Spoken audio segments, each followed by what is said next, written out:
Ladies and gentlemen, welcome, good morning, to our 1 to 100 speed run.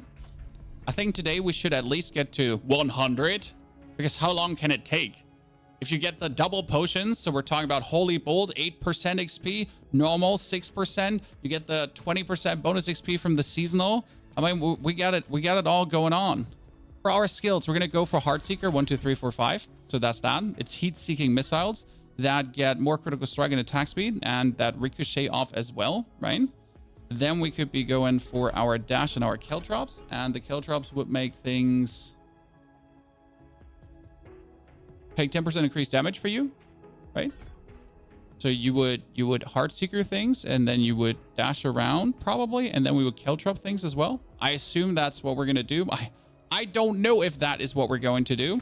We're gonna take the 2 potions with us that we can't use until level 10. Wow, I cannot use this until level 50 because it's too high. Yeah, okay, so that one I cannot use until level 10. And then I think we can get ourselves... Is there a basic potion from level 1 on? I never know. Is there a...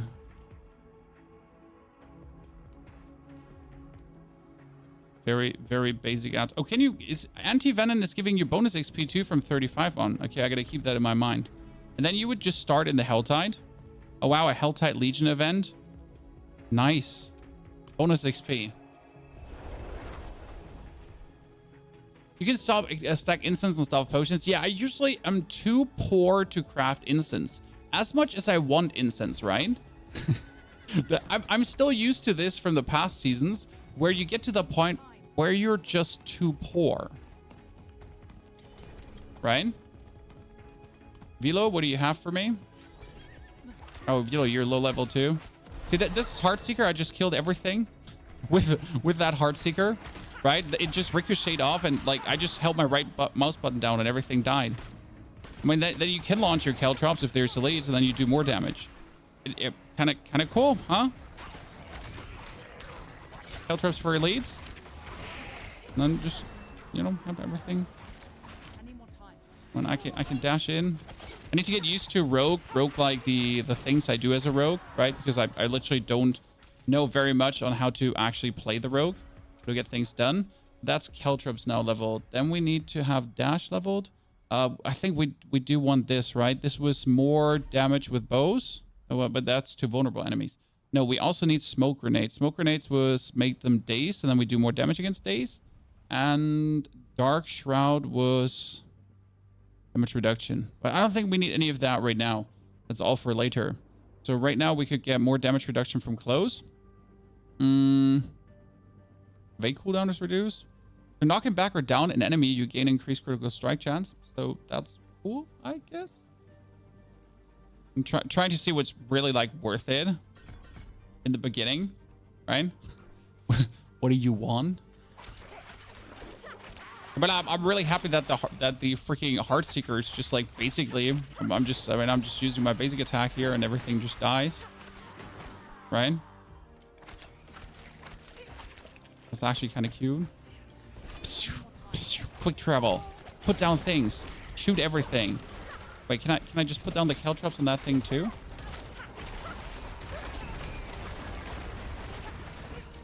I'm surprised that nothing would kill me.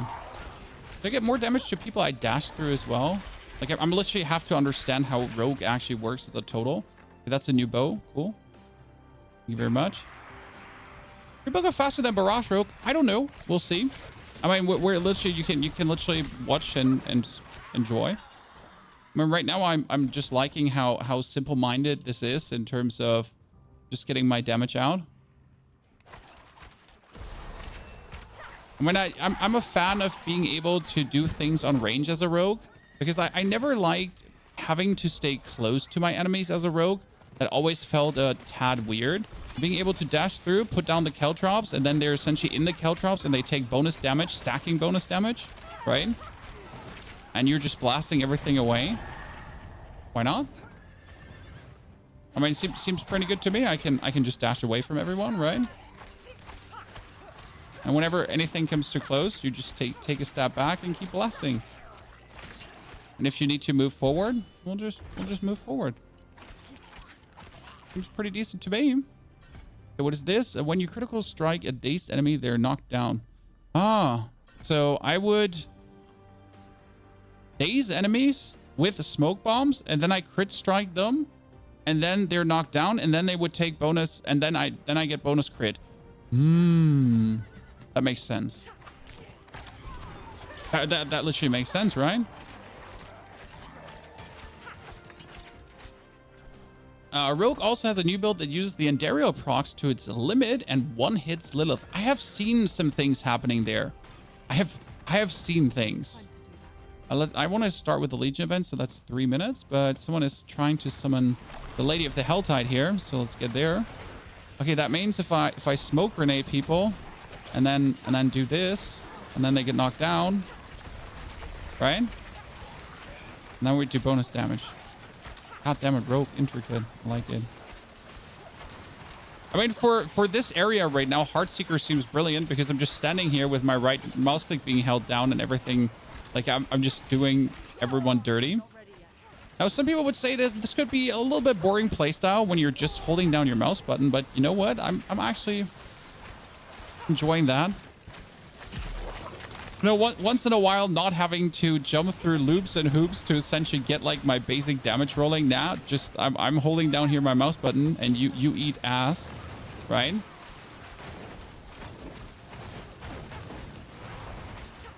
And I'm essentially attacking everything at the same time, right? Yeah, I'm not gonna take damage from you, lady. And happening there. Here, smoke bomb, kill drops. I need to make sure that I get my smoke bombs where they're supposed to be. I guess that's the only problem. Because I kind of feel like I didn't have my smoke bombs where they're supposed to be. If that, like, where does she throw it? Okay, in front of her. Kind of like gotta understand.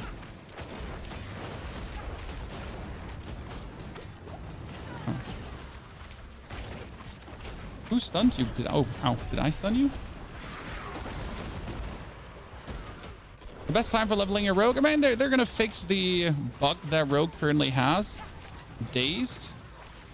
Can we not say we're knocking down dazed people? Oh, no, I need to crit strike dazed people, right? To knock them down. Okay. Yeah.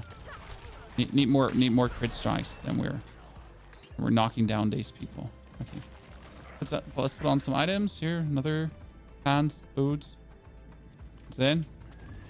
Go to the Legion event in 1 minute.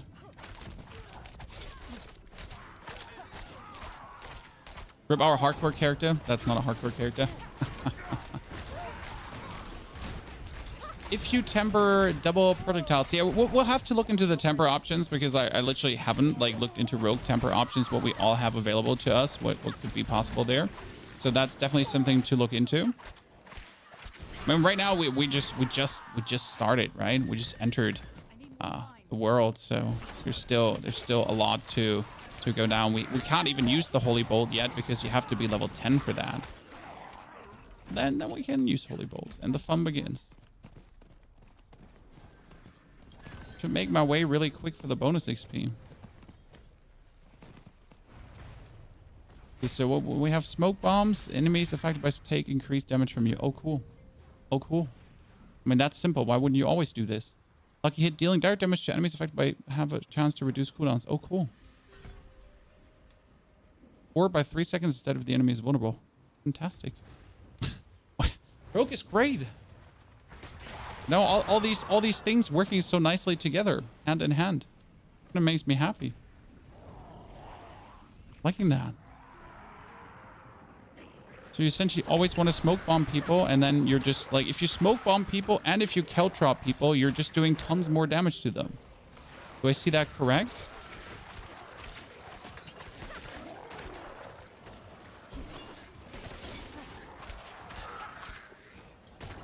You don't even have to be close to them. Oh, smoke bomb is thrown where your mouse is. Huh, I'm an idiot. How did I not notice that before? Makes total sense. And my caltrop always goes in front of you. So that's like just in which direction you're facing, right? Whereas smoke bomb is like I can put that here and then I throw the smoke bomb there. I just noticed that. Whew. I feel a bit stupid for not noticing that beforehand. I'll be honest with you. Feels a little bit dummy right now. Dummy dum dum, make dumb face. That's a bit sad. Okay, what does Dark Shroud do? Surround yourself shrouds, take less damage. Okay.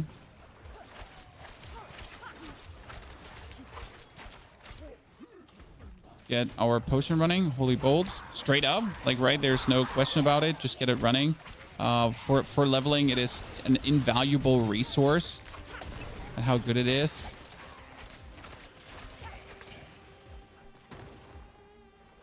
What would the fix Scoundrels kiss? Good question. I mean, I can forward that to the devs again.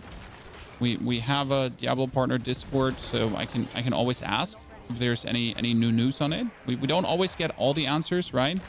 Sometimes we do get more answers.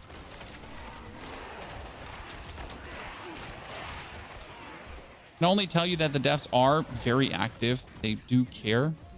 They also have cared last season, right? But they do care.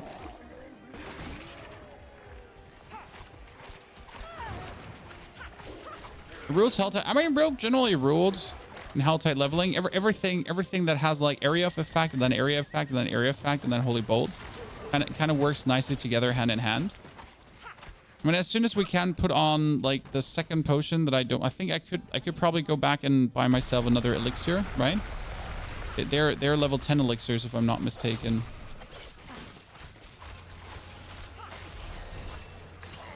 That's already level 11. Health drop.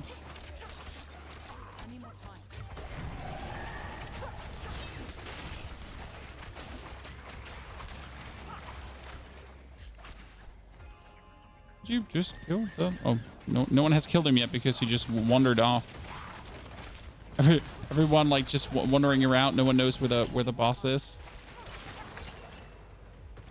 Done. Oh, I'm just waiting for someone to actually get invaded by the forces of hell. That would be crazy. Right? Any tips on bundled herb farming? Have you ever had issues with bundled herbs? I mean, generally you just go through the Helltide and you get bundled herbs, but how are you out? I'm more confused that you're out of bundled herbs because I've like not seen that as a singular problem in any capacity to like have our bundled herbs.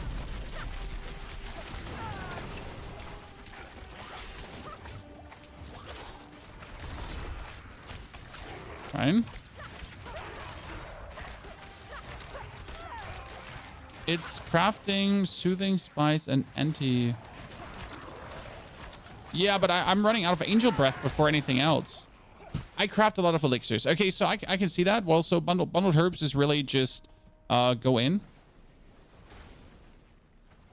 to Helltide and find it. Because this is increased damage to healthy and injured enemies. Okay, cool. And you deal increased damage to vulnerable. I mean, healthy and injured, it's like nice because that's like everything in between, right? It's like probably the easiest damage gain you can get.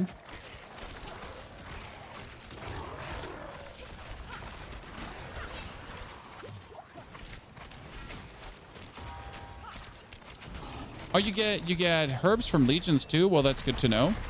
But for that, you have to do legion events. I mean, Helltides you have all the time, where legion events you only have every 30 minutes. I mean, end of the day, it's probably going to be do Helltides and legion events, right? It's the combination that makes the juice. Just do both. I wonder if these statues also take more damage from the Caltrops. I mean, they should. Right? Goodness Christ, chat. As a necromancer, having a movement skill is still very... This is very new to me. Being able to dash somewhere. I'm not sure what to do with my feelings of just being able to actually travel somewhere fast. This is very, very off-putting. You deal increased damage to chilled enemies. Yeah, but for that I would have to chill enemies, and I don't do that yet. Can I stack 2 stacks of Caltrop on top of each other? Because if enemies are taking more damage in Caltrops, then they take more damage in 2 Caltrops.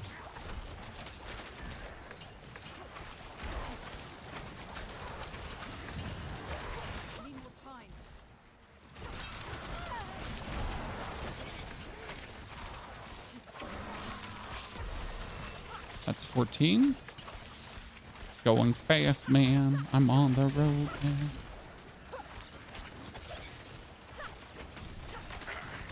Smoke bomb. Do more levels in smoke bomb increase the damage that you deal to people in smoke bomb? No, it just increases the duration of smoke bomb. I wasn't sure if that would help, right? Okay, that's obold. That's items. That's kind of like good. Because we can finally put in like a first set of actually equipment pieces, right? Because we didn't have anything before. Remember, we don't even have a pair of gloves right now. There's gauntlets. But freezing with rogue is mandatory. Yeah, but like it's gonna be hard to do that while leveling straight away, right? You're not gonna be like freezing out of the window. You need to go down there.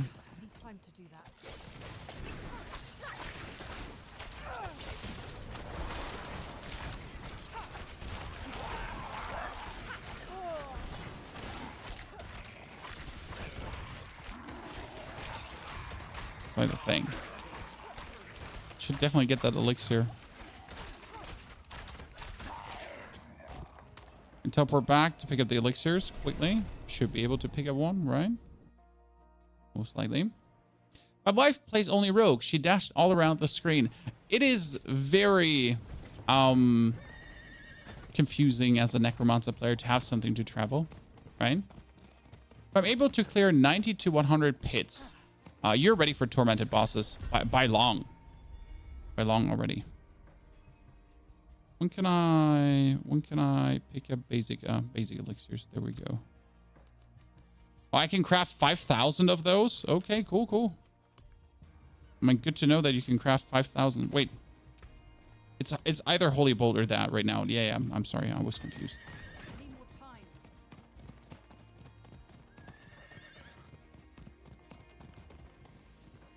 I got confused. I'm still thinking you can actually run 2, but yes, you can run 2 if you have anti-venom.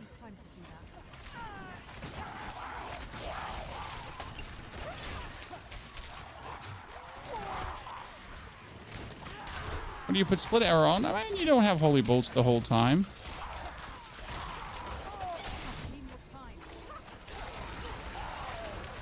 And I like split arrow. It's cute. It makes things ricochet. That makes me happy. Who doesn't like things ricocheting off? Right?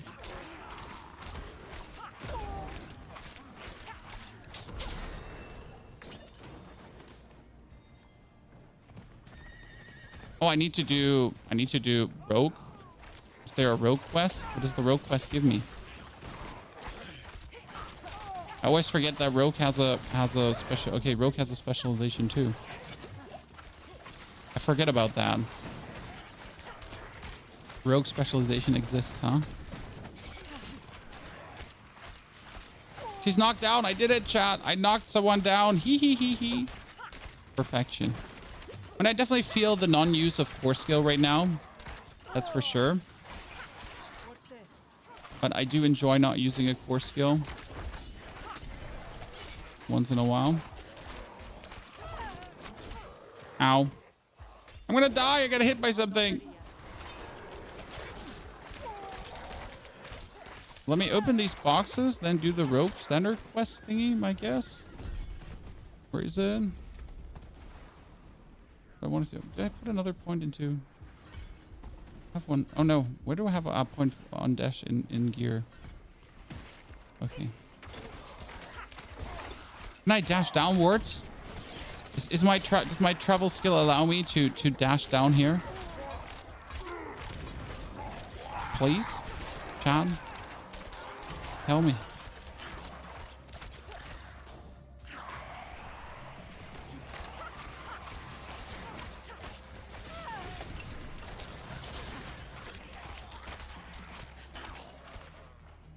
No. Oh, beautiful. Can I dash down there? I'm right now certainly feeling like I should just add another I should just add a core skill to the fray just for having it, right? I mean, as much as I enjoy only using the base skill, I can still do that, but I can also just blast my things empty with a core skill. That's also really enjoyable just to use my core skill. To use my basic skill. Don't you need many things for Heartseeker to work? That's a very good question, sir. I mean, that's what we're going to try to find out today. Right now, we're in for a couple of minutes. I mean, that's 20 minutes in, and we're doing steady progress. I mean, the Necro was faster, but then again, you get minions with a Necro, and you essentially have a billion damage plus, right? It's unfair because you're leveling with a team where the Rogue is alone. Poor guy's alone completely. There's the next chest I wanted to open. Time to do that. Finally, day off, and Blizzard killed the rapid fire Rogue. Don't worry, they're already investigating it. I'm sorry if they killed it for you, but they are already. Oh God, Jesus! They're already in the case of investigating this. No, I gotta get used to that. Rogue is actually, you know, he's not as tanky as a Necromancer in its base. Let's be fair, Necromancer is really tanky.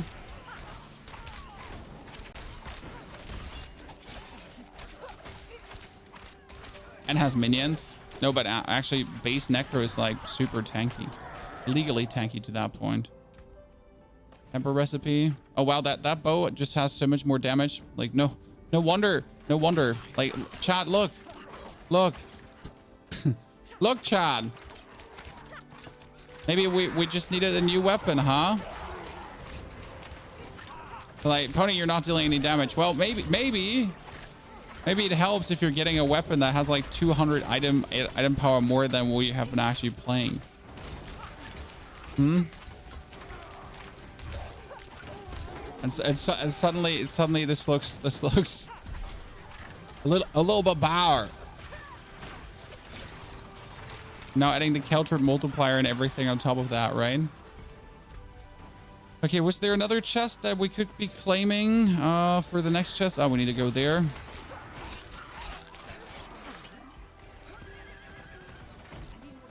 Boss reward help with that. Yeah, we definitely need to do the wolf thingy too. That's true. But first I need to do the rogue standard questline thingy. We can actually go there. And I kind of don't want to leave the health type right now before I actually have my health type meter filled up, because we're like kind of like close to having the health type meter filled up. So we could be doing that one beforehand quickly.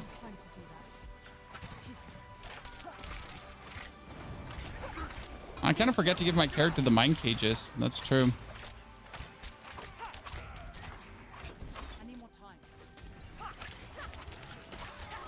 I should have done probably. Just straight up trigger the mine cages. Then again, I'm not even sure how Rogue's gonna handle that. Pew, pew, Heartseeker. Pew, pew. You went Necro after 3 break pieces of equipment. Yeah, 3 break pieces of equipment will have you feel that way. I'm totally with you. I mean, as much as I like the new tempering feature, like the breaking of items can truly influence the amount of fun you're having. When yesterday we tried to roll a single item for Bone Storm duration, and it was literally impossible to get it. I mean, we were just breaking like bad gear. Don't get me wrong, right? We're not breaking good gear, but despite of breaking bad or good gear, it was a very not good experience, where you're just trying to get the one thing you really want and you're not. I'd really like to see what happens if we're now trying to kill a Helltide Overseer currently.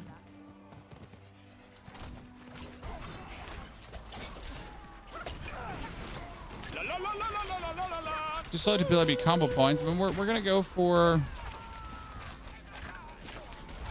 inner sight, as it seems. I guess. Father Mishka, how is it going? Well, it's always fun to level up a new character. What can I say? I mean, the greatest joy in the game is truly like the level experience for me personally.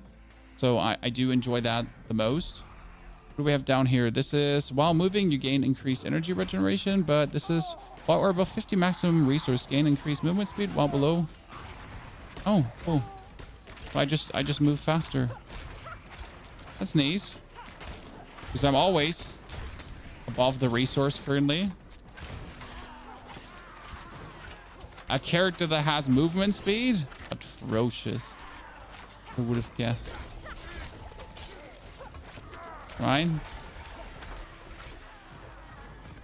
Character that has movement speed. Disgusting.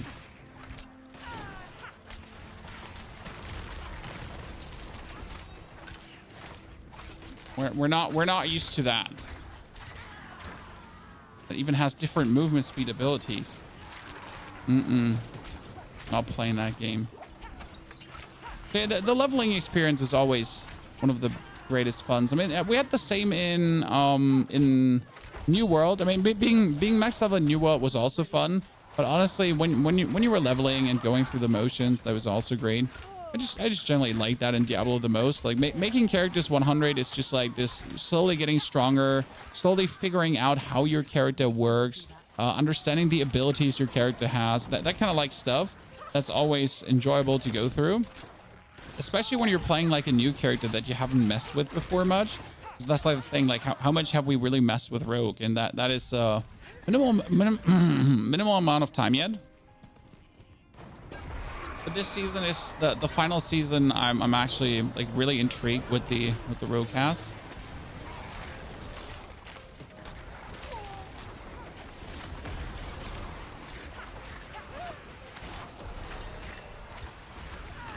A bunch of elites. Rogue is squishy. Ah.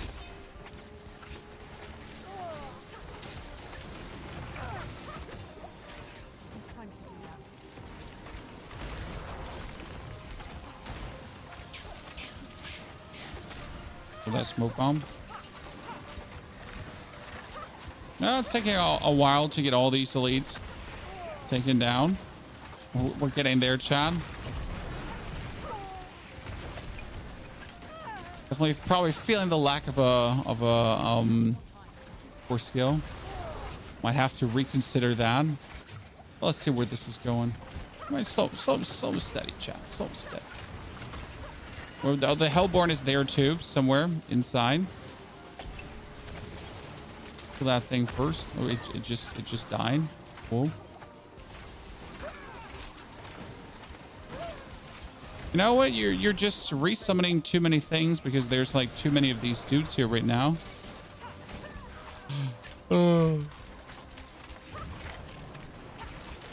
This is an interesting experience. I'll say. Where my necro minions, chat? Oh, I get locked in. I don't like that.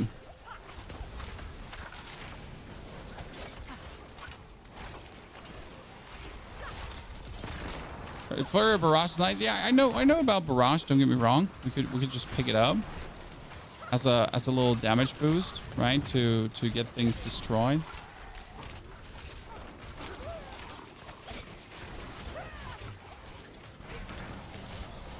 And especially after this experience now with the many elites. But hey, at least we're having a challenge running so far.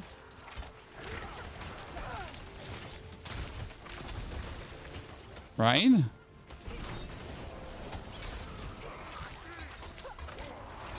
Die, Hellborn!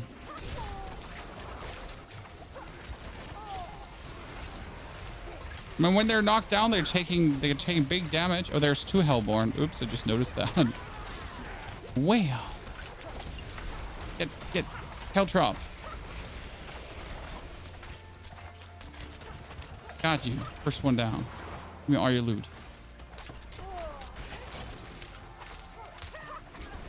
Smoke bomb. Helltrop.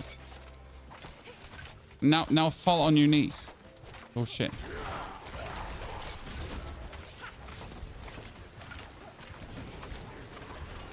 Smoke bomb. He fell over. Ah, no. Done. It was level 20. I got a new crossbow, Chad. We got this. So, helmet thingy. New crossbow with more damage. New gloves. New pants. Finally an amulet. New boots. Now we could finally teleport ourselves out to the Wolf's Honor lady to talk to her. Right? Already handle your items with a second char. Everything is full after the first one. Nah. I mean, first and foremost, during leveling, you don't need anything in your stash. That's the most important part. Like during leveling, your stash is untouched. At least for me. Right? Oh, speak with the Doomsayer first. Wait, you actually do have to speak with her for the Helltide? That's true. Tempering. What can I temper on your weapon? Elemental Search. Oh, I don't have any temper recipes. Okay. So I can like literally just temper on damage if I wanted to. Great. Bonus damage. I'm fantastic. Look at me, chat. I'm an absolute demon. To talk to Doomsayer.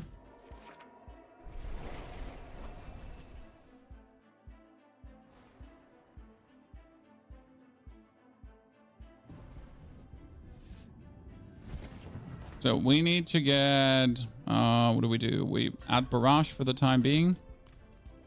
We can have something to spam. Then we're going to talk to, what do I have? What did I miss out on? Oh, sorry. Miss out on recipes. I'm going to pick this up. There's also an interesting thing at the Alchemist that you might not know about, Chad. But the Alchemist, and this only appears when you're level 20. Between 20 and 35, as far as I understand. He has something called leveling items. This is an allowance cache that you can buy. And these allowance caches, ta-da, give you just random, you know,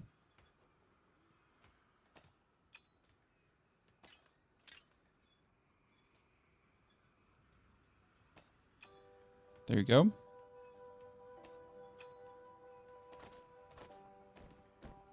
Kind of nice, right? This is only available between 20 and 35. So you won't see this otherwise. But like this, you can get yourself a bunch of items, but not only a bunch of items, this is actually meant to give you a bunch of aspects. So the main reason you would be doing this is because you're getting a bunch of aspects in the beginning that essentially might make things easier for you, right? Because why not? It's a good buff.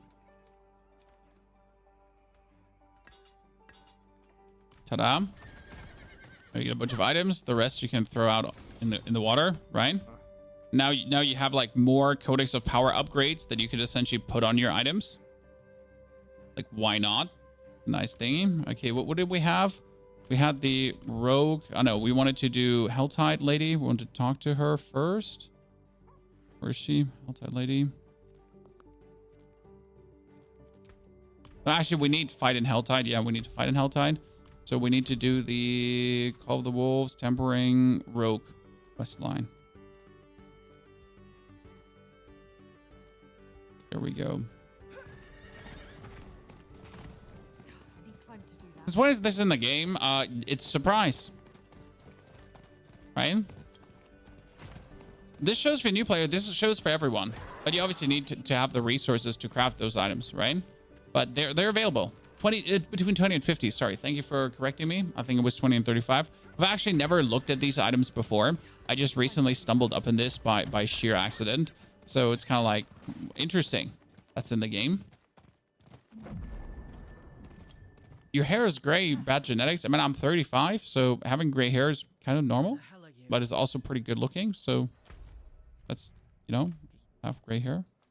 Find any signs of Bakira. Oh, I remember. I've done this quest a single time. I think it was really annoying. I also have children, you know. To answer your questions, I have children.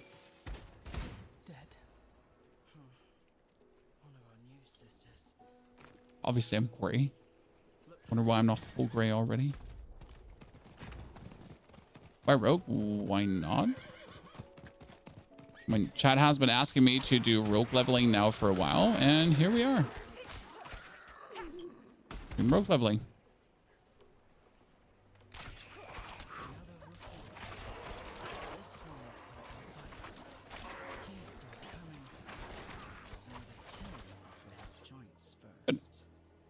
better for you? For people to watch YouTube or Twitch? Whatever you enjoy, Vorko. If you want to watch Twitch, you watch Twitch. If you want to watch YouTube, you watch YouTube. YouTube has better quality, that's for sure. I mean, the video just looks better.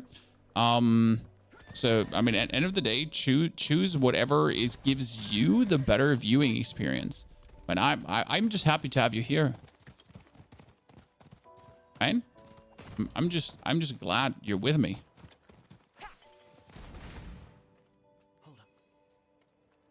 And hopefully enjoying yourself. You like the stream? Drop a like. You want to, drop your prime sub. Drop your prime sub. Start getting gray hair in your 21. Hey, gray hair is beautiful. No problems. Which in your opinion is the most OP build? The Golem Necro. There's no questions about that. Golem Necro is undoubtedly the one to play. So right now with these caches, guys, we're essentially fully legendaried out, right? Right away.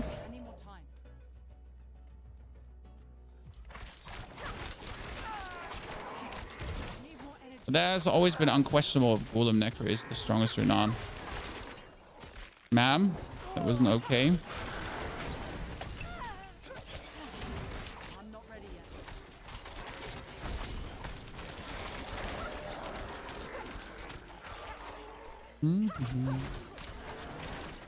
And why am I actually like just slaying everything? Because I just have to find the Bakira dude, right? And you don't actually have to play through this dungeon, right? You just have to find the guy.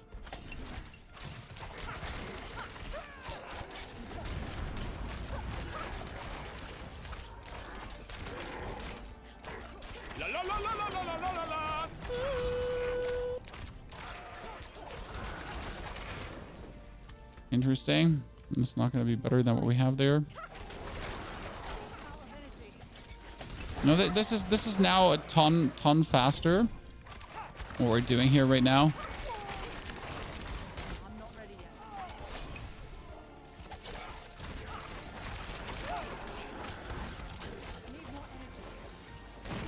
yet. Unsurprisingly, I guess, right? What's the best way to grind greater affixes? You just play the game is usually the best way. I mean, Hell Tides, the pit, but usually Hell Tides is actually the way to go for it. Because Hell Tides are just having these, Hell Tides having just like more drops per hour, right? And most triple greater affixes items I have found in the Hell Tides right now. Just killing the Hell Tide Queen or opening the chests or even Obold gambling, and that's also Hell Tides, like giving you a lot of Obolds. Obviously, the advantage of grinding the pit is that you're also getting the pit materials, so you wouldn't be only getting the things that you actually need to. You wouldn't be getting only the greater affix items. You're also getting what you need to upgrade them, aka the pit materials, right? Because what's the greater affix items good for if you can't like interact with them, right?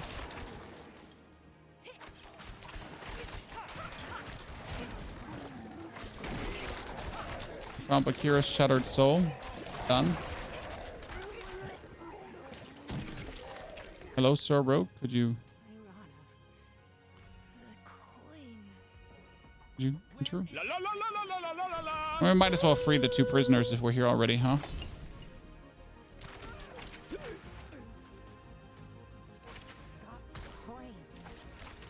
What's up, my friend? Daze you. Done. Just quick. Good morning, Piotr. Thank you for the 5 months of support, Piotr. Good to see you there. How do you make gold efficiently? Hell Tides, then you do Hell Tides, and then you do Hell Tides, and then you do more Hell Tides. You do Whispers, Whispers, Whispers, Whispers, or you trade. It's literally that.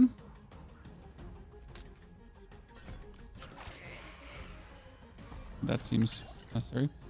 You have to almost, you're forced to go on a trade website. Because if you find a single good greater affix item, okay, a single good greater affix items can net you up to 400 million gold, and that's not even like hard to get done. Like it sounds so stupid, but yeah, greater affix items are just worth so much. It's stupid that you're almost forced to like kind of do it, right?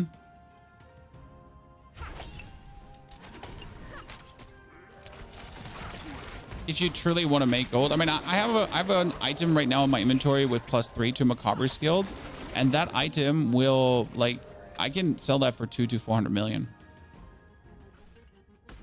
Yeah. It like, you want to make money, go to a third-party website currently and just sell your items to people, and you're going to make money. We need an in-game market. Yes, we need some kind of in-game market. I am fully with you. I think it's very stupid that we don't have any kind of in-game market. I mean, we have now a trade, but the most efficient way to trade is essentially not do it in-game, which just feels stupid. Like, why do I have to efficient trade go outside of the game, right?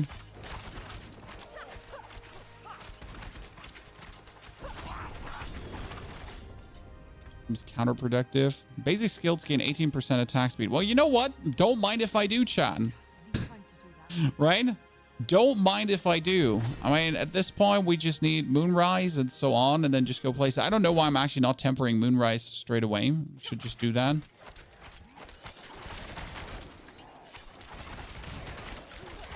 not ready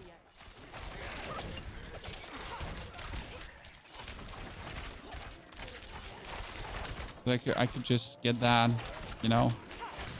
And I have the ethics going, so just get it going.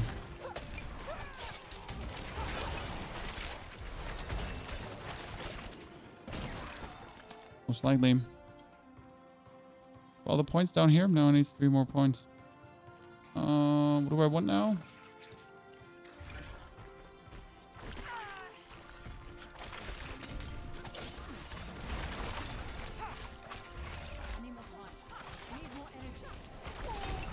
More footwork, more energy, more caltrops. I'm not ready yet.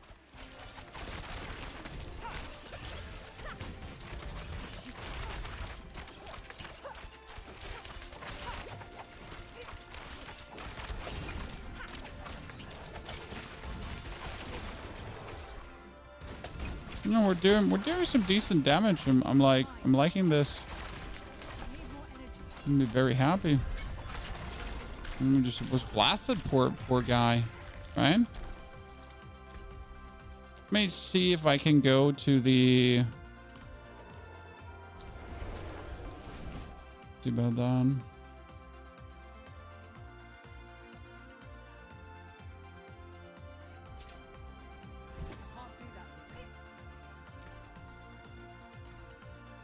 Oh, leveling is right now giga fast, that's for sure.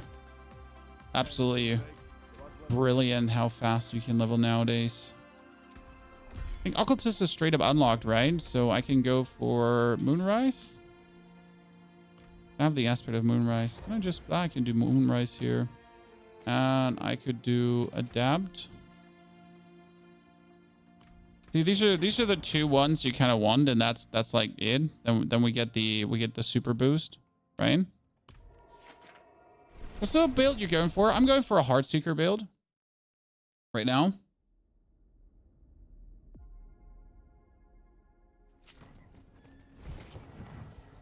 Or at least that's what I'm attempting to do. You know, we're currently using Barrage to have like some resemblance of damage essentially going. For some bonus boost. I'm not ready yet. Medallion shard. Go places. So we're waiting for this to refresh. We're essentially quickly jumping into the PvP area to get our things.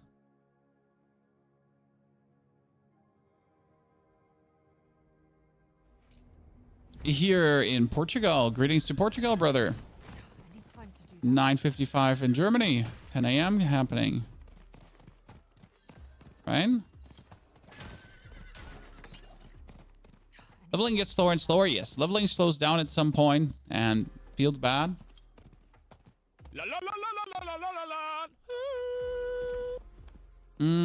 So I want inner sight instead of combo points.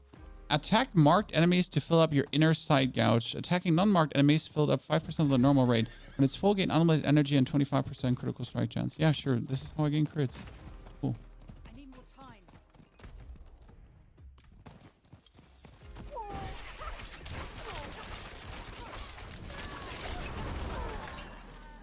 Cool, that was quick. I need more time.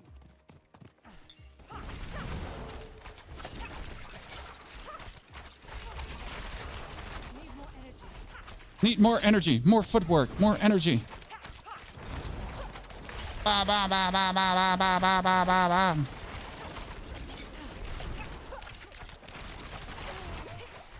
No, working nice. I'm not ready. Feels good. I mean, a bit slow start, chat. Followed up by a bit faster, right? Follow up. Need more time. Out of energy.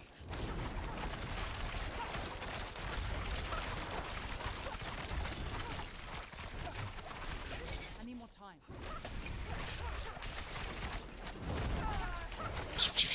Well, like this started relatively slow because I didn't know what I was doing, but now I have to say I'm feeling good. You know, feels decent. Not gonna lie. How about tempering your weapon? Should definitely probably temper my weapon on the side.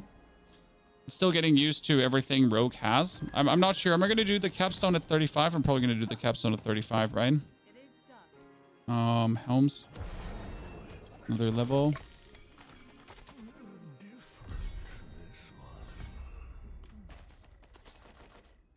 I'm not sure if I want close damage enemy reduction right now, or if I just want to push the barrage higher for the time being. I mean, we have these levels here.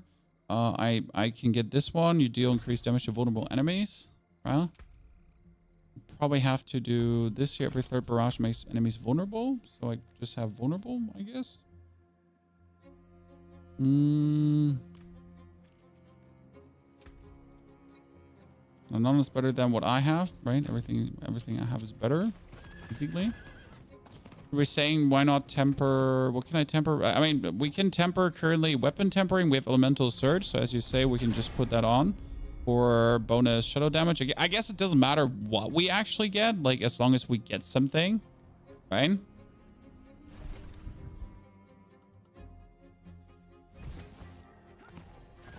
Like I can level with you. I mean, we're just cruising. So if you have a rogue, you can add me and just join the team and have some fun. We're not really like I'm just doing the do. And if you're by accident where I am in the same area, then you know I won't be kicking you out.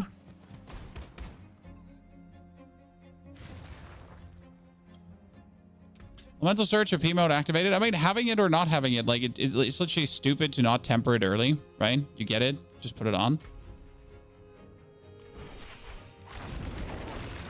Makes a difference. It was definitely a slow start. I'll have to admit that. Like the just going for Heartseeker was not doing it. So you definitely want to use Barrage for the level process, especially with Inner Sight, right? If I get Inner Sight up and I get my energy to the point where I get unlimited energy, and then I can just, you know, you can just chain cast. Like you can essentially just do this, right? Ba, ba, ba, ba, ba, ba, ba, ba. That's kind of like, that's nice, right? No questions there. Bit of a no-brainer, to be honest. So gotta learn and understand that where it's going, and then be able to just blast it out. Makes a massive difference, as it should. I mean, that's what the tempering and masterworking is there for, right? That's what the tempering and masterworking is there for. Either you put it on or you don't put it on. But not putting it on is kind of like stupid. Rapid Fire Rogue is now bugged. Yeah, I heard so. I'm sorry to feel your pain there. I need time to do that. Are the corpse generating warriors still reducing cooldown? Yep. I need more time. Well, that's great. That's what I'm looking for.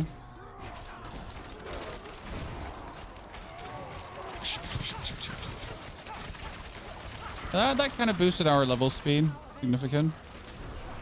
We're cool with that. Chat. We're cool. We're cool with that.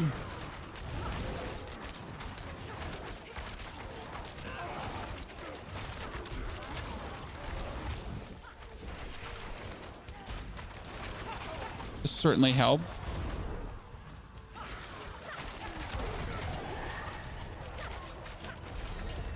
and like went away from looking rather clunky to feeling rather OP.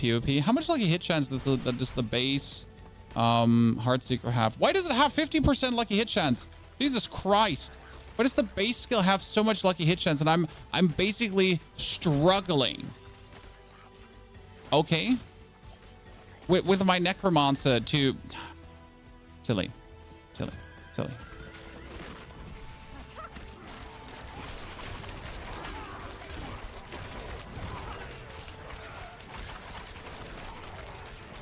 No, all my basic skills sting when it comes to lucky hit chance.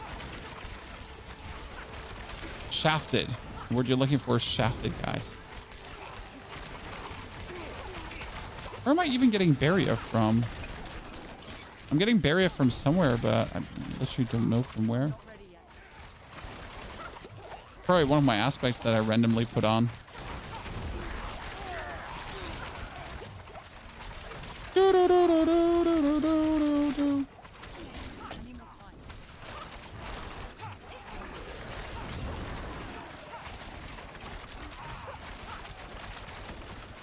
Honest, Rogue, like, I thought Necromancer felt just very good, but Rogue feels also very nice. This is cool. Not gonna lie, feels very cool. When we're currently pushing for, oops, where's my holy bolt elixir, by the way? We're currently going to be pushing for level 35 and then do the Capstone dungeon, I guess. Where was I stuck putting points in? 22 points into, here. Yeah. Time to do that. I mean, Necro feels especially good doing the Capstone dungeon because it's just like a absolute cakewalk. Right? It's like an illegal cakewalk even.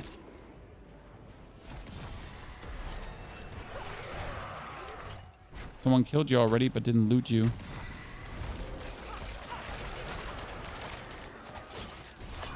Need to get used to like actually using my movement skills because, you know, we have them. We should use them.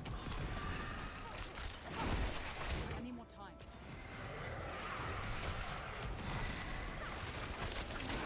Oh, we got them. Ah.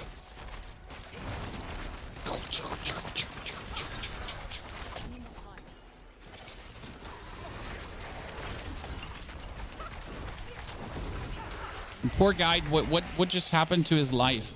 Was that the triggers of our elemental surge, guys? Because he just went from having life to not having life. Right? Increase the damage of arrows that ricochet from barrage. Oh, sure. Let's just keep that barrage arrow ricochet thingy. What do I need to do? Demonic structures destroyed. Oh, I can do that.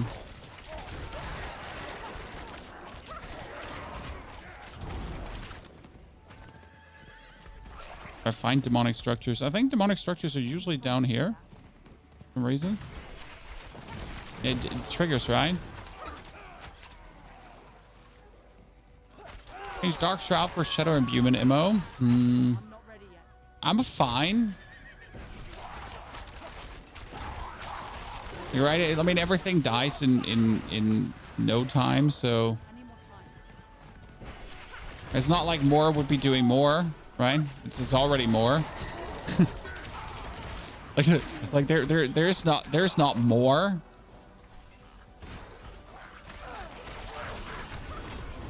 It's not like things survive, right? I can finally take a skill here, and I want to take victimize. Dealing direct damage to vulnerable enemies has a chance to cause an explosion. Dealing damage to surrounding enemies, and victimize damage is increased by off your vulnerable damage bonus, current bonus. Yeah, so you victimize things, right?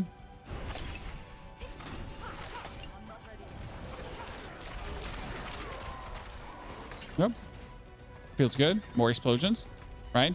More energy, more footwork, more explosions.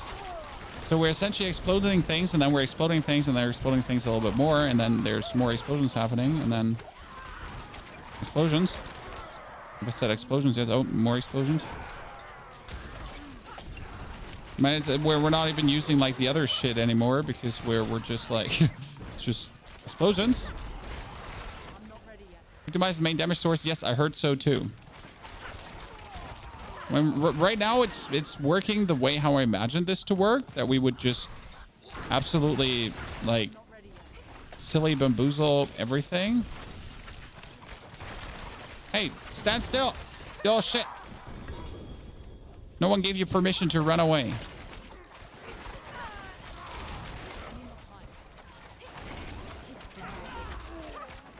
Okay, cool. Oh, hello, Doomsayer.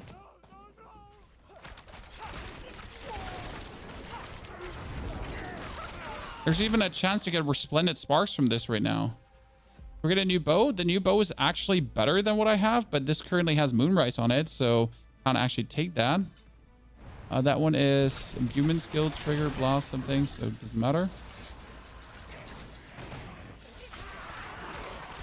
All right, these boots are better. Lucky hit. Dealing direct damage to a vulnerable enemy has a chance to daze them. Am I not dazing everything already anyways? Need to upgrade my weapon, because if you already get a better weapon, you better use that.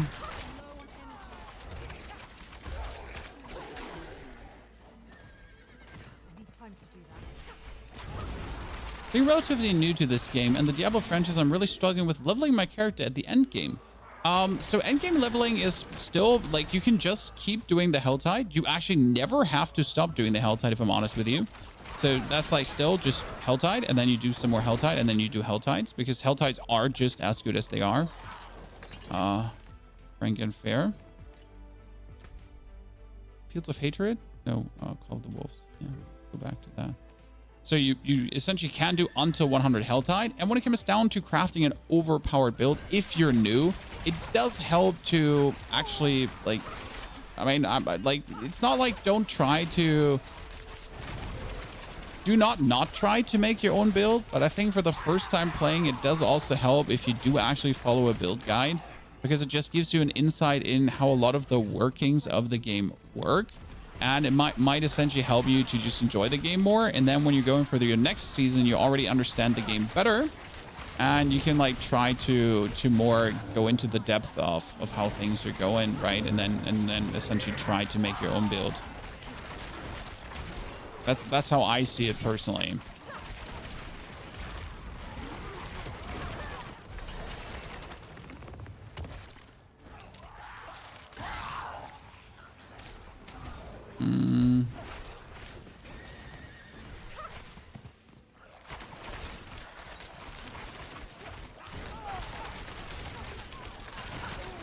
But obviously, if you want to do your own build straight away, just go away.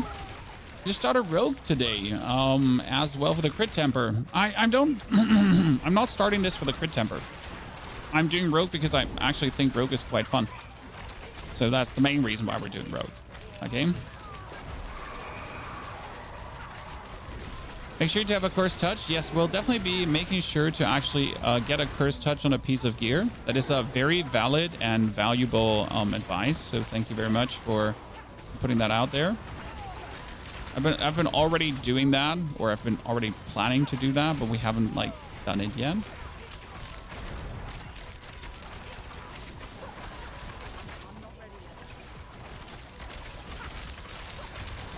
Yeah, this is working very good, chat. Right? We'll have to go out of this though any second now. Things are getting a little bit out of hand.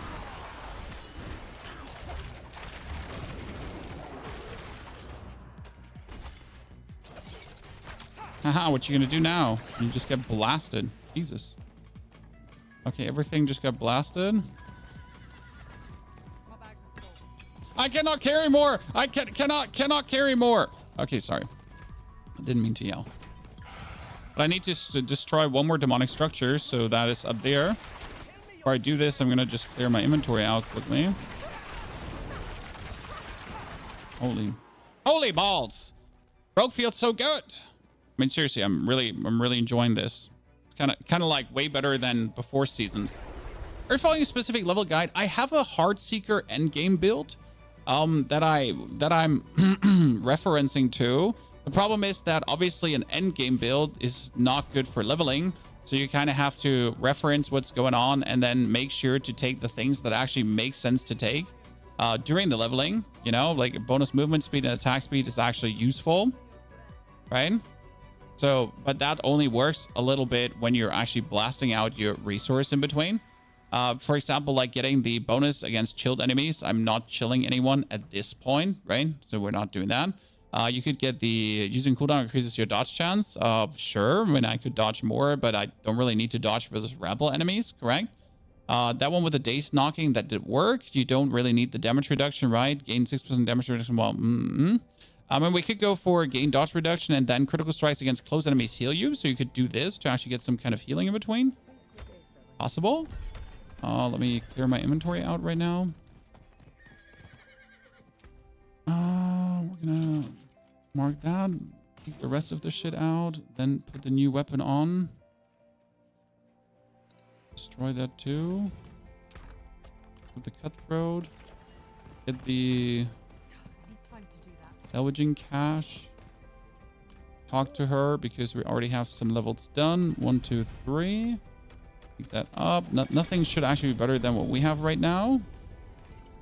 It's elixirs. That is actually better than what we have. That was going for damaging an enemy with a basic skill. That's Moonrise. So we get Moonrise going on. More movement speed. Injured Unstoppable. That's another bow. Wow.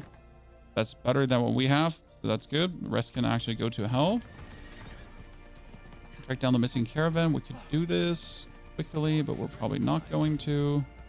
Actually, we're gonna roll this up quickly, the quest line, so we can just then focus on the stuff. Crazy in the mine cages. I don't think I actually picked up a mine cage. I forgot to pick them up. Did I pick one up? Didn't pick a single one up. Oh, bad. Well, the main cage is on the other character. I consistently forget to pick them up, to be honest. Yeah, won't be anything better than that. And it was a lie. And I lied. It will be better than that. Done, done, and done. I'm pretty happy about the level speed so far. So I thought Rogue would be slower from what I expected, but we're making decent timing. I mean, we're definitely being held back by our inexperience with Rogue a little bit. You know, if you don't 100% know what you're doing, and you need to understand, that helps.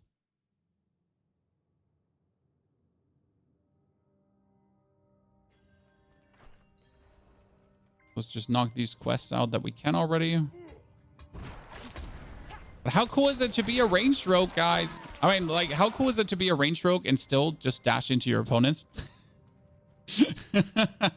How cool it is that you're actually a ranged rogue. Oh yeah, and then we're still dashing into our opponents. So that's that. But like, I mean, technically we're a ranged rogue. Okay, listen.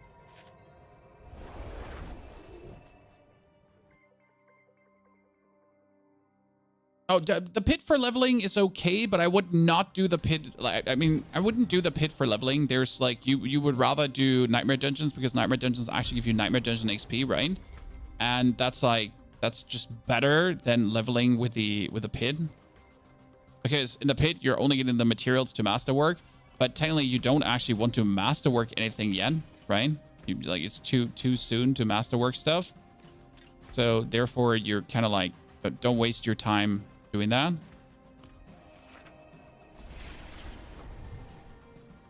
Right?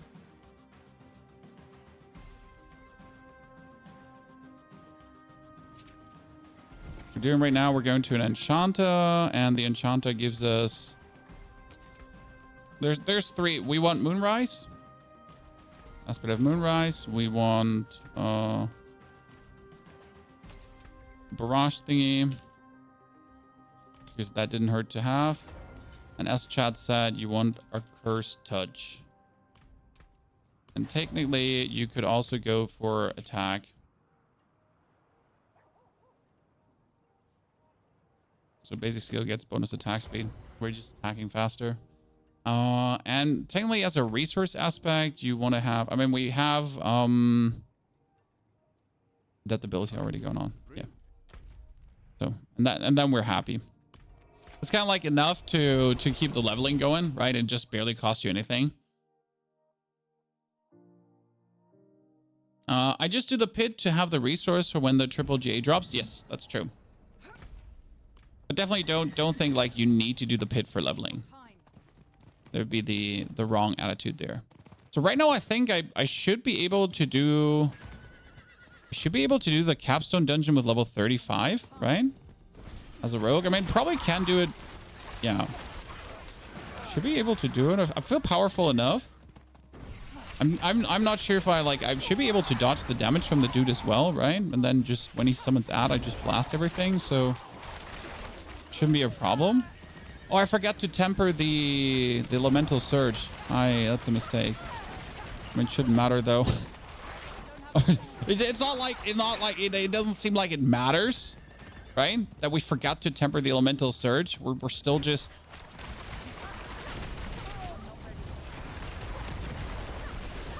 Like, right? did I miss something? No? We're good, right? Chad? This is fine. Huh? Need time to do that. Jeez. Bro, calm down for a second there. I guess I'm enjoying the most the actual unlimited energy thingy. That makes me really happy. Didn't even know Rogue had that. News to me. Masterwork is fake. Masterwork was never broken. You just have to go into the pit one level and then you get it.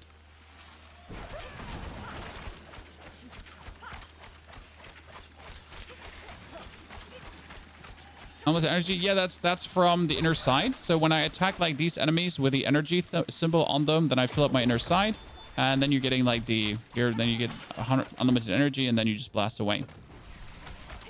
You got Harlequin ready for 35. I got Harlequin ready for 35, bruv. Technically have the elixir of anti-venom ready as well, but yeah. Unlimited energy!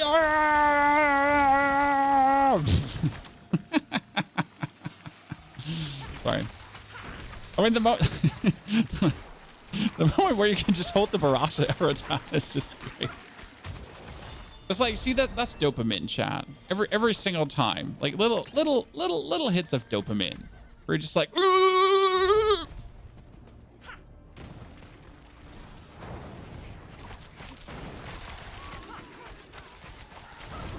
He's like, ah!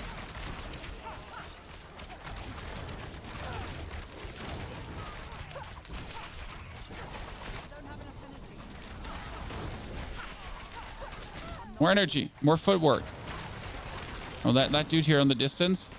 Let me just quickly snipe him. Nerd. I mean, seriously, how, like, honestly, I've never liked Rogue. I've never liked Rogue. I literally despise Rogue. And right now I'm just having like so much fun. Like I'm like, you know, I don't know. This is just, I'm just having so much fun. Like so much fun. Right?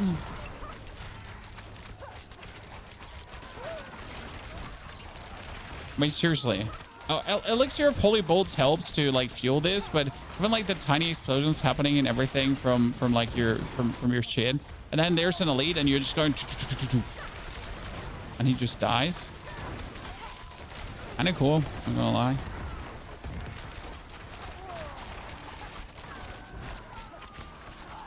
I mean, the cinder we're also getting is kind of silly. Like the levels of cinder. What is poisoning you? Well, like, who put down a pool of poison that's actually killing you? I don't understand. It wasn't me. Did someone put like a poison trap in front of these poor lads? Just to bully them? I hope they didn't. It would be really mean.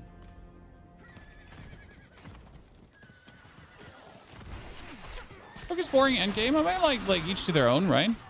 I'm not ready yet. So far, the endgame builds I've checked out look exactly like I want the gameplay loop to be. That makes sense.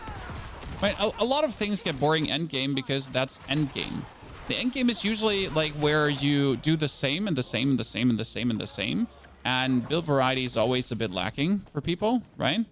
So I can generally see where people are not the biggest endgame enthusiasts, but that goes like for almost every game where the endgame gets to a certain degree the more boring part, Because you're not having these insane power spikes anymore. I mean, right now I find a new weapon and I get like so much stronger, right? Like I'm finding like a higher item power thing and I'm like suddenly, oh, right? That's brilliant. But you're kind of missing that in the end game, because in the end game you are already decent strong, and every further upgrade is just like, oh, we're talking about like getting 2% stronger, and then you're getting 2% stronger, right? And then you're getting another 2% stronger. It's kind of like a, I mean, it's just not exciting, right? Getting 2% stronger. I can help you. I can fix him. See? I can help you. I told you. Just trust me next time, okay? Like, it doesn't matter if you want the help, though. I'm here. Okay, I'm your hero. I payment now. Right? Does Rogue have something to make him unstoppable? Because I'm like, that's the only thing I'm missing right now when I get hit by something. Honestly, only thing I'm missing.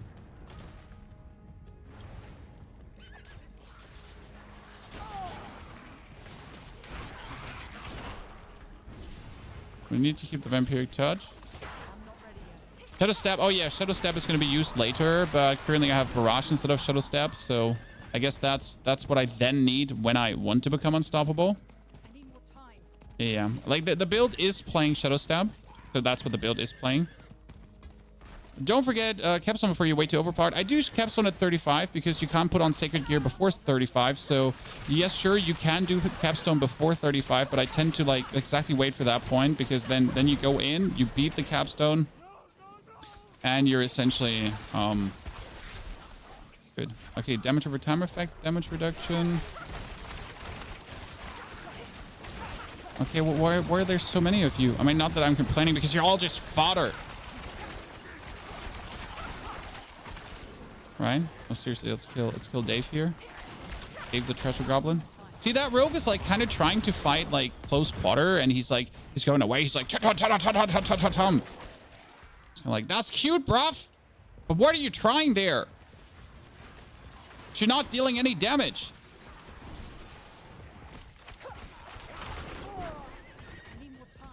It's like, it's a lot of effort for minimal outcome. Don't want to be rude.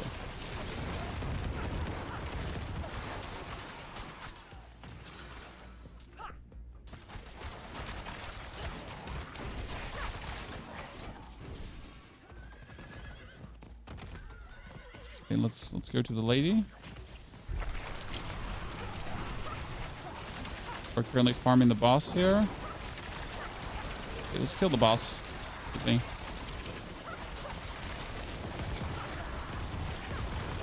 And I could just stand in the middle, right, and just hold my Heartseeker down, I guess. And that's it.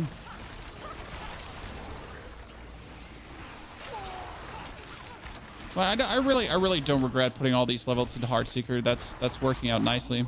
Just holding down your right mouse button, doing the Heartseeker, and then just essentially spamming. Oh god, the levels are just coming in.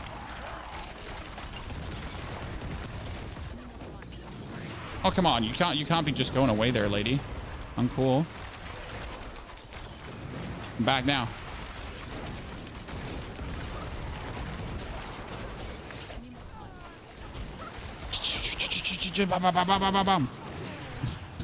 That's in my brain.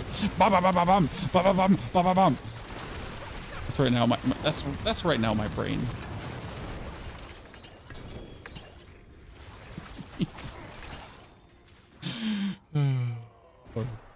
I'm enjoying myself greatly. I hope I'm making rogue leveling look like fun, because it is.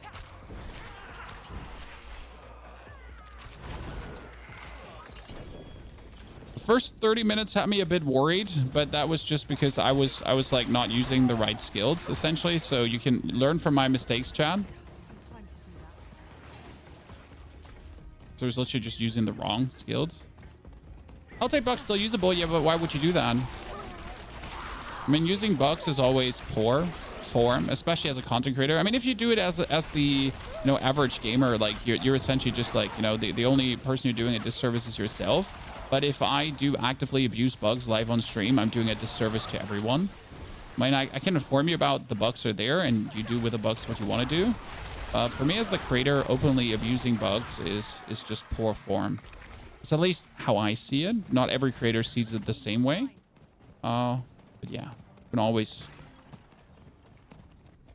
Relatively not. I mean, like, if you use a bugged skill because it's just what it is. Like, for example, the aphotic aspect right now has a 100% lucky hit chance trigger on lucky hit, but I do need the aphotic aspect for my build to work because of the shadow damage. So not for the lucky hit. I need it for that. So you know, unfortunate, right? But actively using something like this that literally requires you to activate a bug, you know, where you have to lock out in the right moment and do that kind of things. That's just poor form.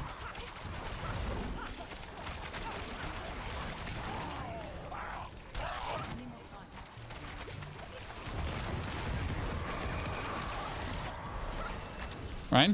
And as well, we're a Diablo partner right now, so I'm you know, technically even I shouldn't do that because that's just even double poor form as you're officially a Diablo partner, and then you're like, hey sir, there's a bug, we should all use it, woo!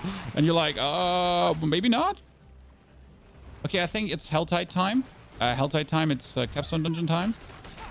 Okay, guys, I'm trying to teleport out of here. Could you let me teleport out for a second because I really want to teleport out? Yeah, then, you know, it would be great if you let me teleport out.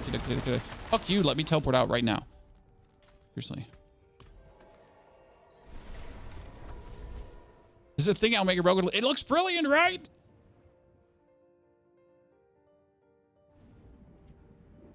Why are people so hyped for about Heartseeker? I've tried it and compared with Barrage and it's so boring. I mean, we're using both Heartseeker and Barrage. Sir, we're using both Heartseeker and Barrage. What will it be? Okay, so that sword is just way better than everything I have because that's 433 item power, that's 444 item power, that's 426 item power. So that's like better than anything I've had like up to this point. So the rest gets trashed. This is not better. This is not better. So let's trash these two. Then we're gonna temper our bow, and our bow is gonna get bonus elemental surge tempering. So I guess it would be nice if it could do shadow damage. Well, that's actually a very low roll. Let's go 8,000. Yep, let's go. Then I think if you actually do the tempering, what could you do? I can have my damage per combo point, chance for rain arrows, stun grenades, vulnerable damage, shadow step damage, damage for trap, damage for that. So I'm better off like getting every elemental surge item, right? That's cold damage now. And that would be... So I just have it on everything, right? Then we're gonna go again for Moonrise, because Moonrise is the one you need. So that's aspect of Moonrise. That is, you know what? I'm gonna start to...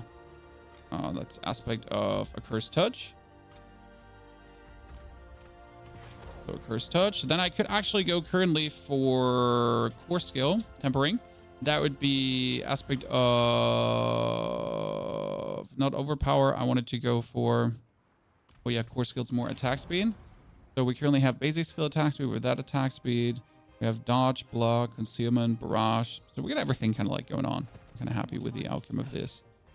Number 34. So I'm currently going to take my Harlequin Crest with me because as soon as I'm 35, I can put that on. Right? I have a question, probably stupid. How does the difficulty and HP of Hell-type boss work if you have, for example, level 40 and someone 80? It scales for the person respective. So if another person is there, it just gets a little bit tougher for you, but for you in the level 40 thingy. Whereas for the level 80, he's doing doing downscaled, upscale damage compared to where he is for you where you are. But if a level 80 is in the lower, he's just gonna shit on that thing.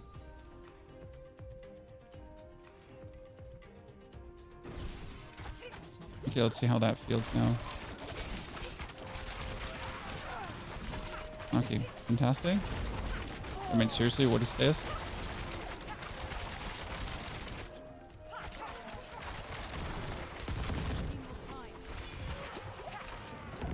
Okay, cool.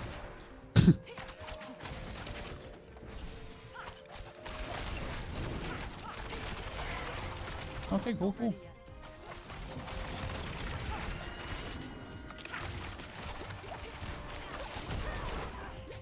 What did I think that Necro had it easy?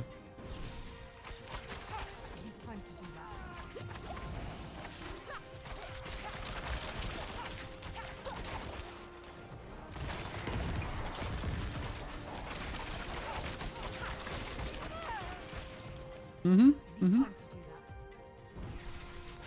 Good job.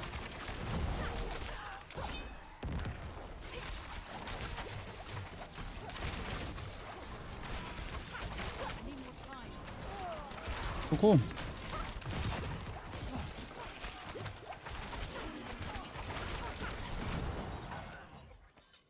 Well, I need time to do that.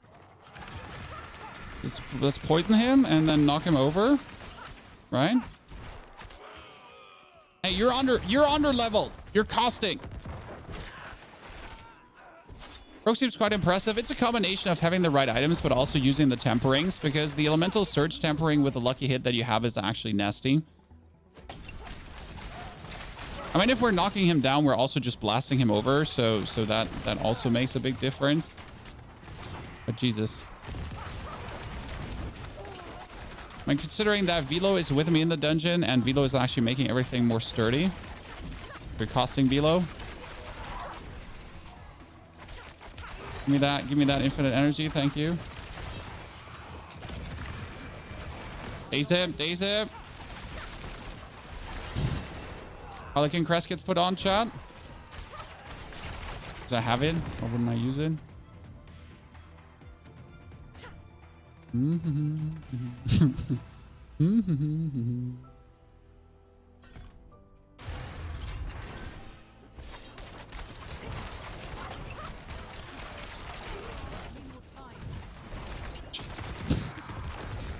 Yeah, I mean, like, this is really fun. I love it.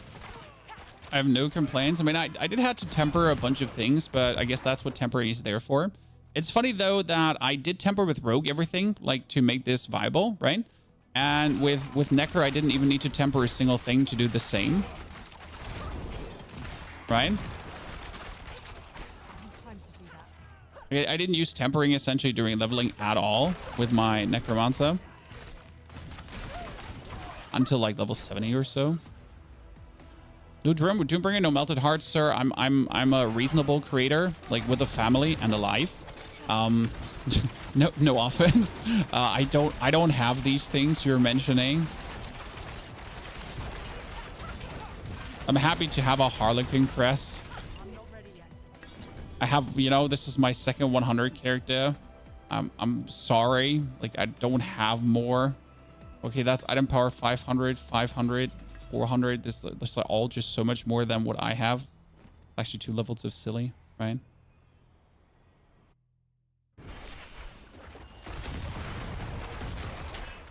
I'm not ready yet. It's funny how Rogue is actually able to trigger a curse touch so often.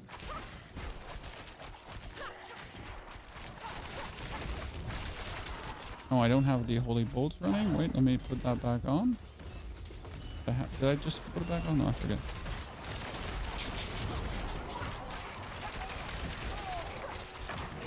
I'm missing that Rogue had like a skill to pull everyone together.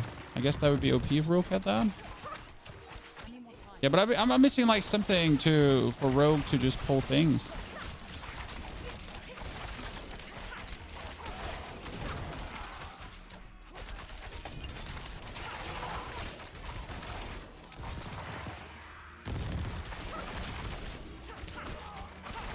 Maybe I want too much.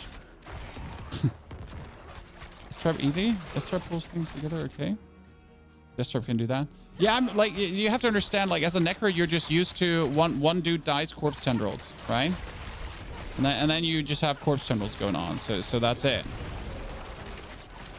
From that point on, everyone is just corpse tendril, right?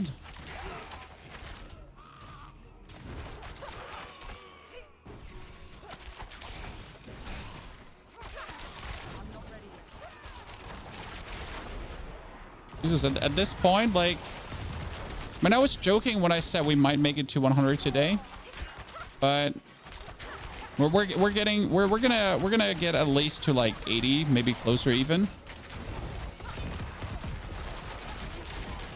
Because I'm working on a tight schedule today, because we get another kindergarten appointment for the second daughter. But we'll see. I mean, we're gonna get far today.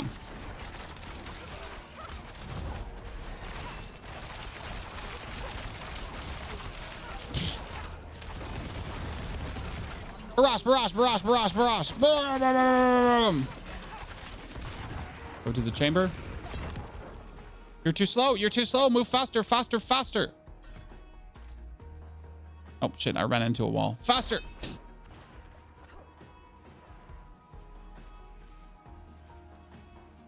Okay, let's see how that fight here feels.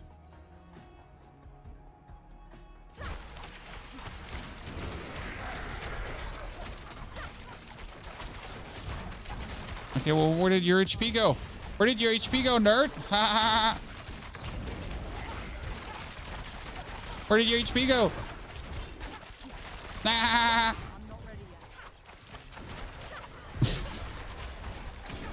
yet. I was seriously silly.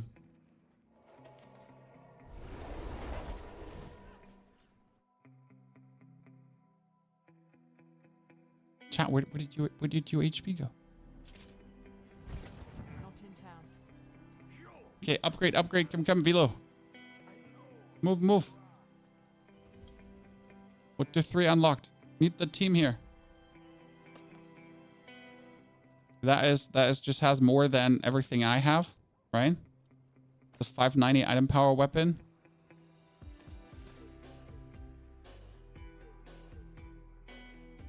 To the levels of itemization.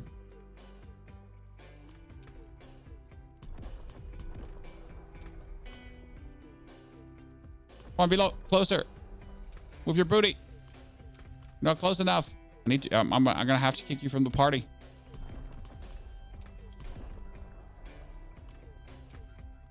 Why can we not update yet?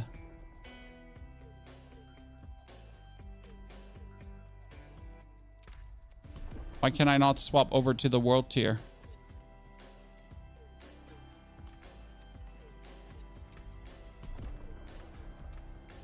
Because you're the party leader? Yeah, he has to click it. He's the party leader. Velo, you were too slow. You're the party leader.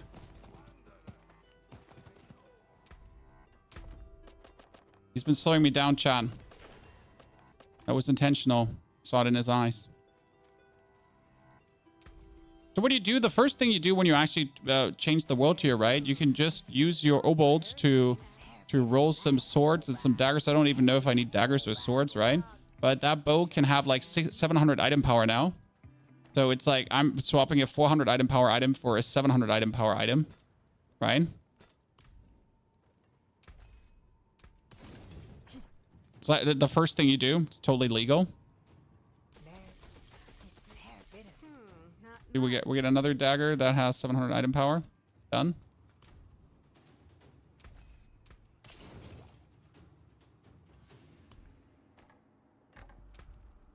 Frogman, Twisting Blades, chance for Barrage to cast twice. Nah, Elemental Surge. Screw it. Elemental Surge. More Elemental Surge. More footwork. More energy. Father bless. What do you need? We'll need to enchant things again. Use the children to farm gold. I mean, we all know that at this point, it's like very simple to farm gold. And my children could totally do it, right?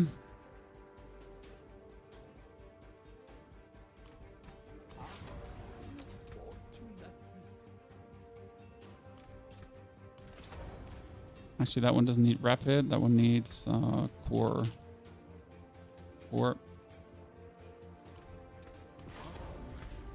Okay, world tier 3. 50-minute left on that Helltide.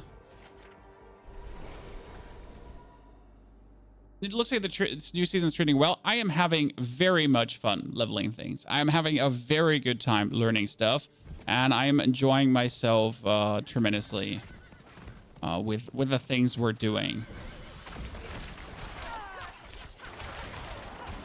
When we just joined the next world tier, the next world tier, and you would expect that you're technically not able to straight away go into the Helltide, but that is wrong. Right, despite enemies being 58, that event is not worth it.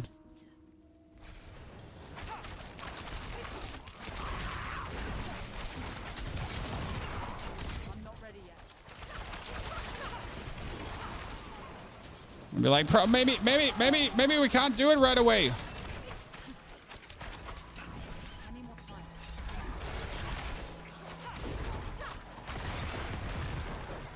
time? Maybe we should calm down. Fuck, calm down. I need time to do that. Must be fun just speedrunning the game. It is. It is. I mean, it does slow down, so I think the first 60 level are the biggest fun, because that's just like where it goes super fast, where you're jumping the world tiers and everything. So we're real. The most fun is like coming from, right?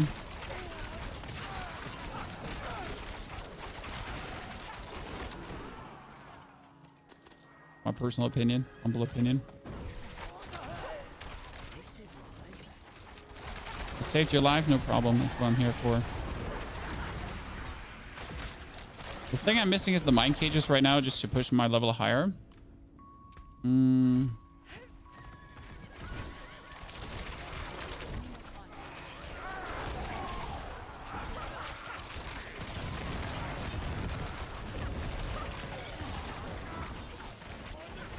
Rogue makes everything look very flashy, I have to say. No, playing Rogue during leveling makes you look like a very flashy person. Time to do that. Like you actually know what you're doing, huh? I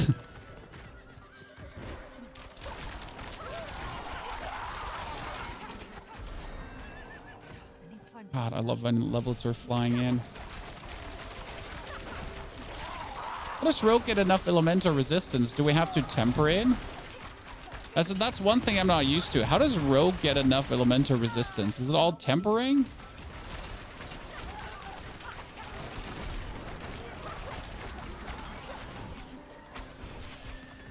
Basics of watching your streams? Well, welcome back, sir. We choose for 6 days already to drop by. any more time. I'm not getting after what I'm doing with like putting my skill points.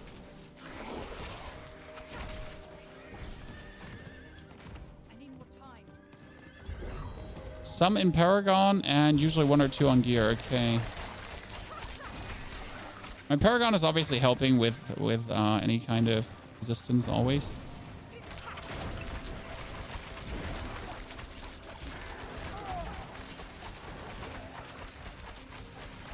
I mean, I like that lucky hit healing that I have currently from close enemies. So by the way, right now I'm not using anything but my Heartseeker. So people are asking like, why are you so excited for Heartseeker? Because what's happening right now is that with the aspect of adaptability, with the aspect of Moonrise, with all these aspects, I'm literally just sitting here and I'm just having my right mouse button down for Heartseeker, and that's about it, right? Then for elites, I might unleash the barrage, but I'm essentially just Heartseekering currently. Right? And together with the Holy Bolt Elixir and these 3 aspects, you get like the aspect of Moonrise happening the whole time, and the basic damage is just rising so much that you're essentially able to do this. I mean, pair that with Elemental Surge and whatsoever, and then the lucky hit chance that you're healing from closed enemies. And we're just standing here and we're essentially like, you know, unkillable as it seems.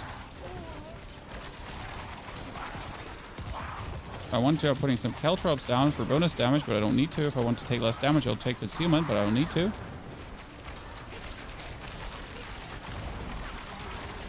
Oh, that's a bow! Shot! Unique bow! Do I even need that?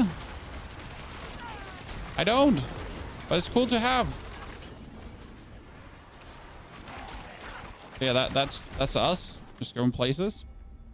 Windforge. This weapon have up to chance to deal double damage and knock back the target. Cool.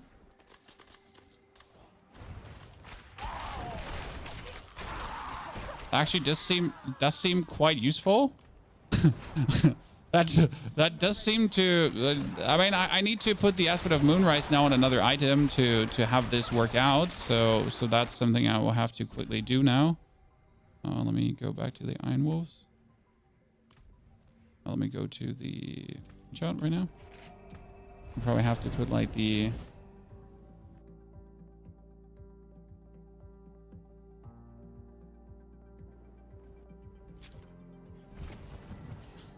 Yeah, I think like playing the story right now is a joke. Yes, you're right. Like currently they would have to actually make the story harder because we're like having this problem where everything is too easy. I'm actually really with you about that one. It's probably as a new player, the story will feel like kind of laughable. Like as soon as you start tempering and everything. So that's true.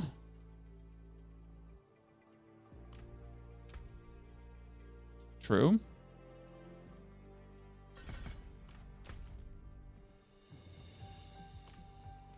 Are we right about that? Story's really good. Yes. I mean, like, end of the day, you're just going faster through the story without a struggle. I mean, let's be real. As a first-time player, you still don't know what to temper and everything. So, like, if you're a first-time player that doesn't follow a guide, I don't think you're gonna have it that much easier, or it's gonna feel that much different, right?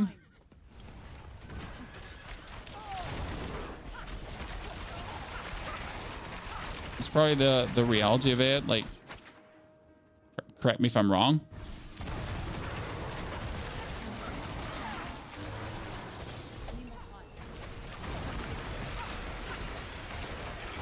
Jesus, what is this level speed? I mean, the Necro already had it good. Okay, where am I going to put my next points in?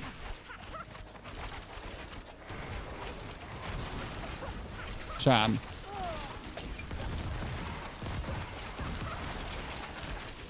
Well, I could put it in the frost thingy, but I'm not really freezing anything at this point.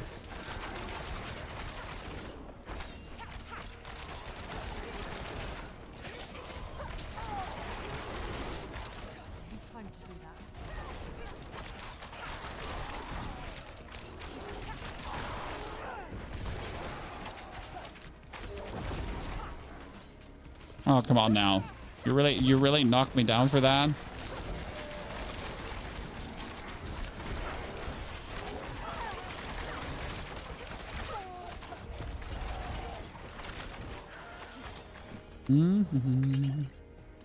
Wow, I did not think I would have a class that is more fun leveling than Necro, but here we are. Here we are. This is amusing me vastly more. Where's the chest that I'm looking? Oh shit, I'm looking for that chest. I can die as it seems. Should get the freeze chance tempering. Probably should, but feels like I can't be really much faster. You know, what's like the thing?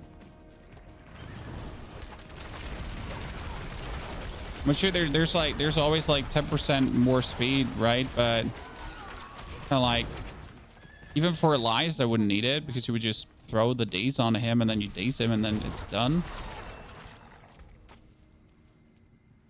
There.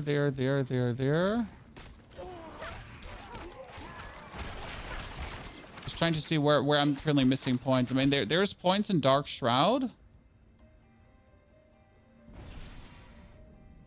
There's points in there. I mean, technically, I'm missing like the 3 points in Frigid, right?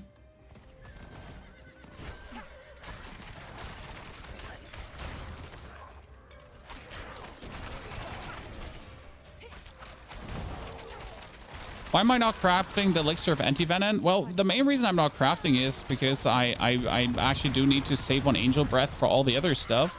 So I feel bad about making the elixir of anti-venom if just for the purpose of leveling. Sure, the leveling gets a bit faster, actually vastly faster because it's 8% bonus XP. But I need to save on angel breath. I don't have much of that.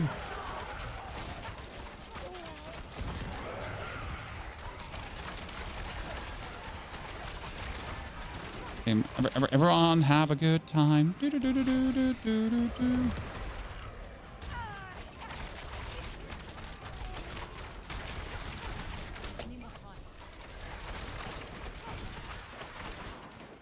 Everything just dies.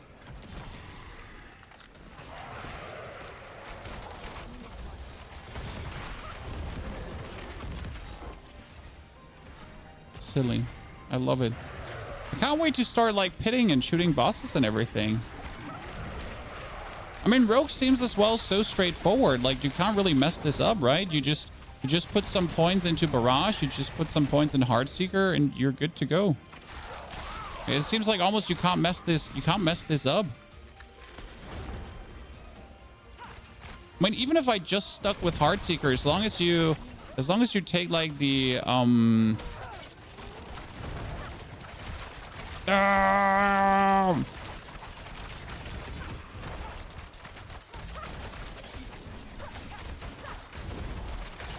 as long as you're taking the right aspects.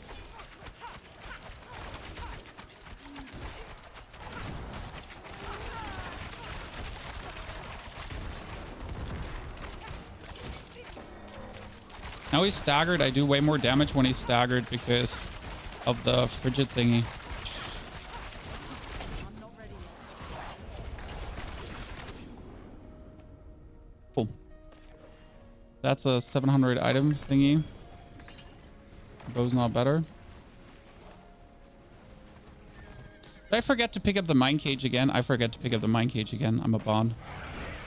I'm officially a bot now, Chan. Forgetting about the mine cages. I mean, we're currently, what are we already? We are 44, so just 10 more levels and we can go for the next world tier. And I guess you could probably go earlier, but that's not the point, right? You don't want to go earlier because again, you can't actually wield the equipment.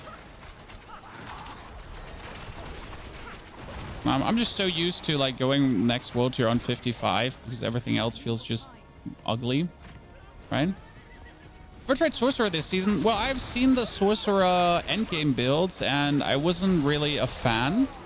So there's like these Immortal Flame Shield builds and they look a little bit boring for my liking. So I decided that with these builds being like kind of what you play, I mean, sure, there's still Blizzard and whatsoever. But with that being the endgame builds, it was like, nah, you know what? Nah, not my cup of tea. So we decided to not do that. What key passive are you running? We're running Inner Sight because Inner Sight gives us the ability to get this infinite energy. And when you get the infinite energy, we're essentially able to just hold the barrage button down. So then it's like barrage, barrage, barrage, barrage, barrage. And as we're doing this while we're staying like extremely close to the opponent, we're just like having our lucky hit trigger and everything. And we're like unkillable. We get like, you know, everything going on. Now we had the infinite energy, so just hold barrage down. Turns out to be quite nasty and fun together. And then you throw some bombs on them, right?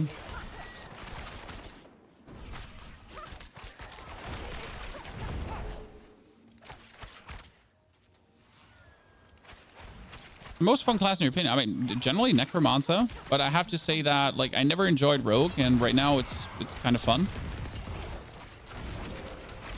It might be the novelty of making a class work, right? Of really figuring out how the tempers and everything go. But I kind of like the temperings that Rogue have. They're kind of cool. Then dashing around, throwing down smoke bombs, right? Putting caltrops. Having people take exponential damage when they walk into your caltrops. It seems like how the damage of a Rogue just multiplies up is just really nice to see. Probably I just enjoy Rogue from a mechanical standpoint because Rogue just has a lot of interesting mechanics that just truly do work nicely hand in hand together. Oh wow, I just didn't even notice the hell type was about to run out. Jeez, I feel like a noob right now. Why didn't no one yell at me? Chad, you probably yelled at me like, Pony, L-Tide is running out. Why are you leveling so fast? I mean, the stream is like online for 144 and I could actually be level 60 already. Right? You don't have the epic tempers when you start the story. I'm only using the tempers I have from the Rogue. I don't have any epic tempers. Sorry, I don't have any tempers I shouldn't have. I just had the absolute basic low life tempers. I didn't have anything special going on. I just had the blue tempers for Rogue. So rapid fire is currently broken. Yes, rapid fire is currently broken. So I'm not having anything special. The only thing I'm special have is Harlequin Crest at this point already, which just makes me more sturdy. But from a damage standpoint or anything, well, so the thing I have, and that's true, I have the recipes. So I have a fully upgraded Moonrise already. So that definitely helps, like having the aspects. So that's what he probably meant, the aspects. So that's like, you can hit 70, 80 in an hour easy. Yeah, we should be getting like there really fast. So having like the aspect of adaptability and then the aspect of Moonrise and all of that like happening together, that's amazing. Because what is Moonrise doing? Moonrise is stacking up attack speed and then damage multiplicative every 15 seconds. And with the attack speed we're having, it's great. Adaptability is another 80% multiplier. So we have two 80% multipliers essentially happening together. That's a lot. That's a lot. There's no question about this.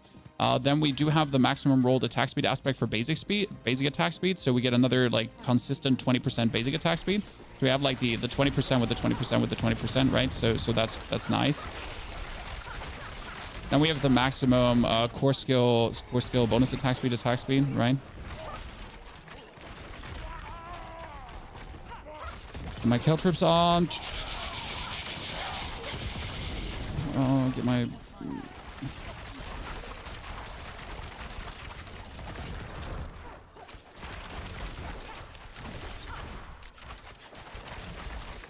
Good.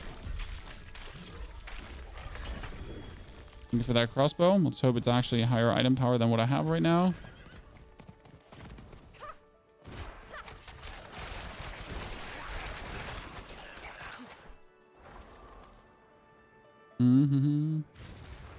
I think more points need to be into Dark Shroud in the long run. Oh, I actually never put bonus points into Dark Shroud. Oops. Oops. I forget to get free bonus critical strike chance the whole time. Must apologize.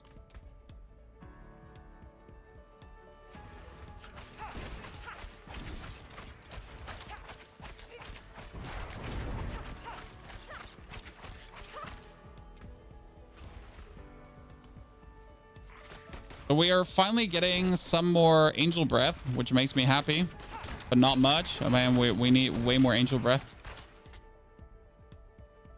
How do you get good gear fast? Well, so there is something very interesting, and that's just picking up gear. Obviously, that's on the ground. This one I got from the Helltide cache. This one I got from the quest. So I did like here the Iron Wolf thingy, and that just gave me that item. Simple as it is, right? And there is a cache you can buy on the Alchemist between level 20 and 50 that gives you unique gear too, right? What level you equip that helmet? 35. If you have a uber unique already, you can take that for new character leveling. It's actually kind of cute. So what are we getting? Let's see. So we get Wind Force. I mean, we have Wind Force already, way higher, way lower item power. That's Mother's Embrace. I mean, we don't actually need Mother's Embrace, but I guess to have or not to have. That is the Writhing Band of Trickery. Casting Subterfuge, behind a decoy trap. We're not really using this, so I don't see a reason to equip that. We have a new amulet for 750, so that makes really sense to put on a new amulet. This has way higher item power. That ring is low item power, so we might as well put on a 625 at this point. That's a better pants. That's a way better crossbow of 750. So screw that. This is like actually, you know.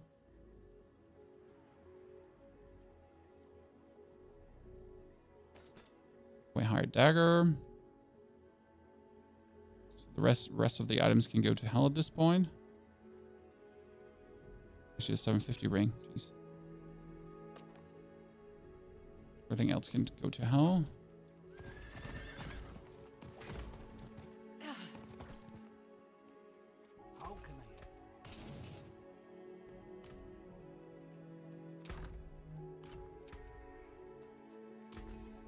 Okay, now we need another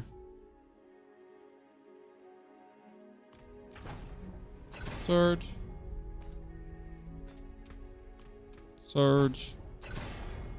The one had surge tempering already, right? We need an enchanter. Now let's first grab the items, then we need an enchanter. It's another capstone time. We could probably do the capstone. You know?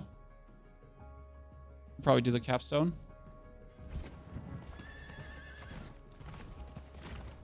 Item power better than actual stats in the beginning, yes. I'm not looking at stats at all. Like I'm leveling here. So a higher item power item has just way more damage. So that's just as simple as it goes. More item power, more damage. Like no questions asked. right? That's just as simple as it goes. Okay, that's Moonrise. I'm always going to put Moonrise on that one because Moonrise is just double damage. It's too good. Then we need a Curse Touch. No, a Curse Touch is on that one. So this one is going to get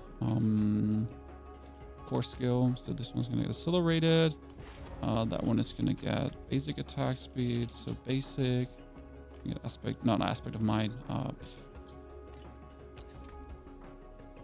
Offensive. Rapid aspect. That one has Barrage going on because we're using Barrage right now. And that one is going to go for adaptability. How can I help? Clear everything for the rest. You need the forge. Let's go kill Blood Maiden. Actually, from this point on, I might be faster there from here. Right? I need time to do that. I'm scared they're destroying the game again with the new season. This season's the most fun I played since D4 and just skipped every season except this. First time game. Well, so I think you're not seeing the bigger picture because there is a very interesting thing. And that is first and foremost that we now have the tempering and the masterworking and everything, which is permanent in the game. You have the pit, which is permanent in the game and all that kind of stuff. And what the new season can bring is the new season can bring complete new temper recipes. This season can bring seasonal temper recipes so that are only in for the season, plus an actual season mechanic. So they can just do, at this point, they can do way more with the season than ever before because they have new mechanics to fill, right? We can still refine the masterworking to make the masterworking be different or be exactly like it is. So I do feel like there is more they have access to now mechanic wise to essentially add into the game that will just make the game even better than it is at the point. It's obviously only my humble opinion. Like you're allowed to disagree, but you're wrong, obviously. As always. Yeah, I do think there's just more options, right? Which is a good thing.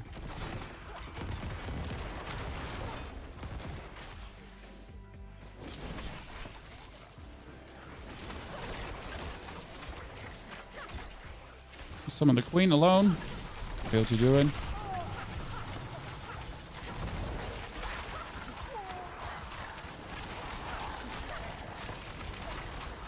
The season end level is not boring. Yes, and they can only add more. I mean, you have to understand we have the pit now, correct?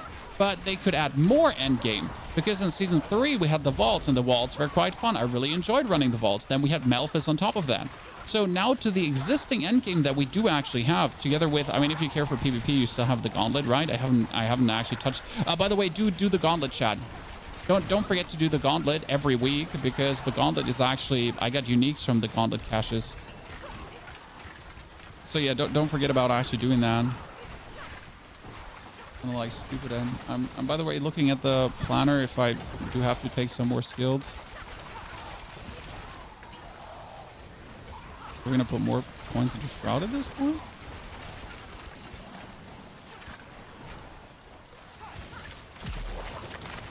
What's the best necro for high tier pits? I'm running Summoner Golem. Summoner Golem is the best. Hasn't changed.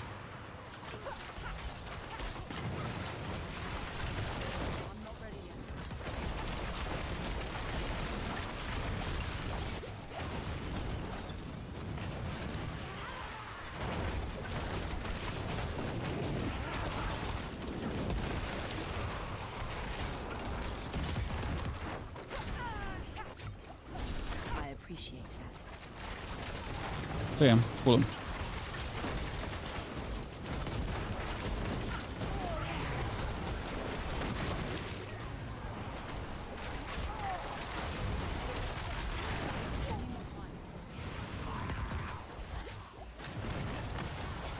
She's like, with all these people here, she's actually... Oh, wow. Jesus. I finally died. I mean, luckily we didn't have, like, many cinders going on yet, so that's, like, no loss, right?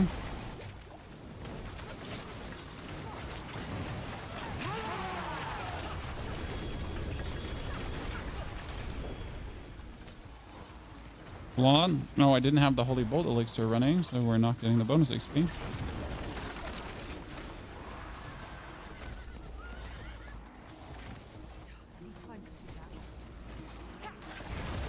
Lad, you're gonna die.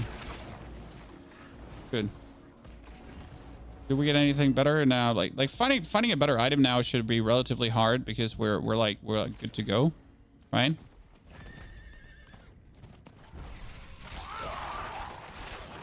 I guess let's summon her a few more times.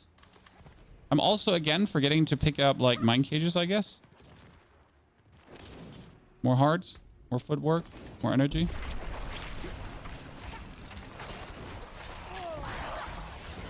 What is the gauntlet and where you open this and you have trials and then you can start? That is the gauntlet. It's the leaderboard that we currently have. Some people enjoy it, some people don't. The thing is, you do actually need to have a gauntlet specific build. I got into the top 1,000 with one single try last week because it's just super easy to get into the top 1,000, to be honest. So I just went into the top 1,000, and then you get 4 caches of loot. And if you actually do top 1,000 team, top 1,000 solo, you get more caches. So it's kind of like nice because you can get these caches and they have significant loot in there.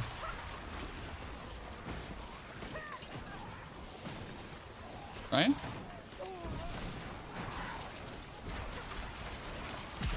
I was checking like the... Okay, less people here. The amount of damage we're dealing is just insane then. Right? If no one's like interfering with our try here.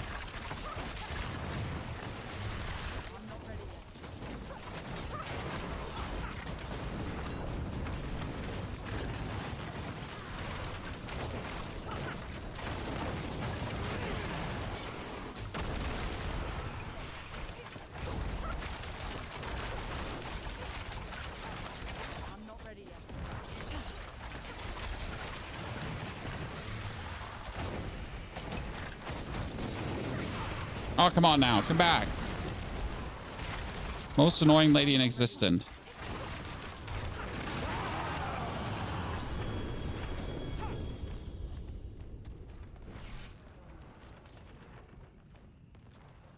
I don't actually want to find a better item because if I find a better item, I have to go like masterwork and enchant and everything again, right? Someone can find new boots. That's fine. I'm doing this.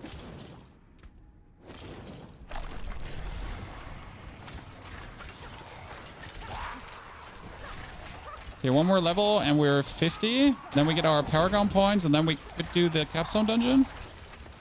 But again, I don't think we should do it with 50, but I kind of want to know if I could. But what do we think, guys? 50 Capstone dungeon possible? I mean, I get the tempering, right? What would we be able to do in? Do you live in Germany? Because you sometimes speak German. Yes, I do live in Germany. I'm German. Yeah. I am German. I live in Germany. I was born here. I was raised here. And I am the German. Just like every other big Diablo creator, it seems. Right?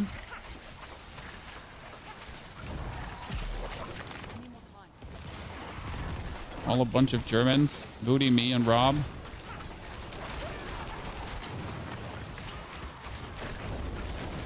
Oh my goodness, that was a nice little damage burst. I like that.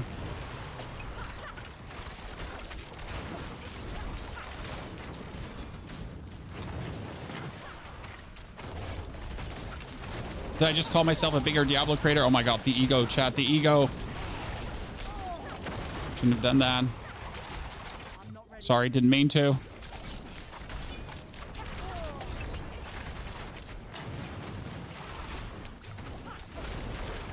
He's tripping, chat. He's going on a power trip.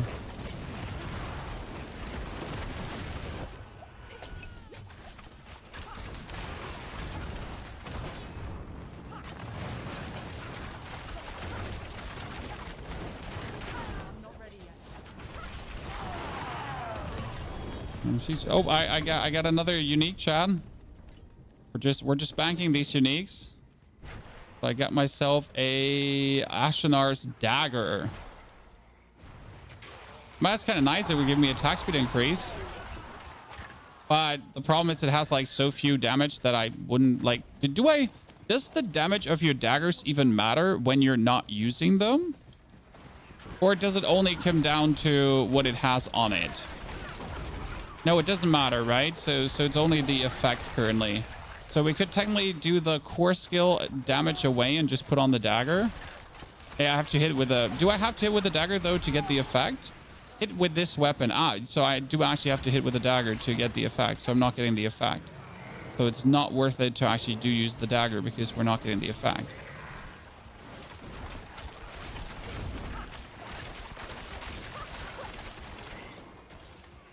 Okay. Yeah, I mean, it makes sense. I was just like making sure to like understand what we're having here with the rogue, right?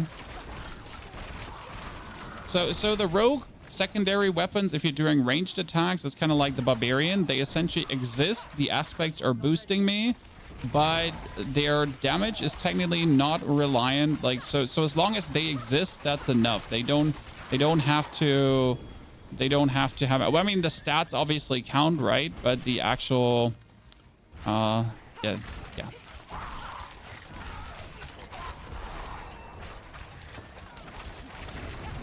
You notice after tempering that no uniques come close to masterwork, and you're absolutely right about that.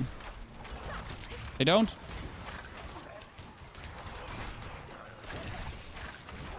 You see that correct, sir.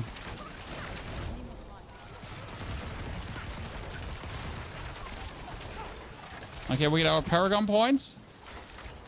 It's going to be interesting because I have not Paragon Rogue yet. So getting into Paragon points is really cool. Makes me very happy.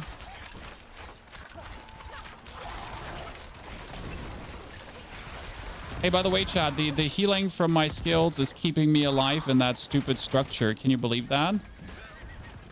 The healing of my skills is enough to not have me die. If uniques were able to add tempers, that would help. That would help tremendously.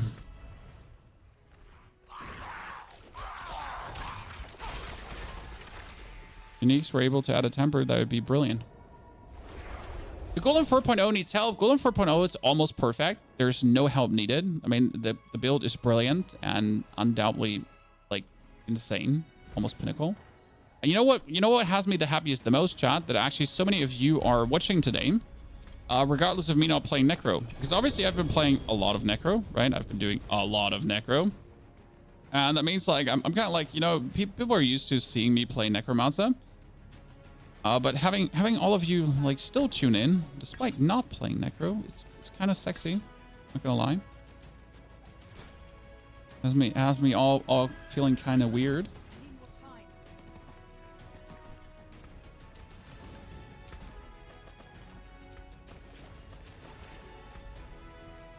So this is like in 15 minutes. That means if I could get the Fallen Temple done in 15 minutes, it would be good. Give it a try. Naku, appreciate it. Imagine Grandpa with Golem damage, not actually worth it. Your accent is going all over the place. Well, I'm from Germany. I speak, you know, German mostly. But I've been in America as a kid. Then I played together with a lot of British people. British people. I need time to do that.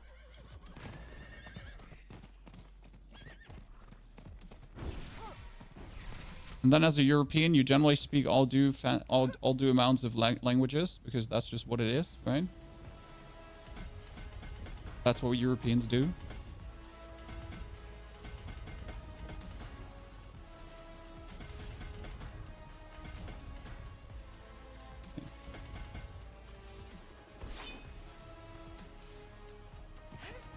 I mean, my wife is from Kazakhstan. I bought her there, RussianBrides.com, back in the days. She's definitely not one of these German people that were sent to Russia in 1920 and then they came back as Russians and now they're not Russians or Germans and everyone kind of hates them for no reason.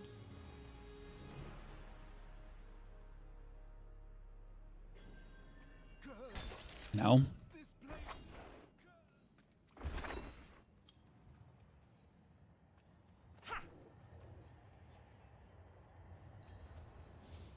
My Necroscritian Pit 70, do you have 40,000 life? Or at least 30,000 life? These are honest. This is not me mocking you, like, or making fun of you. I'm just asking. Okay, so why is, what is this? Chan. I mean, seriously, what is this? Like, what is this? I'm level 50. What the fuck? What is wrong with you, Rogue? I mean, holy balls. So yeah, if you, like, you should have at least like 30,000 life to feel good in the pit, and the way to achieve that is over HP multipliers. You need to have the royal rubies, obviously, and as soon as you have the royal rubies, your HP will skyrocket, because royal rubies are at this point 45% life bonus. Okay, 45% life bonus. That makes a huge difference, right?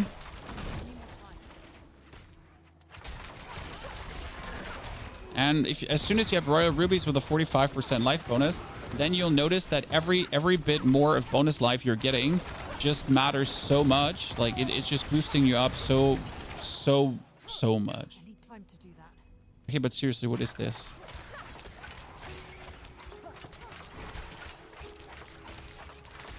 I'll say Rogue is broken. I like it. I mean, the max aspects are definitely doing a difference, that's for sure. But it's still crazy. I mean, the Harlequin Crest is doing a minimal difference. Let's be real. It's a damage boost, but the biggest difference is like having the aspects maxed. But it makes me feel good. I mean, like, let's be real. This is cool when you're leveling, though. I mean, I have one character 100, right? I have done the work. I've put in the effort to get to that place. And now I can essentially reap the benefits for my next character. 20% damage reduction is kind of big, though. Right? It's not like enemies are actually getting close to me. Right? I mean, you do that, and then you can dash out, and then you can dash away. It's not like you're actually getting attacked. Right?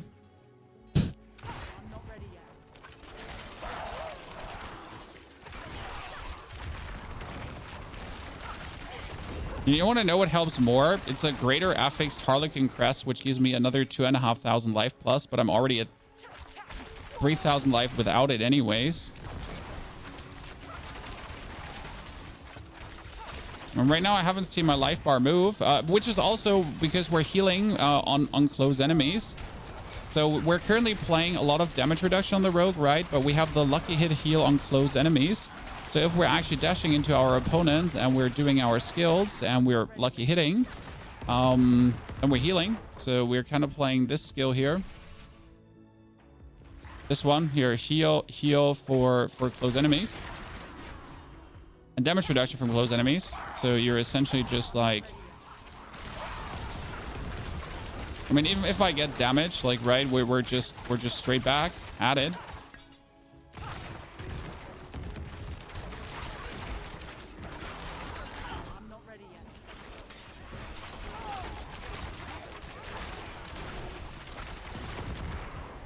That helps. You want at least 2 or 3 greater FX max life. Yeah, greater FX max life is way more important than damage. I mean, if your weapon, so for example, as a Necro, if your weapon doesn't have a greater FX max life, don't take it. Greater FX max life is literally broken. I mean, in a greater FX max life in Masterwork is 3,800 max life. That with a 45% from your Royal Rubies, well, guess what? How much life boost you're straight away getting?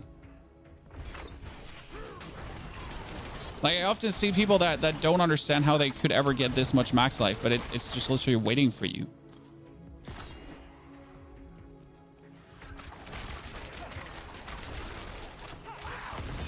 So I'd rather take like a greater affix max life weapon over a weapon that has like critical strike damage or so greater affix. Don't get me wrong, I want the greater affix on critical strike damage as well, sure. But the max life is just where it's at, right? So that's a minimal requirement, especially on two-handed weapons. It's just too fucking good.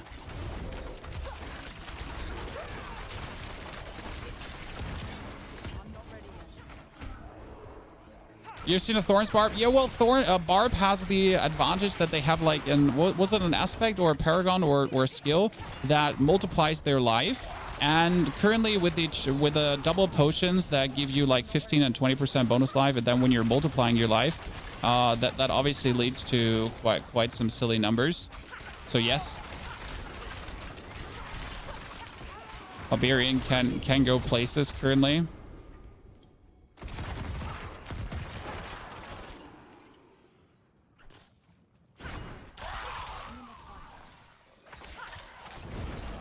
The problem is if I get to the next world tier right now, correct, that I couldn't be putting on the new items I'm finding. It's like the sadness because like you have to wait until you're level 55.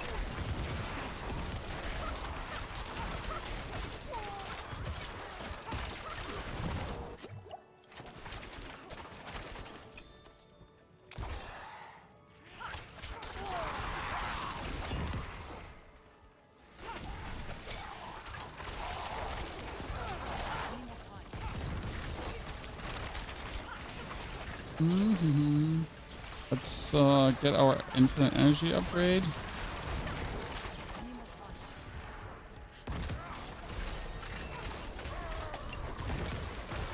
So we're 51. This is good. Let me double check. Not that I exactly missed this dude here, because that's the thing. Like the amount of times I've been in this stupid dungeon and then like you just missed the last guy because he has been conspicuously at the very beginning. Annoying.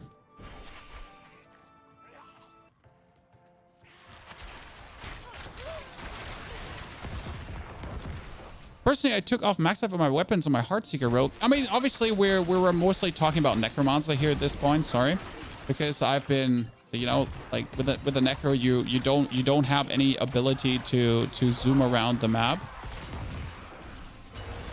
so you're literally forced to take max life, because that's the only kind of defense that you have as a Necro. Oh, that's actually better than what I have. That's cute. Both are better than what I have.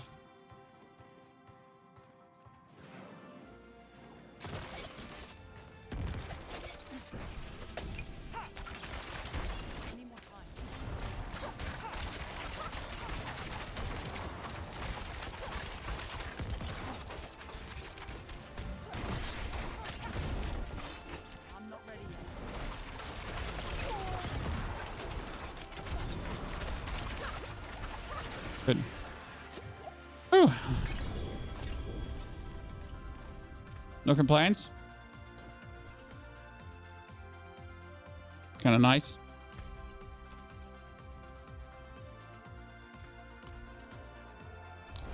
It wasn't 5 minutes. That was my plan. That we have enough time for the world boss, but in world tier 4, because then I get 3 scattered prisms, guys. If you do kill a world boss, okay, on world tier 4, you do get scattered prisms.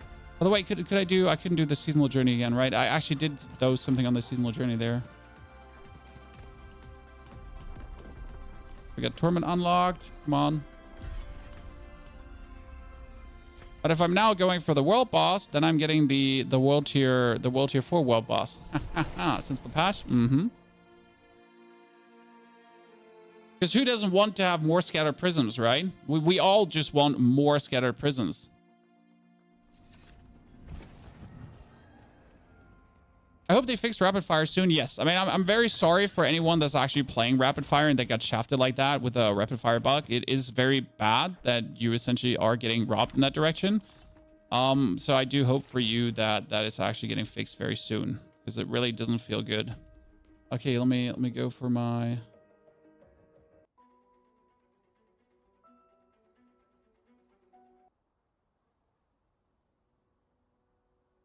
Paragon board. Next Paragon board is called Void Weakness.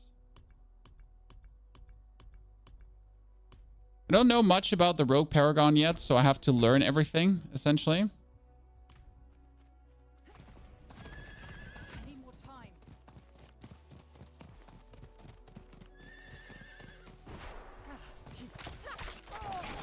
And so this is in World Tier 4, and you would expect that we are actually going to get... that we can't kill things in World Tier 4, right? You're wrong. You're wrong. By the way, we actually haven't upgraded our potion since level 10, Chad. Oops.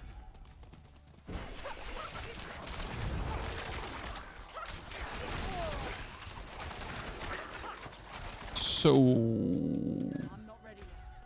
a bit unlucky.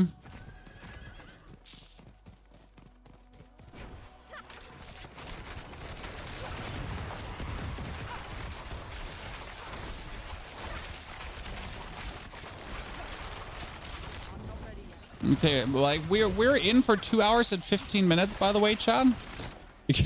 In case you're asking, we're in for 2 hours and 15 minutes.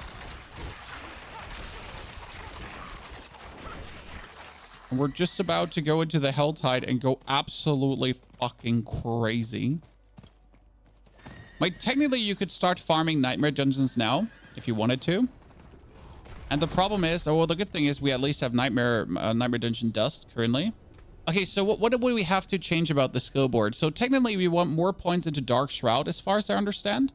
And we don't need the Barrage anymore. Yeah. We technically don't need the Barrage.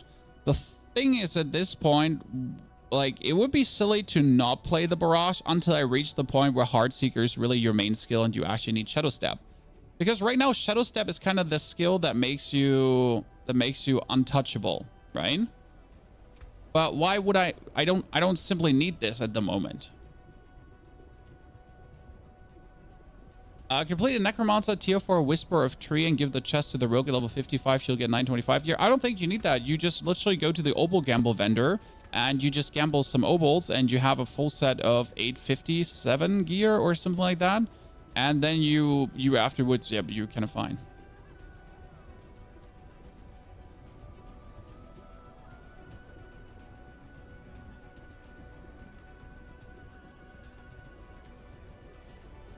I don't know if so what we're playing currently is we're playing damaging enemies with a basic skill gives you 4% bonus attack speed, and that's 5 times, 20% bonus, 160% attack damage. Then we have basic skill gains another 45% attack speed, so that's another 65% in total. Then we have our core skills crit with another 25% attack speed, so we're essentially core skill critting with Barrage to get another 100% attack speed roughly. Then our lucky hit is making vulnerable, so we have things permanently vulnerable. Our aspect of adaptability is giving us a permanent 80% damage or restoring more resource if we actually do need that. Plus our grenade skills are actually freezing enemies if we're using our grenade to freeze something that we just have because we have it. Casting 5 basic skills, we had a cooldown reduction, so why not? And when you cast a skill, you actually heal. Yeah. Plus, we get 4 more ranks and everything. I mean, the key part is really this. I mean, having another 160% multiplier on Heartseeker, so you do only 3,000 damage compared to the Barrage of doing 2,000 damage. But you have the Heartseeker, right, which gets bonus critical strike chance and attack speed. Yeah, critical strikes gain attack speed, exactly, and you get double, so you get even more attack speed here right now, then you ricochet off. And having like an 80% and 160% bonus damage is kind of nice. Not going to hurt. Plus the Elemental Surge tempering. So we have like Elemental Surge, Elemental Surge, Elemental Surge. So we have a 40% chance to do things. With a lucky hit chance of 57% essentially, right?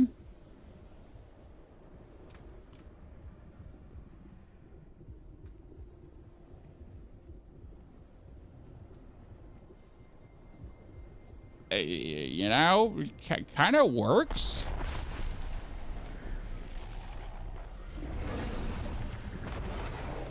100k is needed for 100 plus? No. 40k life with 2 potions onto 60k or 55k is more enough. I beat a tier 100 dungeon with my last build on 45k life, but you don't need, I mean, like, depending on what class you're obviously playing, but as a Necro, 45k is like more than enough. Thank you. Oh, did I just get 2 uniques from this, Chad? Okay, so we just got 2 uniques. I got the Writhing Band as the 925. And I got the Frostburn gloves, which I already have, though. So Frostburn is not needed, but I just essentially get like... Oh, I got an 876 normal bow, which is kind of like a joke why I would get that. Oh, and we get a unique... Wait, I got 3 uniques from this. Cool. Cool. Cool. You know, like cool. Don't need it, but like, I'm not going to say no to 3 uniques. I'm like... Sub 3 uniques.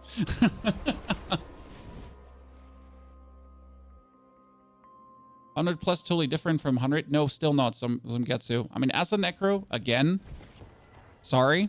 As a Necro, again, more than 40k life is not needed. I have cleared 113 already. I'm working on the 115 right now. You have enough life. I'm sorry. Like, 100k life is really not needed. Just got 10 million from my Whisper. Yes, the Chaos can drop more. Chaos is actually pretty good. They can go like really crazy. Okay, let's I need to open a rogue tab. So what I should do is actually I should take all my distilled fear and bang that through. Actually, that's what we should be doing, Chad. Yep. That would be the smartest thing. Like if I get level 55 and I can put on my ancestral gear afterwards, we're gonna fly through that. That is so good. Ooh.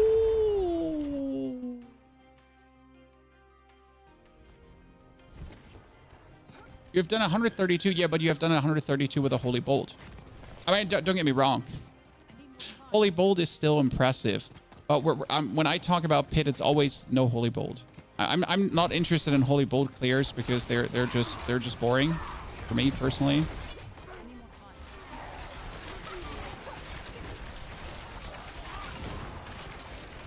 There's still a level of skill to it, but you know, like not intriguing in any way. Right, am I using Holy Bolt for leveling? Yes, obviously, but for the Pit later,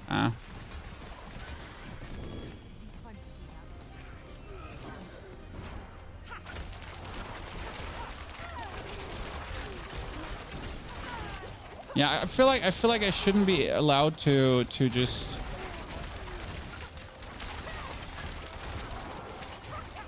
do the Helltide like this. But I'm happy we can. Oh, legendary temper manual, finally. Should probably try to get an elemental surge better manual, just equip that. Right?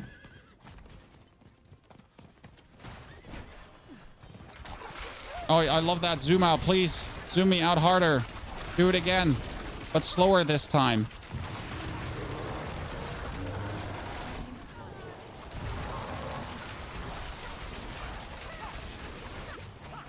Do you like how we are standing right in the middle of all these enemies, but we're essentially just healing full straight away. So they do damage to us, but we're just getting healed full by the shit we're doing. So no matter what they do to us at this level, right? Due to the lucky hit chance and all the spam here going on, we're just healing full. Actually, really funny. Yeah, I need 55 now quickly.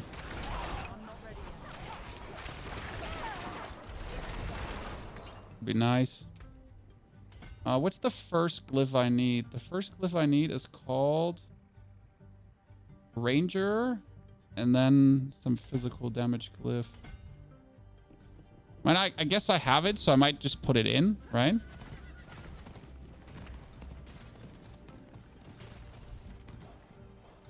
You could use the advantage elixir. No, we're using Holy Bolts because it's 6% XP. It's like a minimal more XP, but it's still more XP, right? It's the main reason we're actually using it, because it just gives more. Right?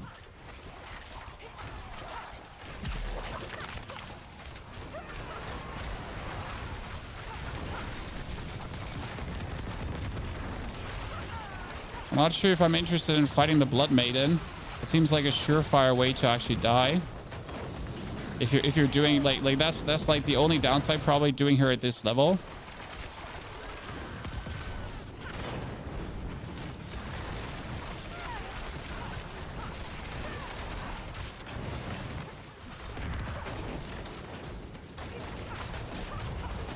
That's what I'm talking about.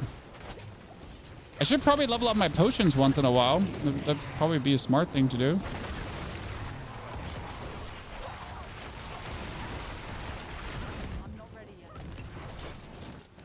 Oh, you just went away, lady? Don't you like I was putting everything down there. stay here. No going away. Ma'am.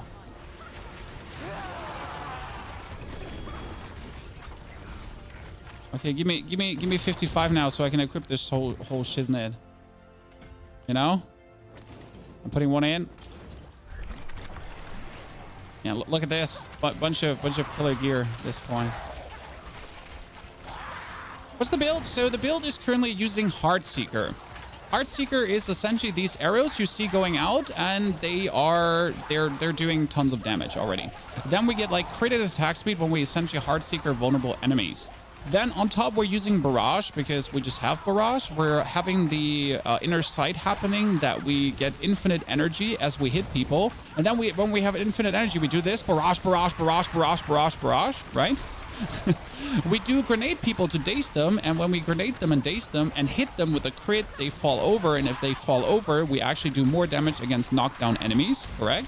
We have the Caltrops for like stacking damage essentially against people, so they get multiplicative more damage over time. Or not damage over time, but more damage, right? Dark Shroud gives us damage reduction per active shadow, correct? Plus, the damage reduction gives, when Dark Shroud is active, we're also getting more critical strike. So that's kind of cool, right? And then we're essentially blasting. Oh, if we hit crit, like, and then we have like a cool vulnerable thing happening with our key passive. So we're currently playing the victimize key passive.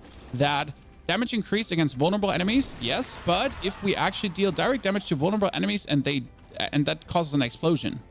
So right, dealing direct damage to a vulnerable enemy has up to a 50% to cause an explosion. Dealing damage to them and surrounding enemies.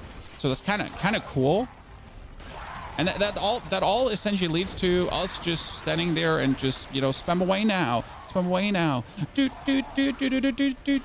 then like...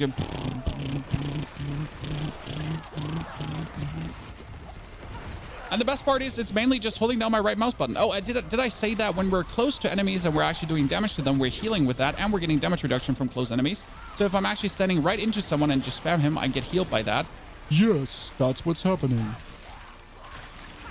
So that's kind of like cool, and it works really fun together, and it actually works from early levels on. So we're essentially playing this build now from the very beginning on, and we've been playing it through to this very point, and it's just been working.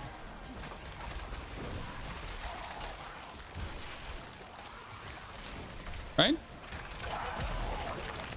So kind of nice, but don't actually like forget to use your Caltrops and your grenade, because your grenade is cool. And you're later gonna like get like some like your grenades actually freezing people thingy, so that's also very nice. And the most fun part again is like when you can spam barrage. So ow, I died. I'm not surprised that she finally focused me, but ow, I should have been more careful, but I'm okay with this. We're not here to open chests anyways. Put the Caltrops down for more damage. Put the Caltrops down for more damage. Daze her. Get our barrage stacked up. Damage, damage, damage, damage. Oh, see, our first greater affixed item, Chan.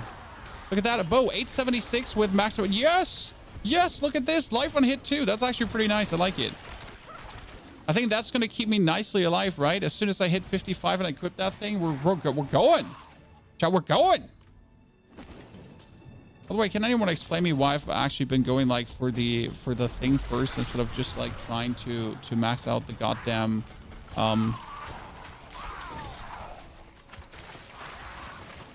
That actually seems like a pretty decent item to go for.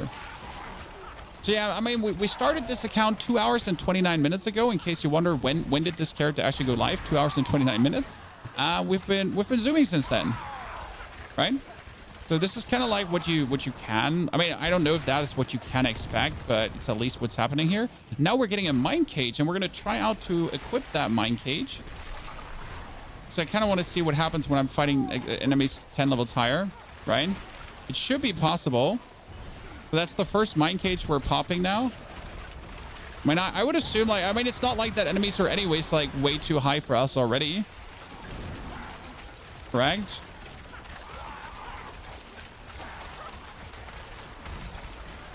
I'm not even sure if he's going to put it 10 levels higher, because we are, like, at the max already. I think he can't put it higher than what it is currently, because we're essentially, like, exceeding safe parameters. I'm just going to stand on max distance to her. That's what I'm going to do. Just stand on max distance. Because I'm not interested in dying, you know? Oh, shit. Yeah, stand max distance. Like, I can stand back. I can barrage from here, and I can heart... Oh, Jesus Christ. What hit me? A train. And here we go again.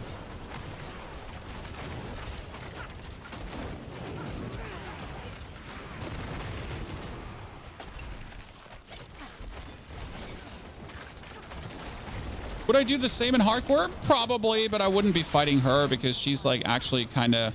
She's like her attacks like can like take you absolutely out in no time, right? Where if you do the normal hard Helltide, you're not like prone to any kind of death. I'm not ready yet.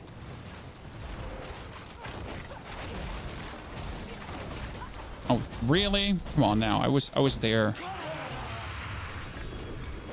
Okay, good. More items. More footwork. More energy. I like that greater affixed item. That's just silly that we got one. Should probably just open like a 75er chest. But honestly, just... Did we summon her another time? Wait, I have done everything here. But technically I have one more. I guess I want to do some world event for more Angel Breath. Time to do that. From the Helltide test, though, we didn't do the Helltide bug, so we're essentially just farming the Helltide normal, but we didn't like abuse any of the existing Helltide bugs where you're like trying to make it infinite, because I find that very bad as a creator to essentially abuse bugs for your community. Always weird vibes energy for me. Sorry.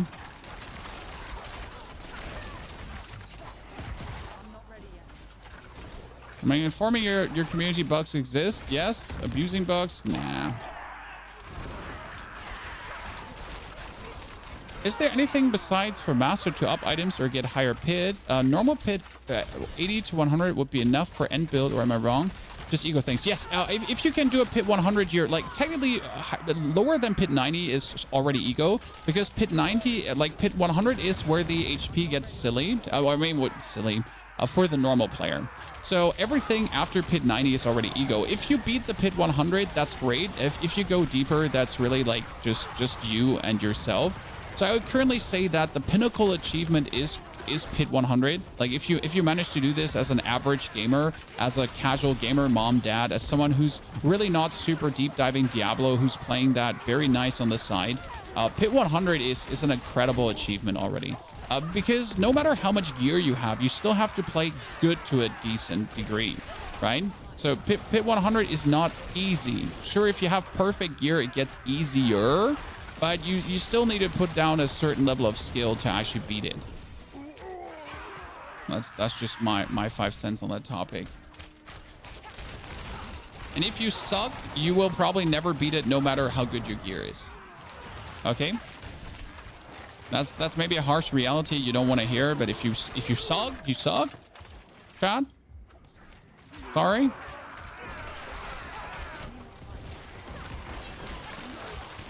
There's no participation trophy here.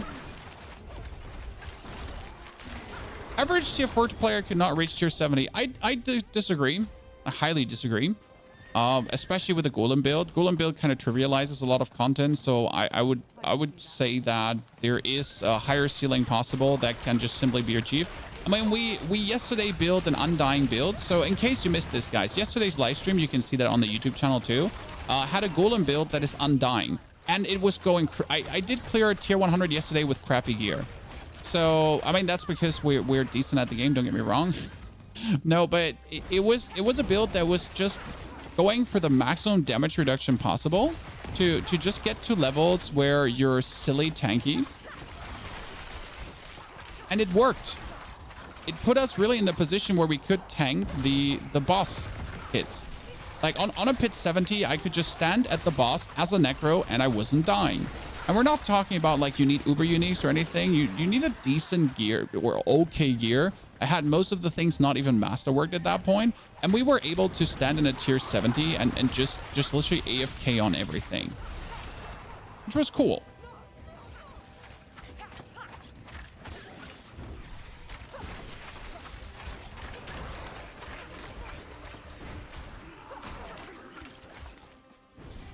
Didn't play Diablo for the past 2 seasons. Now I'm Pit 105 Golem, not tried, just relaxing higher pit. See, that's pretty damn good achievement, I'd say.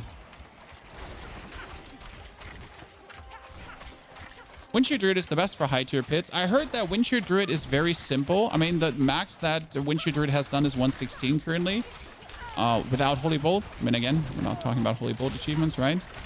So that's quite impressive. Especially I've seen that Windshear was just undying. Like so the Windshear player was just standing there and like nothing was like touching him. Why are we not gathering the souls? Because we want more units to spawn.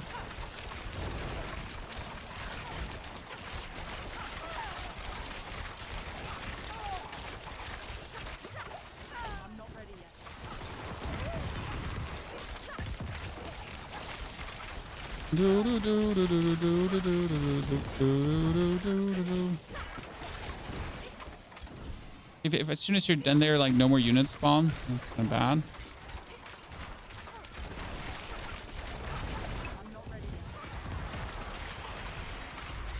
Okay, we are level 55 now, so we have reached silly levels because now we're gonna do the Beast of Ice. The Beast of Ice is a tier 30 dungeon, right? But at the same time, he can drop you stuff.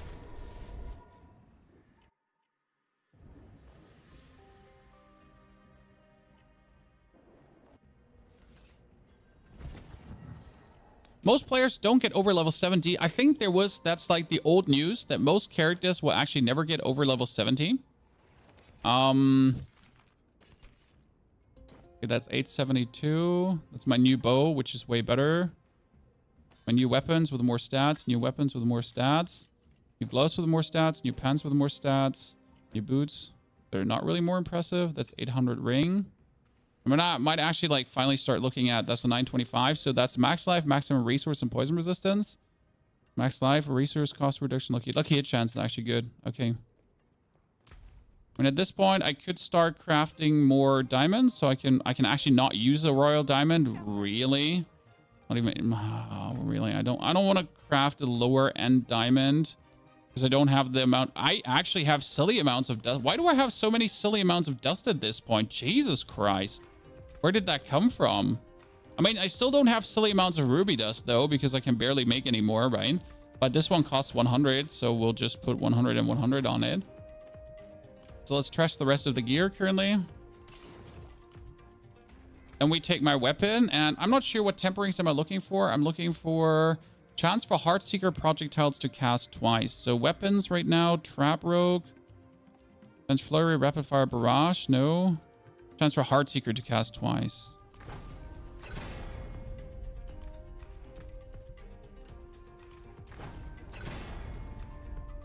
Okay. I mean, it would be cool if you do the Heartseeker thingy. Okay, cool. But how about Heartseeker? Okay, cool. But how about Heartseeker? Thank you. I mean, that's not what I was looking for at all. What's the other one? That's vulnerable damage. Okay. Cool. Cool. Good.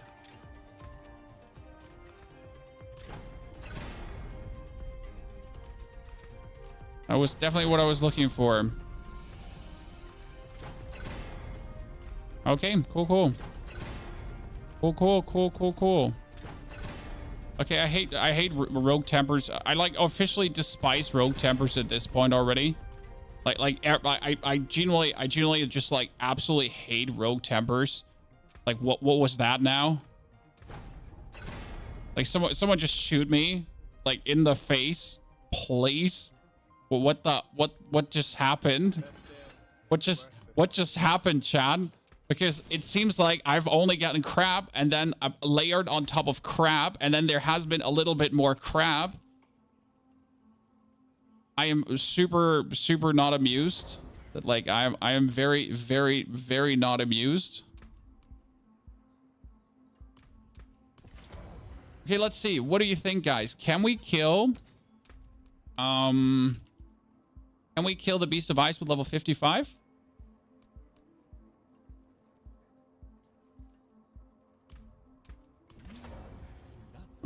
Amulet is gonna have adaptability. And ring is having...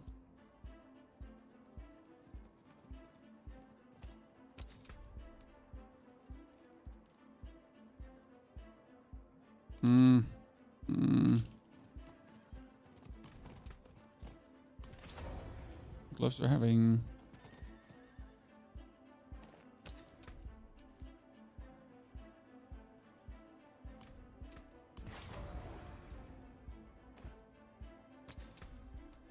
We're just tempering a lot right now. So that's for grenade skills to freeze, and then we should be able to technically go to... Oh, he's actually the right dude I was looking for. We're making distilled fears. Because I don't need these distilled fears, right? Who needs distilled fears? Distilled fears are crap.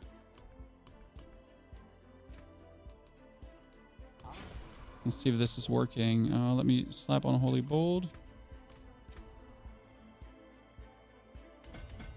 Okay, that first one, whenever you deal damage to vulnerable enemies, they take... What? Really?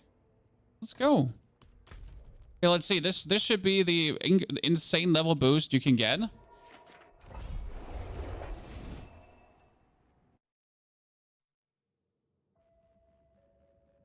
Let's get it. Try a different item. No. I mean, this is the highest bow I have right now. Look at the bow, chat. Look at the bow. It has maximum life on hit, and dexterity. I have 13,000 life. I'm level nothing. I'm not ready yet.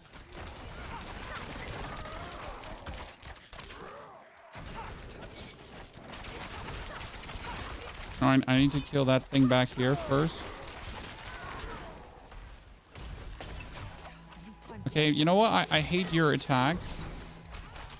There you go. That's now we can start doing the actual damage. Time to do that. Might need unstoppable at this point. You know, might be coming to the time where we need unstoppable.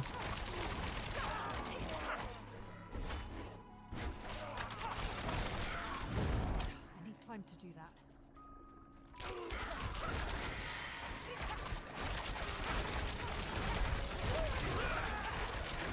Yeah, that's working good. I mean, XP is just flying in, right?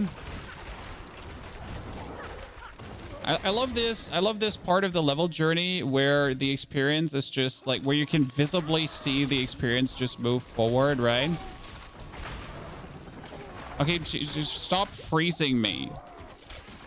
Whoever is freezing me, just stop doing that. I'm not ready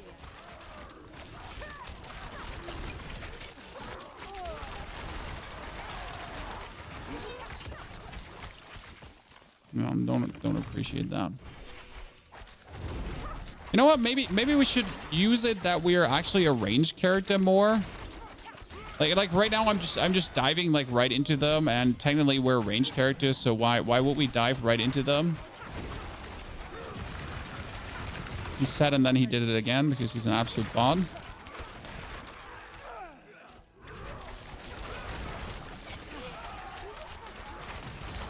By the way, this is mostly my basic attack, right? This is not even like any like core skill we're using much. It's really just me holding down the right mouse button currently and using my other things to just stack up and multiply and be nasty.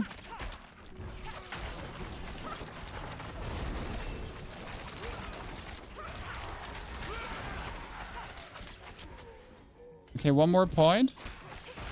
Get more damage to his vulnerable. You've gone and you're 30 levels behind. I'm sorry. I mean, the goal was to get 100 today, so we better get there. Well, we did a mistake in the beginning, I have to say. Like we essentially like just went for Heartseeker straight away, which wasn't the mistake. So it was good to go for Heartseeker straight away. But we actually didn't put any points to Barrage. And like in the very beginning, like if you're not playing Barrage at all, while you're waiting to get like some more skill points, that felt a bit slow. I mean, then we reached the point, right, when we started like putting some of the basic affixes on where Heartseeker alone felt good. But honestly, like with the barrage together, it felt better for a while.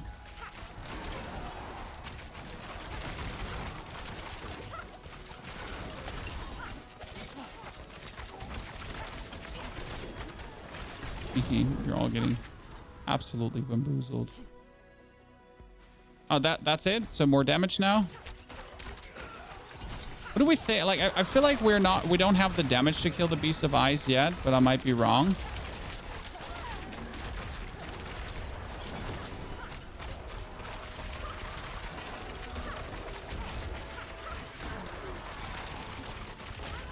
I literally don't know what to expect.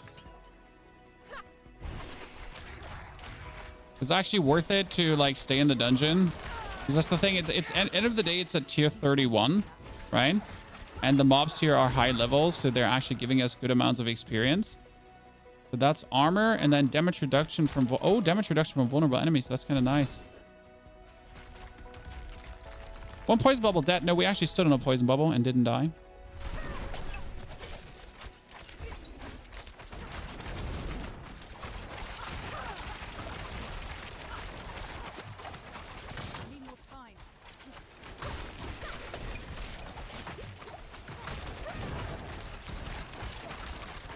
I'm gonna kill it for you now. I want to see how far I can get myself. Appreciate it though. Thank you.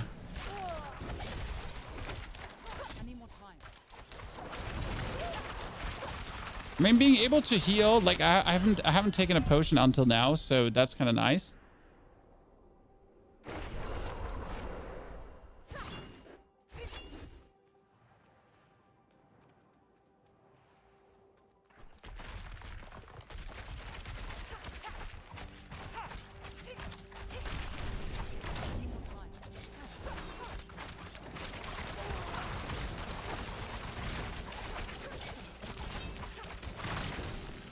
It seems like we couldn't do it.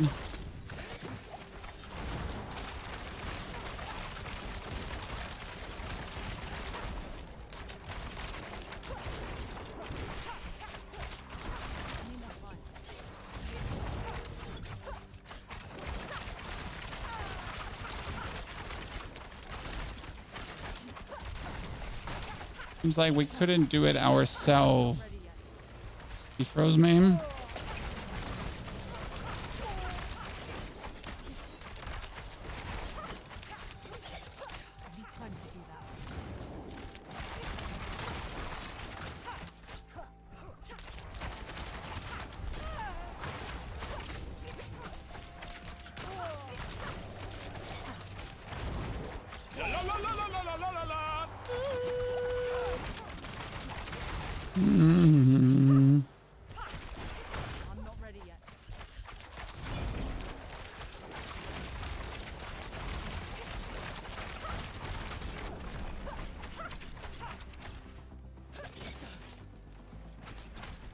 Hey, where are the minions?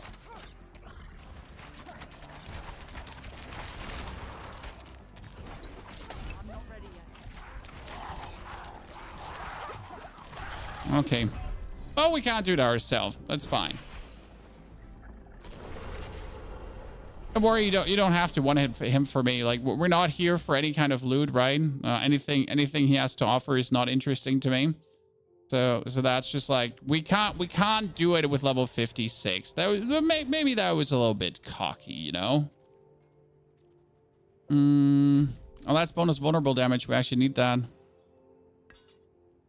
As far as I understand, bonus vulnerable damage is essentially what you want. What do you need?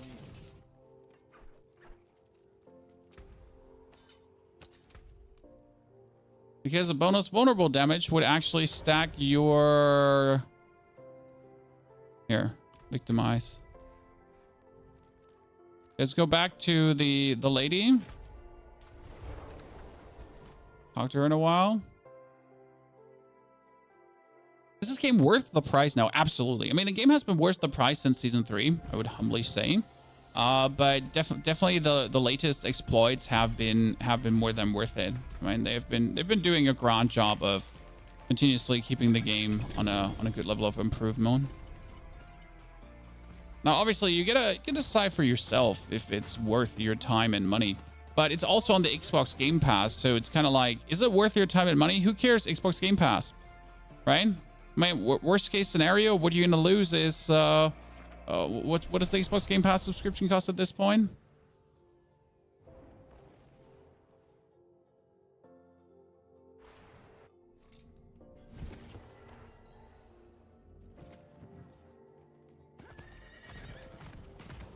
I need time to do that. I took a little bit to get the Rogue to 100. The Necromancer is just flying through the levels in comparison. Honestly, I'm like for 2 hours and 50 life right now. So this is 2 hours and 50 minutes, and I'm slow. Okay, that's important. I'm kind of like slow because I screwed up a bit the early progression, so that could be said. So especially where you save most time, right, in the early levels. But I feel like I was faster than my Necro. That's partially down to me actually using the tempering, and on the other hand, it's down to me having the aspects already that my Necro didn't have, right? My Necro didn't have the aspects.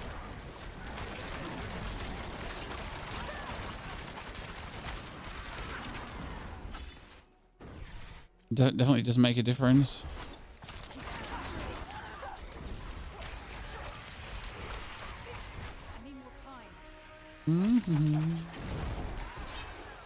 Or play after maxing the Rogue. I mean, after maxing the Rogue, you gotta like try out some builds. You gotta push the pit. You gotta try to one-hit some Uber bosses. So there's much to do with the Rogue, right?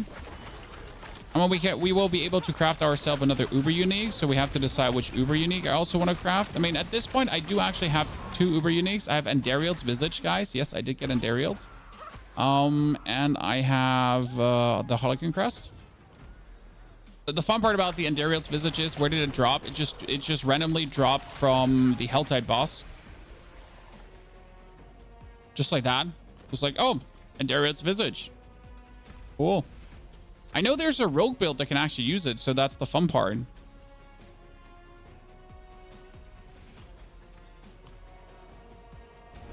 Starless Skies? Probably Starless Skies, so I can experiment with that. Did you start the stars? Did you start the shard today? I started the shard 2 hours and 52 minutes ago.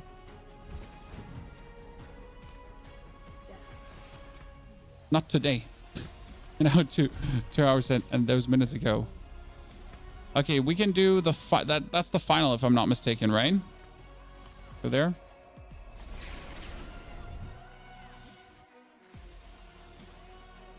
Was thinking Heartseeker so nifty. I highly recommend going Heartseeker together with a smoke grenade, caltrops, and barrage for the leveling, because that has just gone good. Like there was 0 hiccups, nothing that essentially stopped me. Oh, let's, by the way, upgrade our potions. About time.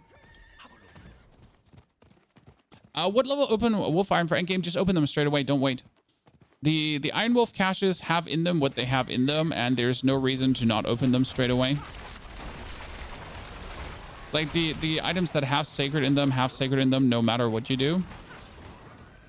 They won't magically have ancestral in them.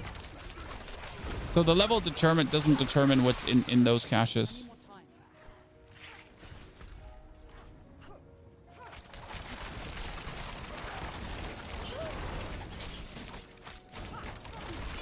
Oh, I shouldn't forget to actually target the guy. I always forget that, like, I can actually target my attacks, right? I'm not a Necro anymore. I can actually click on the guy I want dead, and then he dies.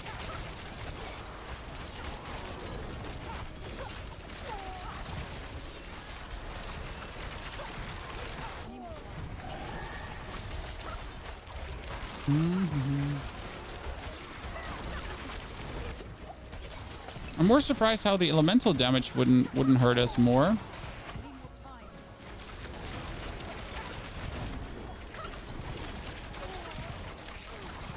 Oh, I would expect a bit more hiccups from that.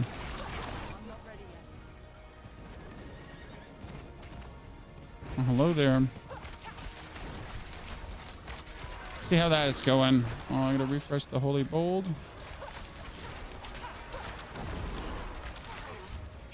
I'm not a Necro. I can click the guy and he dies. I mean, like, so I can do that with, depending on what Necro build you play, you can do that too, right?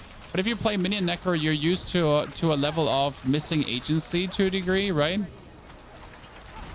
Because you're just waiting for your units to attack things.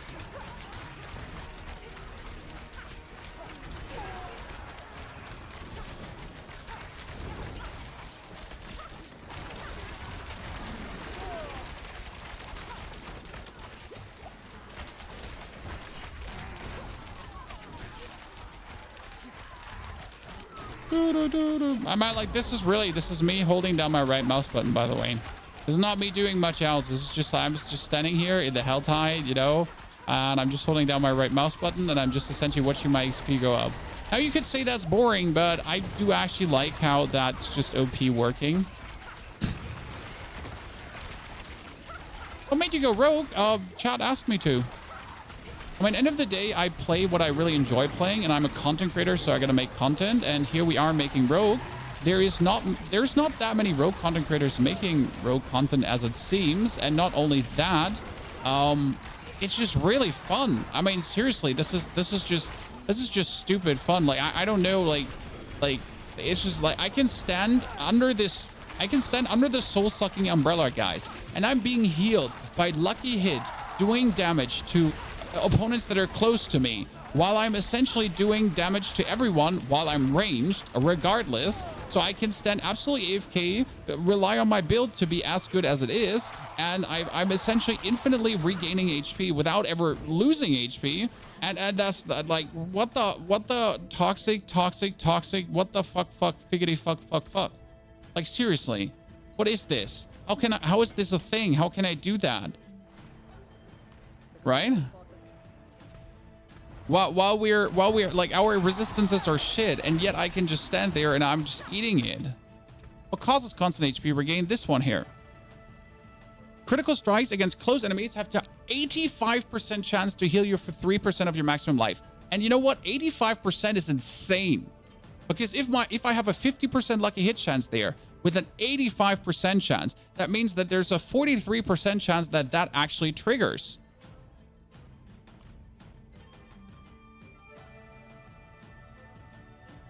That's silly.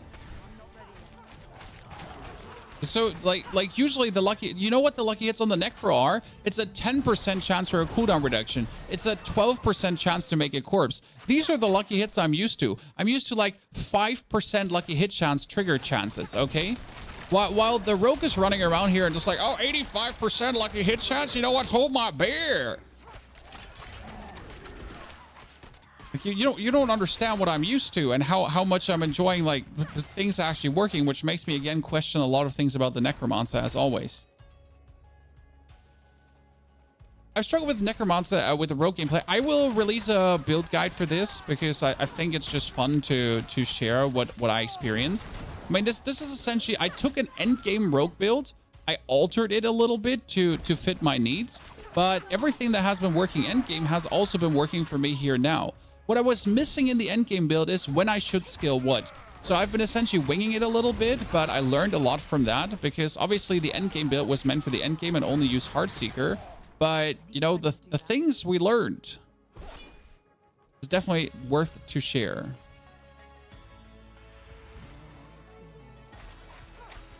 There's a build called, this is a Heartseeker build. So it's essentially using basic attacks, mostly Heartseeker, together with the aspect of Moonrise and adaptability for an 120% bonus damage and 160% bonus damage. It's kind of incredible. You can duct tape your right mouse button. The fun part is you do your right mouse button right, but you can hold the right mouse button down and still do barrage at the same time. Okay, so I'm holding this down, and then I'm just holding down barrage as well. And whenever barrage runs out of energy, she like continues doing that. And if we go below 50%, we just regain energy faster, right? And as soon as we're above 50%, we do more damage again.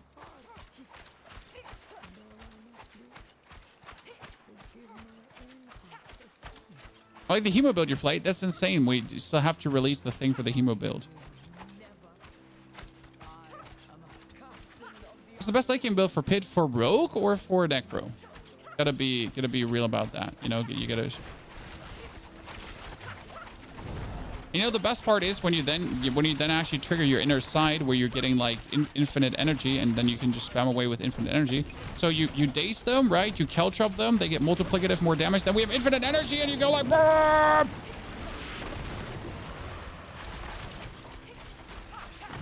And you get bonus crit, caltrop them again, daze them with a grenade, dash in so you're always close. Don't dash in because you don't want to die, and then you're literally just auto-attacking. Auto-attacking, auto-attacking.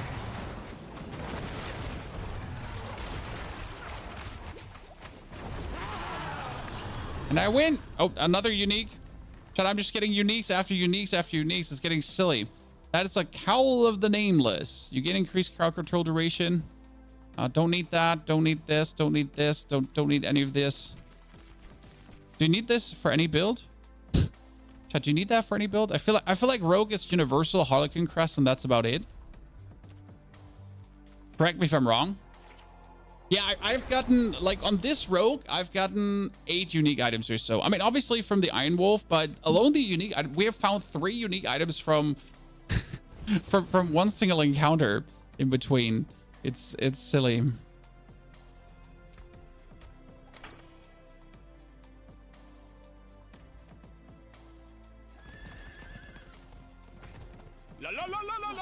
Rogue uniques are bad in general. But you see that's what I felt like.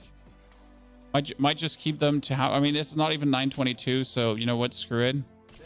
Not 922, not wanted. Jesus, that's a level of what ifs. Fine. Maddle, thank you very much for your support. Maddle, good to see you there. Thank you for the Prime subscription. Howdy, partner. So yeah, especially here in the Hell Tide right now, like I'm literally just right mouse button. Okay, this is me just right mouse button, right? And we're level 58. Right mouse button. Right mouse button. But if I want to do more damage, I throw the grenade. They get dazed, and if I crit them, they get knocked over, and I get another damage multiplier, right? And they get actually frozen, so they get dazed, they get frozen, they get knocked down, and that's all like multipliers in damage. But mostly, I'm just doing this.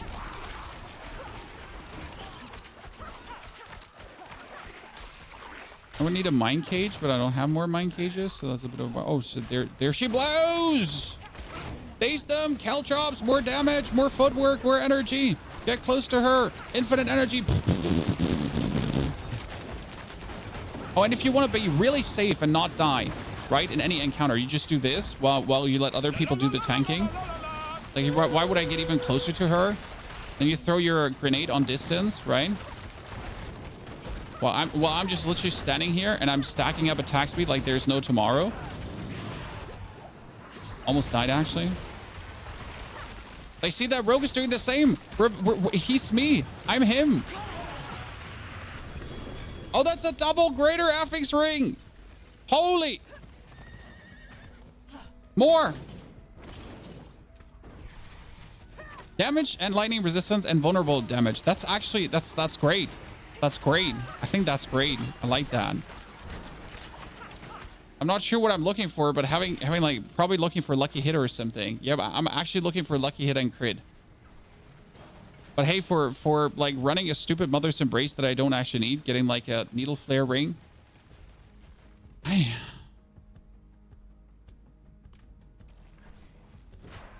Oh, by the way, let's do the event of Doomsayer.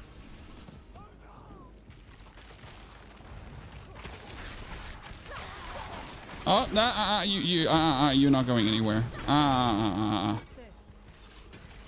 You are not going anywhere.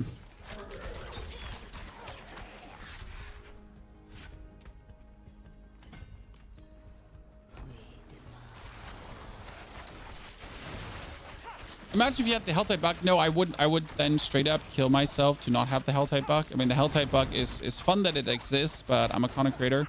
The last thing I should be doing is abuse bugs. So yeah, we're like for these scenarios here, I'm just holding down my right mouse button and like you could literally be reading, like I could literally be on my phone, right? Looking all these sexy pictures that your mom sent me last night, and then like still clap the hell tide, right? Without ever doing anything more. Now you could say that's boring. But I kind of like that, currently. I mean, I have a character with a Necro where I go for my intricate combos and everything. And right now, I like, you know, the Rogue just works. I need more time. Hee. I kind of want to get to this fight here because the lady is summoned. Was I too slow? I was too slow. I was waiting for my moment, Sean. And now I was too slow. Oh, there's my adversary. Freeze him. See, my grenade froze him, Chad, and then he takes bonus damage when he's frozen. So now I have a mind cage. That means I can make enemies 10 levels higher. That's good. Oh, there's another event. I mean, they killed her fast, but at the same time, I want to do the event again. Because the event gives me Angel Breath, and I do need Angel Breath. Okay, what am I looking at? Chest? Dark Shroud. Okay, so you want Dark Shroud, ranks in Dark Shroud. What's the Helltide bug? So there's a bug that when you have your Helltide meter going, and it's starting to deplete, but you lock out at the same time, that your Helltide meter is essentially consistently depleting and you're consistently being invaded. So you get like infinite Helltide meter thingy going on. And that's kind of broken because, well, yeah, you get the infinite Helltide meter thing going on, right?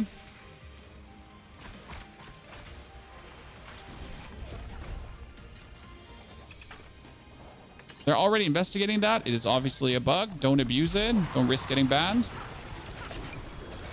Don't think it's something you'll get banned over for, to be honest, because it's probably hard to track if you did it intentionally or not. But just like, you know, you're already leveling up fast enough. There's really no need for an abuse of a bug like that. By the way, how can I find a double greater affix item at this level? I thought greater affixes are only dropping from...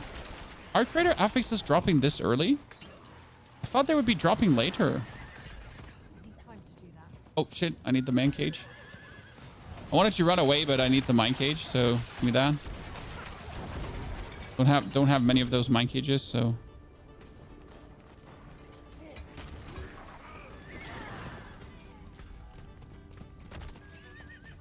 need more time. No unique? Yeah, I got robbed.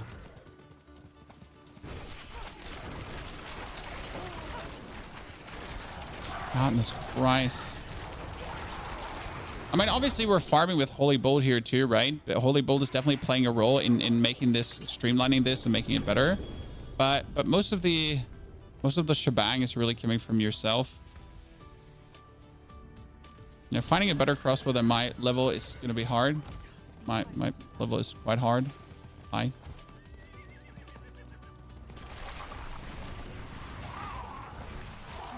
Okay, level 59, almost level 60. 1, 2, 3. I didn't even notice that we made 4 Paragon points here. We need chip. I don't have chip. I'm going to take explosive. More stun grenade damage. We're just putting glyphs in at this point. Like, having any glyph is better than having no glyph. Right?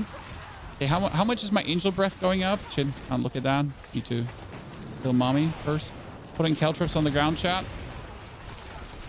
Preemptive caltrops.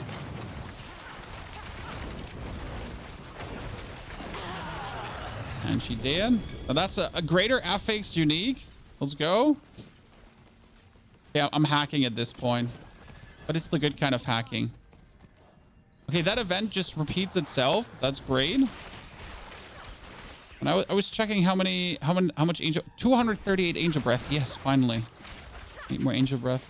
We need that. We need this. What greater affix unique did I get? What do you think it is? T-Bolt's Will with damage reduction. What? Oh, you know what? That's actually good.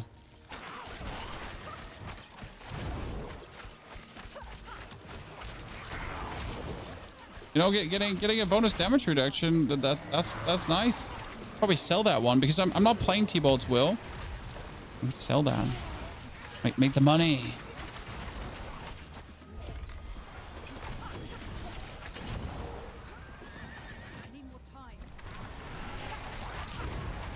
Streamer client, definitely streamer client. Like at this point I have no words.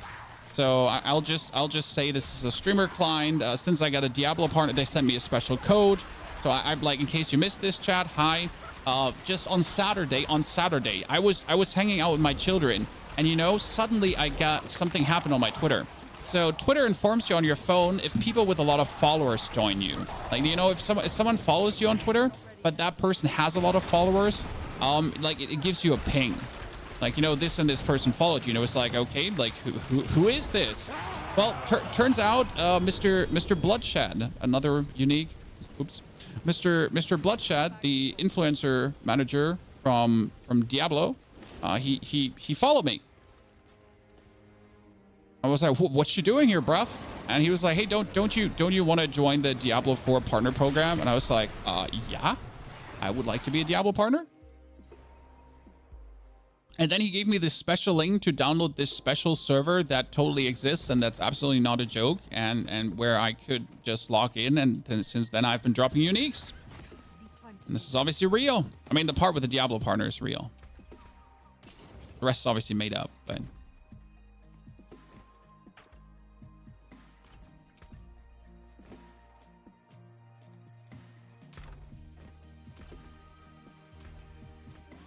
Okay, let's teleport back.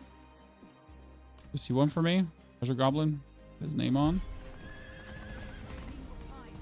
This is just disenchant the T-Balls. No. The T-Balls is in the thing. Is the T-Balls max damage? No, sadly it's only a 12%. If it was a 20%, I would be rich now. If that was a 20% T-Balls, Will, I would instantly be rich. Like beyond belief.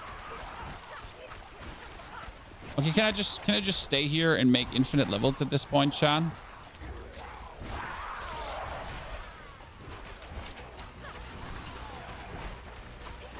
Okay, 1, 2. What is this? Vulnerable damage bonus. Jeez, what's my vulnerable bonus damage at with victimize? We're currently at a 247% bonus. I like that. Makes me very happy. More obols.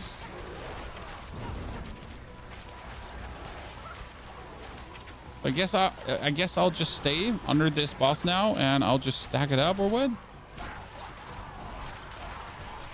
I'm level 60 as a rogue in World Tier 3. The skill set is good for my rogue too. Yes, absolutely. I mean, with level 60, you should go to World Tier 4 straight away, sir. But this can be played by any rogue. It doesn't, like, this build here doesn't need any specific uniques. It just needs you to equip the aspect of Moonrise, adaptability, and the aspect for core skill bonus damage attack speed. So very minimal investment for very maximum outcome. Honestly, having a team of players right now. These are, by the way, this is not my community, right, chat? This is just a bunch of randos who are actually hanging around this altar right now. But as we have like this is a bunch of 100s. This is probably the best thing I can do, correct? I mean, going anywhere else right now would probably be a grave mistake. Well, that's a better bow. I mean, it's worse because this is a greater affix bow, and I really don't want to, you know, I don't want to replace that right now because it gives me so much life. But this one does more damage. I mean, at this point, I guess I'm just waiting for 925 items to happen. Oh, wait, I can open this chest up here.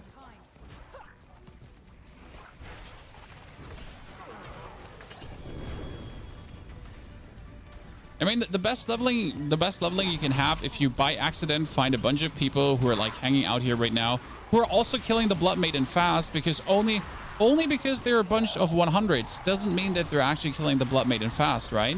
Some people actually suck at the game, you know. So you're waiting for them to kind of kill the Blood Maiden fast, and they're taking and they're taking and they're taking and they're taking. If you wonder when we're gonna do Nightmare Dungeons, I do Nightmare Dungeons when I can do high Nightmare Dungeons. So when I'm essentially able to bang through like 40s and 50s straight away, then I start doing it. Because before it just makes no sense.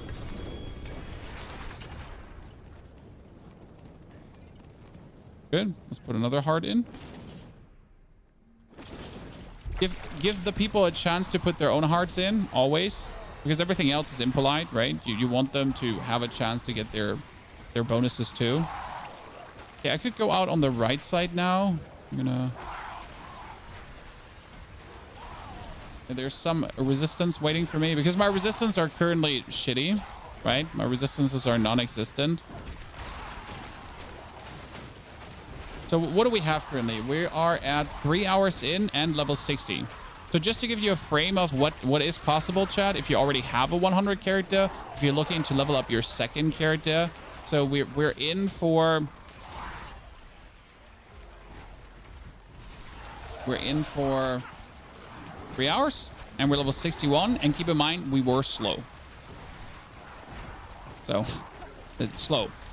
This I'm not trying to brag. Sorry, but we're slow.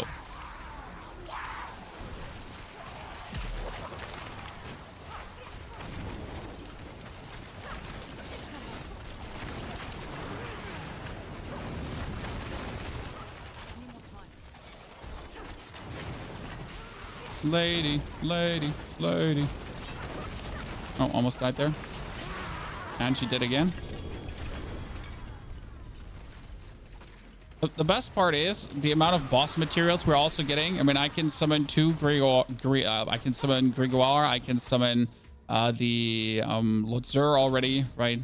Everyone can kind of be summoned.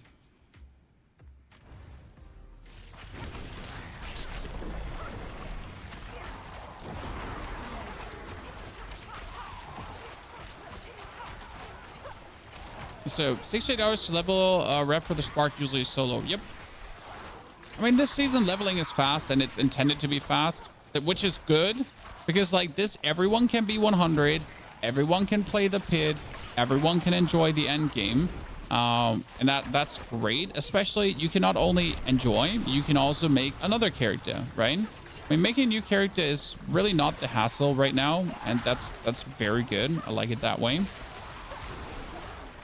I'm so happy I don't have to do nightmare dungeons. Yeah, you just like essentially I would level to level 90 or so, and then I would just starting doing tier 90 nightmare dungeons or something in that direction straight away, or tier 80s, because you're getting so much glyph XP. I mean, the amount of glyph XP you're getting is incredible. At this point, if I want a glyph leveled up, I do 3 tier 100s, which takes me like 15 minutes or so, and it's level 15 and beyond already. Which in my eyes is just great because I don't want to spend much time in nightmare dungeons. They're there to level my glyphs, but it shouldn't be tedious to level my glyphs, right? Because glyphs are like a basic functionality to make your character stronger. And if I can find 925 gear faster than I can level up my goddamn glyphs, then I don't know.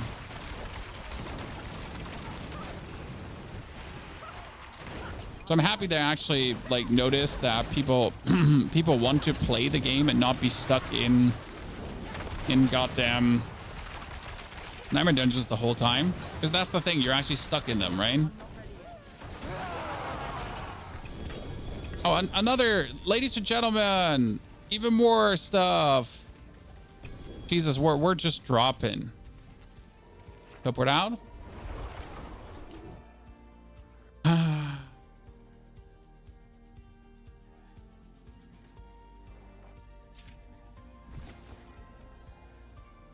I mean, for me personally, I love the vaults more. And simply the reason is that vaults were actually fun to do. Right?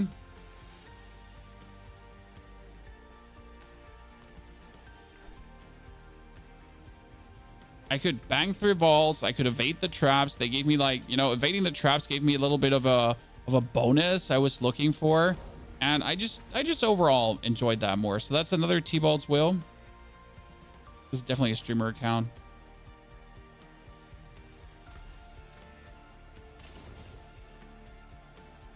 Nah, you know what? Screw the bow. I'm just going to get 925 gear now.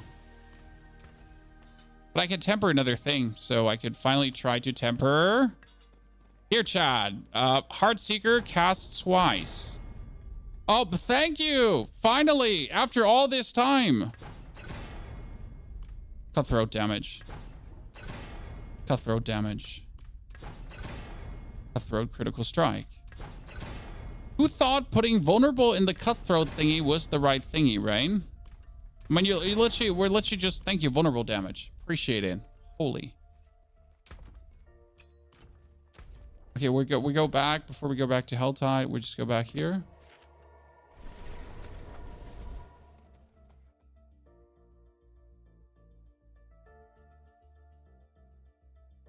In-game auction house. I think we need an in-game auction house. We need one. That's for sure. So can you show the skill tree? We're currently using all the points in Heartseeker with a primary Heartseeker. Then we have Barrage with improved Barrage for the vulnerable. I don't know if we need this. We have the Sturdy with Siphoning Strikes for the heal. Then we get damage reduction and damage reduction with bonus damage. Caltrops into Discipline Caltrops with dash into trick attacks on concussive. We're going for Dark Shroud into bonus crits. We get more cooldown and using cooldown increase your dodge chance. Exactly. Then we have more damage against healthy and injured, more damage for vulnerable, smoke grenade into countering smoke grenade. With the frigid for more freeze damage on adrenaline rush and haste together with victimize. Don't worry, there will be a planner up for this too, where we're essentially going to be putting every skill point where it should be. Okay? Don't worry, we will have a proper planner for you.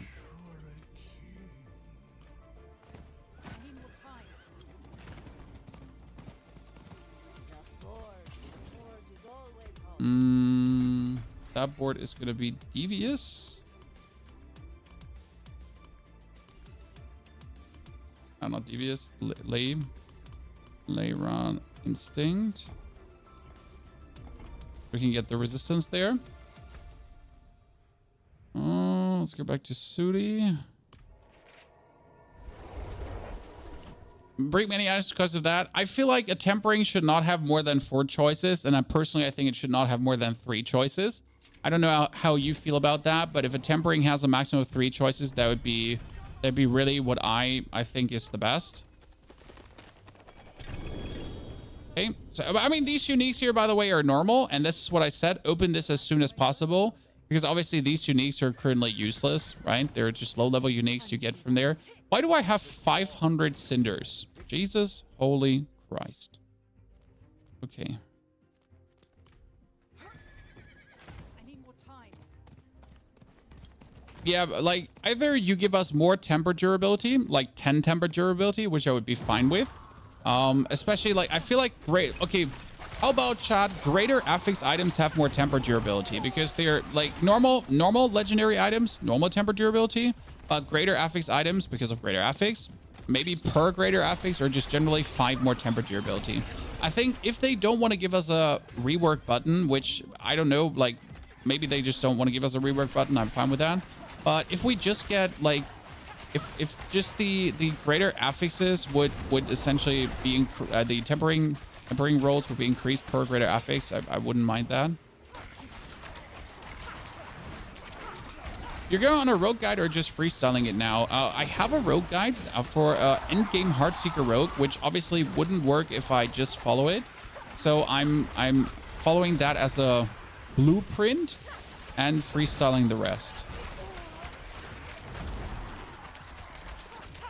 Like which skills to take first, which power guns to take first, because it's essentially just like it's a PID 132 guide, right? Which doesn't help me for leveling. I just had to adapt it. But we're essentially like what I'm planning to do is I'm planning to give you a 1 to 100 guide on where to put which skill point during your leveling journey if you're then interested in also leveling the rogue. I'm kind of like a little bit stuck here and I don't like that, so I'm gonna go for this and then we're gonna be all destroyed right now. Oh, I get feared away. Let me quickly. Thank you very much. Let me quickly solve the level discrepancy, right? I'm not ready yet. That you're level 78 and I am level 60. Let's fix this.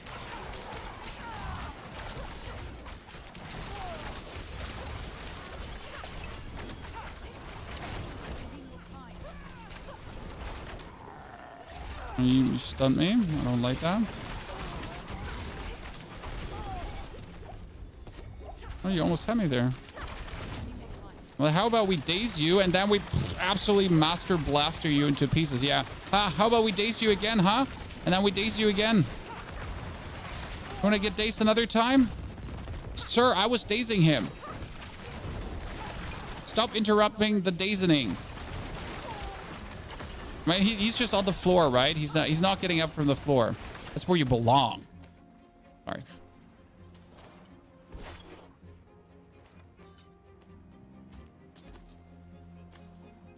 I was just on my way to pick up the chest. I didn't actually want to fight all of you. Rude. What's the best way to get gold? Trading. I wish this wasn't the answer. Sorry. You go on Diablo.trade. You take a greater affix items. For example, I have a greater affix items that has +3 to macabre skills, and I think it has a max life roll or something.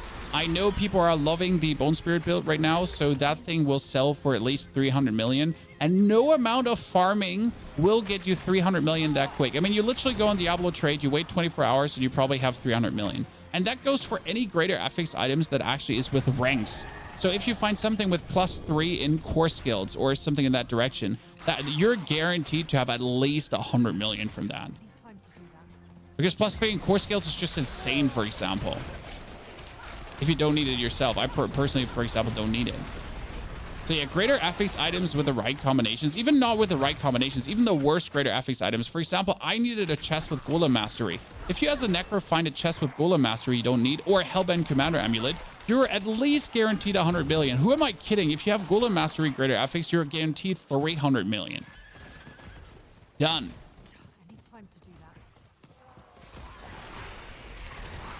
You might find it silly, as I do, that trading over a third-party website is a must.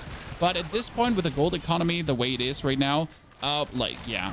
I mean, on the one hand, it's silly. On the other hand, like, at least if you are interested in this kind of min-maxing, you have an option. But I would prefer any kind of in-game auction house, honestly. Like, I mean, if trading is such an integral part of the game right now to earn money, then just give me an opportunity to do that in game, and don't force me to like open up some weird websites, right? I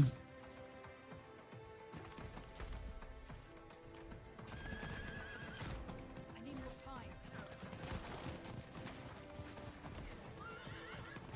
time. Where can you einstellen, dass der links aufhört und man das drauf? What? I'm not even sure what you're asking in German, Blade. What you want to pop up? If a solo self-found, I mean, you can play solo self-found. I mean, no one forces you to interact with traders. Like, I don't know why people always want solo self-found. Just play solo self-found if you want to. No one is forcing you to trade. Oh, you mean the materials? How that is happening? I think that's just in now, since today. I might be mistaken here, but that's just normal today. You don't have to do anything. It's just there. By the way, greater affix impairment reduction. Oh my goodness. This is the biggest scam. There exists no bigger scam in this game right now, and I'm absolutely I hate you, Blizzard, for this. But every time I pick up a greater affix item, it's impairment reduction. I just want to claw out my eyes.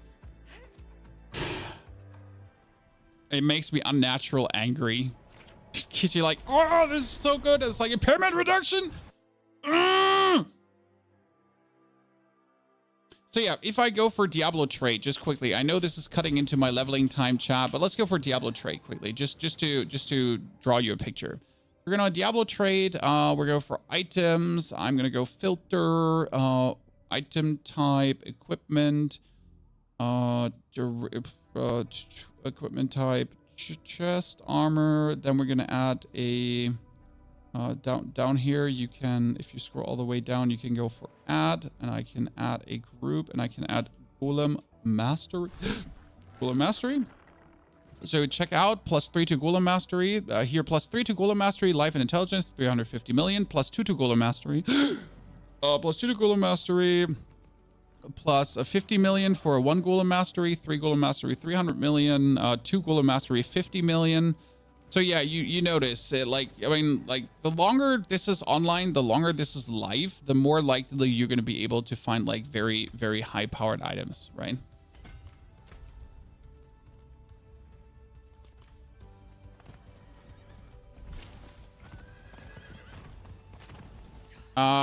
There are people asking for billions. Well, people have made billions already with trading, but people are also just buying money.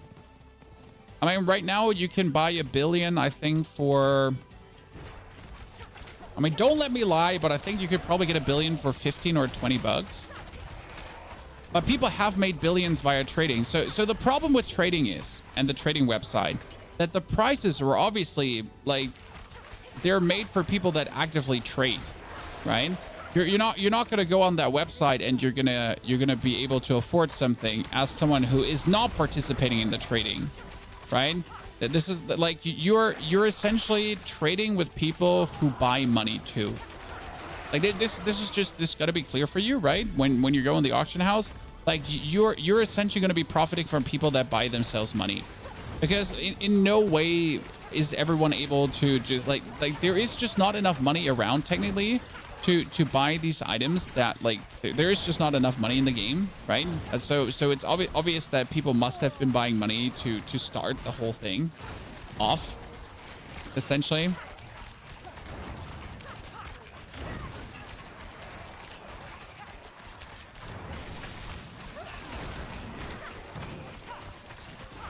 It's not even a question. Yeah, but I think it's a crime without victims apart from Blizzard, right? Obviously, it's against the TOS. Don't buy money.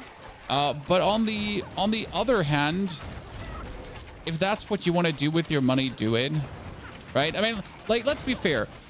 You're 40 years old. You have a job, right? You play Diablo on the side.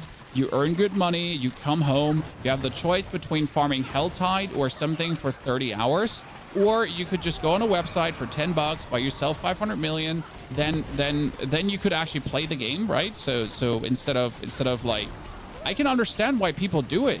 Simple matter of fact, because you want to dive into the pit, you want to do Helltide dungeons, you want to do the fun parts of the game, you don't want to farm gold. Like, farming gold is the least fun activity. So if people choose to shortcut that activity, I do understand why they do it. I mean, again, it's still against the TOS, you know, be aware if you do it. But I do see why. By the way, have I moved from the spot a single time? No, I stood there on one spot. Chat. In case you wonder, have I moved? No, I hadn't. I just stood like holding down my right mouse button there, and I didn't move a single inch. Oh, see, there's this guy here, and he's on the ground because he's dazed. Now he's dazed again. You know what? I'm gonna daze you another time. Oh, you're a rogue too? That's cute, because I'm actually healing while you're attacking me, and now I'm gonna daze you and then daze you. So yeah, I just stood. Oh, by the way, why am I standing still too? Because I have this aspect that gives me more damage when I'm standing still. So we're playing Inner Calm, right? Where I get triple the damage if I'm standing still. So obviously I'm standing still.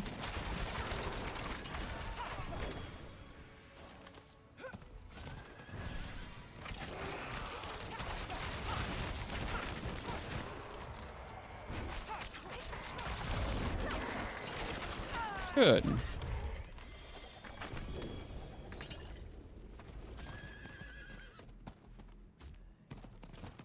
What item to sell? Something good skill. Generally, everything that has a greater affix on skills gives you a lot of money.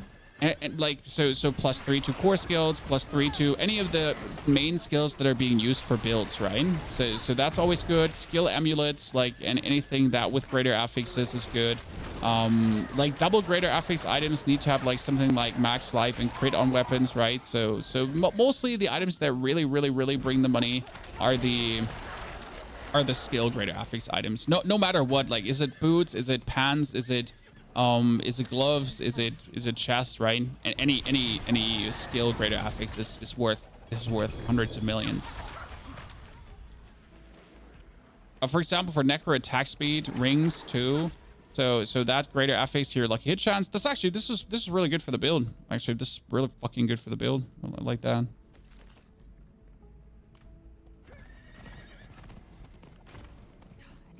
I just sold a max life greater affix, crit greater affix for 350. Yeah, so one thing you have to understand is, obviously, if someone, this is the crazy part.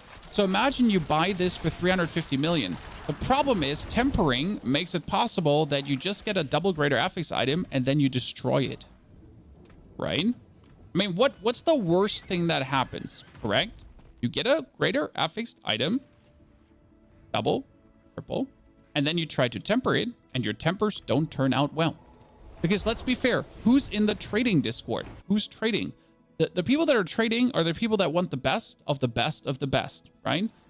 I bricked a triple greater affix ring that had damage over time, maximum life, and I think there was another third one. And I was just trying to get something on it, and I did not.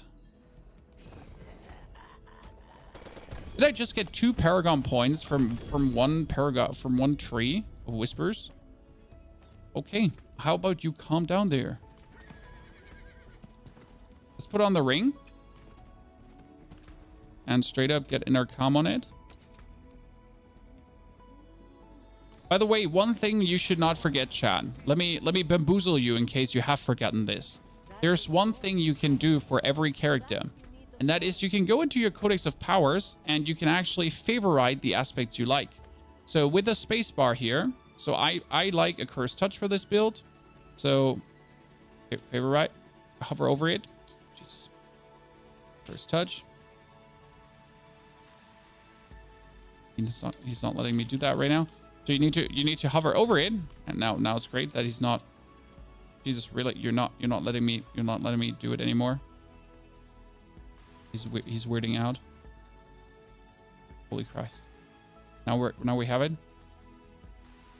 Not letting me do it anymore. Cool. I think no, we're good. We're good. So you hover over it with your mouse, you click on it, and then you favorite it. Holy Christ. Thank you, Blizzard, for making this an absolutely... That's a 925 item. Okay, max life damage and critical strike damage. Sure. There we go. Chan. The bow just does 1 billion damage more than the other bow I had. Okay. Now we need a moon.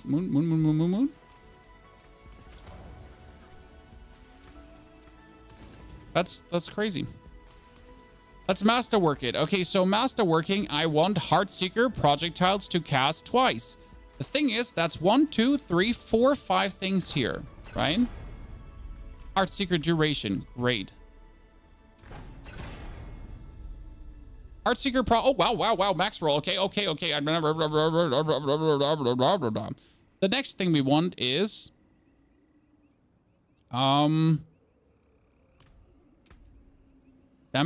Damage, shadow step damage, vulnerable damage, right? Oh, great. Okay, cool.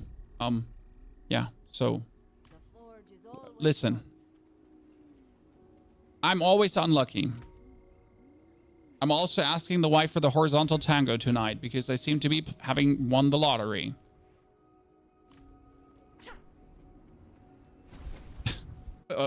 Well... Listen, I can explain. Listen, I can explain. Both maxed? No, the other one is not maxed. I repeat, the other one is not maxed.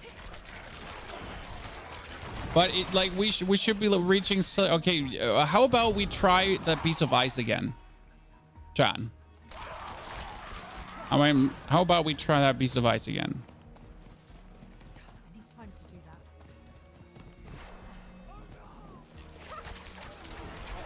Which bosses drop spark? The first tormented boss you kill gets you a spark.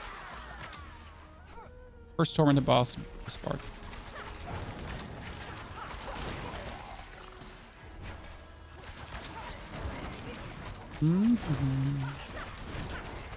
Okay, how many hours are we in? 3 hours, 39 minutes, and we're currently looking at a level... Oh, that's your Hellborn. Let me help you with that. And it's dead. Now that new bow is doing damage for days. So we're looking at 3 hours and 39 minutes to level 65. Reasonable. I need the Devious glyph. Devious. There you go. Fantastic.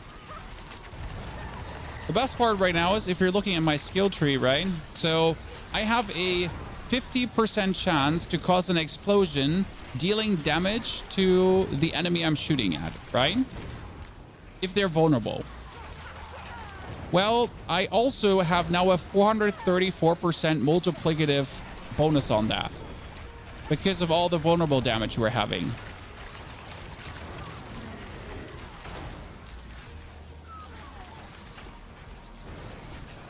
That's kind of nice. So that's essentially causing like just constant explosions to happen. Right?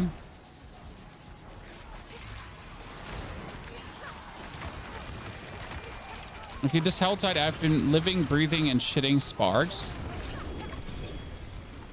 Well, don't mind if Rogue is slowly becoming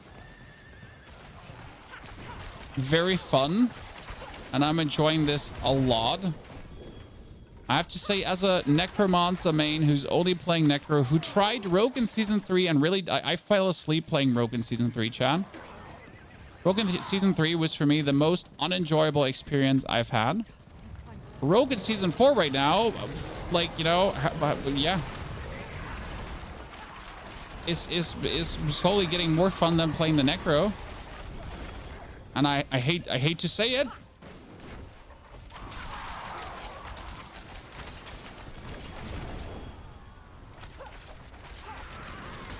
God damn. Need time to do that.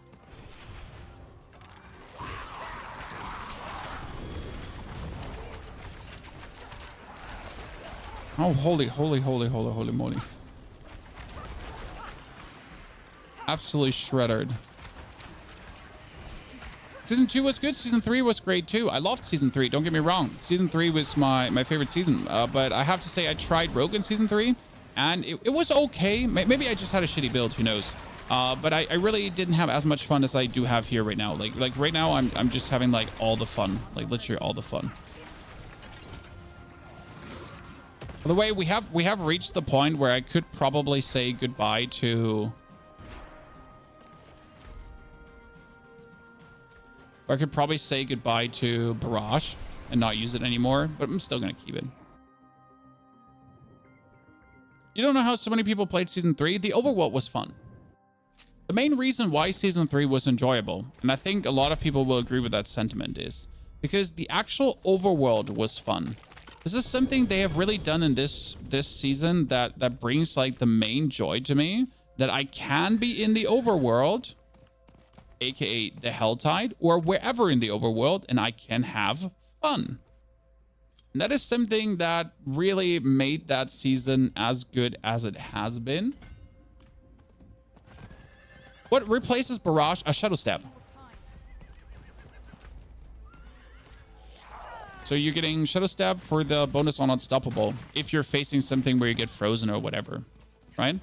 What's your Necro build? I'm playing the Golem Necro. I have a very good one two actually.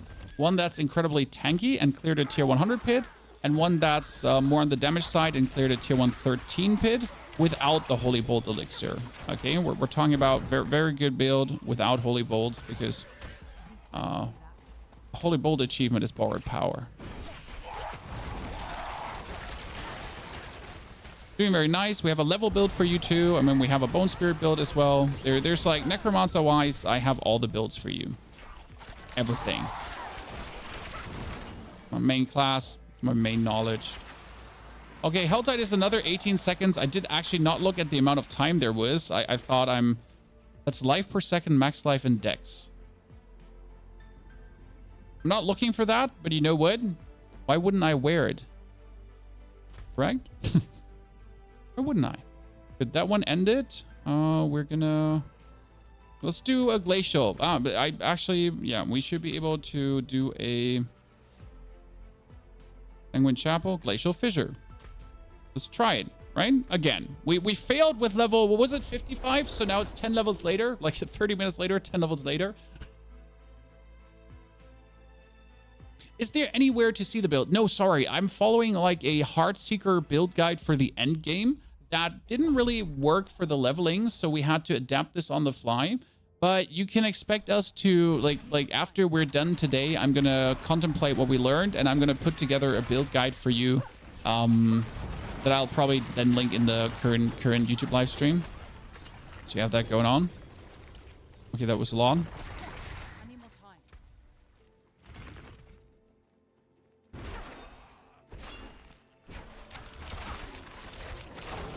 It's fun, but using your core skill is less efficient than like literally just using my... See, like I got frozen here right now and I almost died to that. And this is why you're thinking about slowly going for the Shadow Step, because the Shadow Step makes you unstoppable. I'm not ready yet. By the way, very important with this build, no stutter stepping. Like a lot of builds actually do the stutter stepping. We're not doing that. Need more time. What we do is we stand still and get more damage for standing still. Okay. So if you can still stand still, you do that. I'm not ready yet.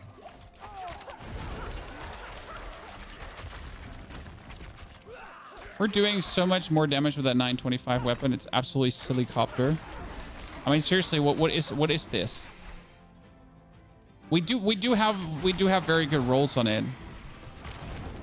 I'm not even sure what I want better. I guess I had to re-roll the crit damage into vulnerable damage, right? That's the only thing you would change. It'll make the build even better. It's crazy, by the way, how that key passive is going absolutely nuts. So we're currently playing Victimize as a key passive, and Victimize does more damage the more vulnerable you have on your gear. It's actually really funny because that makes picking out gear very... I mean, it doesn't make finding gear easy, but you at least know, hey, the gear has vulnerable damage on it. It's a good piece of gear. A 3 greater affix raiment. That's crazy. Wait, can you have a greater affix on teleport too? And then you can masterwork and get your teleport like 20 billion rings?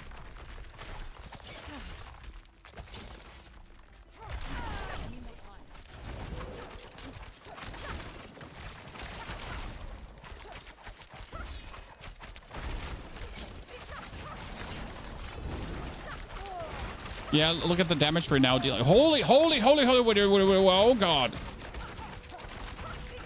I literally need a better source of vulnerable. That's my problem, right? So how do I get vulnerable? Ah, I need a cursed touch. I have a cursed. No, I don't have a cursed touch right now. No wonder we're having an issue. Oh, come on now. You need a cursed touch.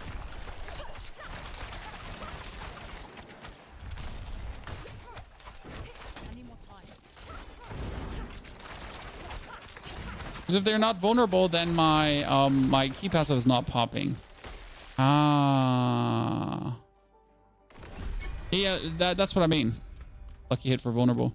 Okay, which glyph do I have? We have Chip already. Chip is already level 6. Oh, I get two uniques from him. Cool. I'll take it. That was quick. Yeah, that's what we're talking about when I just said a cursed touch. That's the one we want. I kind of had it until now. Okay, that's another Frostburn. That's a 925. Dark Shroud. Yes, I need this. That's what I need. I need Dark Shroud. Perfect. I mean, the rest is shit, but that's Dark Shroud. That's exactly what you want. 925 item. That's rapid fire. No, it's the wrong build. But I'm pretty sure I could sell this to someone. Also, it's rapid fire, so I'll keep this for the time being. Because rapid fire is kind of amazing. So that's actually Dark Shroud. Huh, interesting. Can temper this now for lucky hit to stun. Oh, I really don't have the temper recipes yet. Right? Want it again? Okay, chance to slow. Yeah, I'm going to take the slow. That's basic skill attack speed. Wait. We're actually not playing basic skill attack speed at some point anymore. Interesting. I thought I'm gonna play that all the time through, but at this point I have I need a cursed. So Moonlight, Matchmaster, accursed. That triple damage, and that one would be Element. And we're gonna get 2 more shitty diamonds.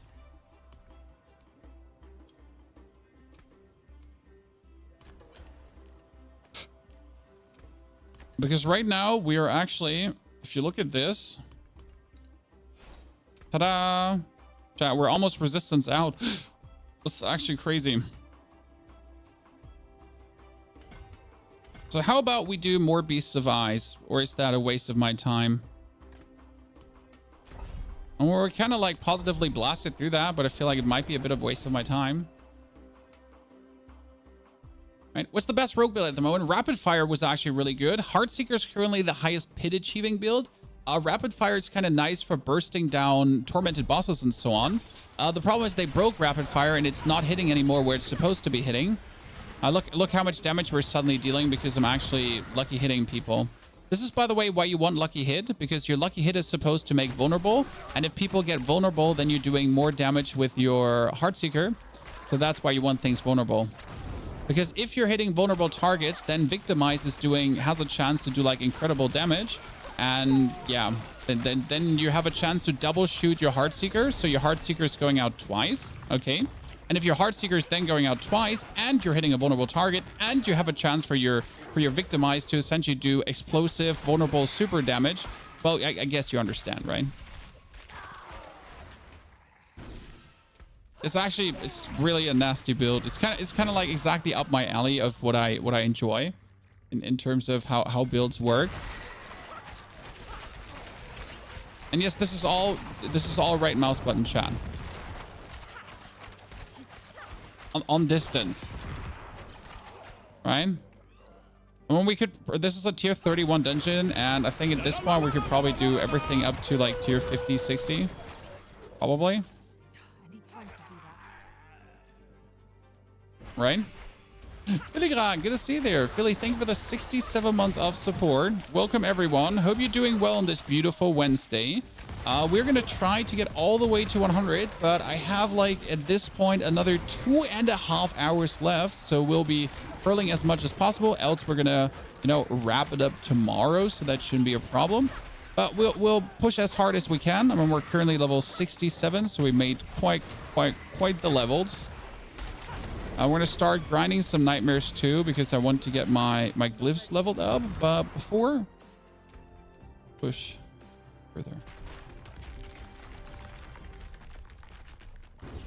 As Heartseeker, you have a second option to Ricochet. No, we're taking the Ricochet because it's just insane. I mean, end of the day, we wouldn't actually be playing the Holy Bolt Elixir. Keep that in mind.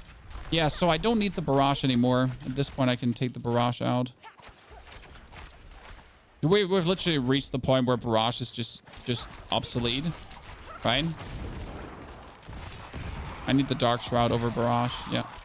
Okay, interesting. I was wondering when the point is actually reached, but look at the damage we're essentially dealing. Hell draw for damage multipliers and dead. Holy! I mean, I don't understand Rogue, but I think I'm getting the hang of it. Right? I think I'm slowly getting the hang of how this works. You know what? Let's take the Tacit for resistance to all elements. Just get that roll in. Simple as is.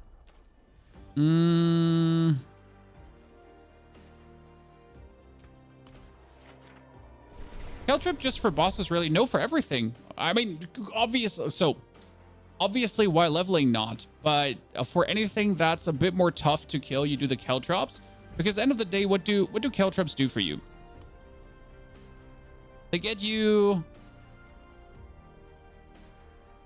Enemies in Caltrops take 10% increased damage from you and increase by 5% each second up to 45%. Right? And more critical strike chance. And double this amount against vulnerable enemies. So it's kind of like perfect. Okay, so we're going to pick out the points out of Barrage because we don't really need them anymore. That means we're instantly going to take Shadow Step now, not Shroud. We're going to take Shadow Step. It comes into Barrage. I got to learn how Shadow Step works, and the last 3 points are going to go in Dark Shroud. The Dark Shroud gives us essentially the most amount of damage reduction possible. Oh, I have all the points in Dark Shroud. Okay, we're going to put the last skill point. Stutter Step. Probably meant to put that there anyways.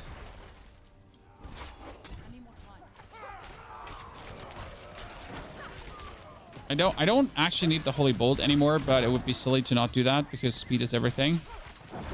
Right, while leveling.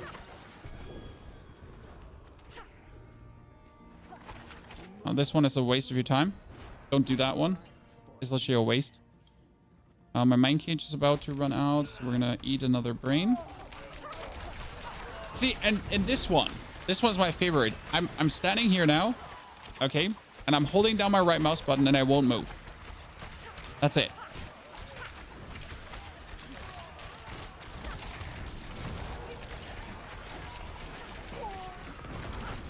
I won't move out of anything. I get healed when I shoot someone that is close to me.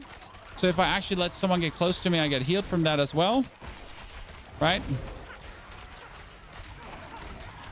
Because of my lucky hit and everything. And you notice how I'm actually not losing any HP.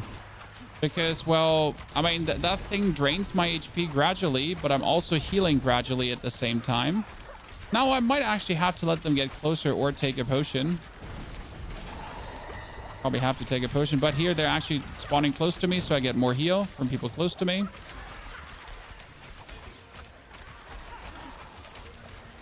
Will Doombringer work? Doombringer's not needed. It's simply not needed. Sure, you could play it, but it's not like it's making the build actually better because you need all the aspect slots. Doombringer would essentially replace Edgemaster. So the problem is, like, we want Heartseeker to trigger twice 100%. Okay? So step number one, we have Heartseeker triggers twice. And there's a double tempering for that, so you could actually have the Heartseeker triggers twice on 100%, if I'm not mistaken. So you want that, right? I need to pick up some potions. Oops, I finally died. Have you tried the Helltide glitch? No, sorry. I also have no interest in trying the Helltide glitch. You know, I'm a content creator. Abusing bugs is kind of like dick phase move as a content creator. I mean, you already have all the advantages as a content creator. You have people giving you stuff. You have you know, like you have a content creator client who gives better drops. You know, you have people constantly asking you if you want to do Duriel, and then you're abusing bugs on top. Hello?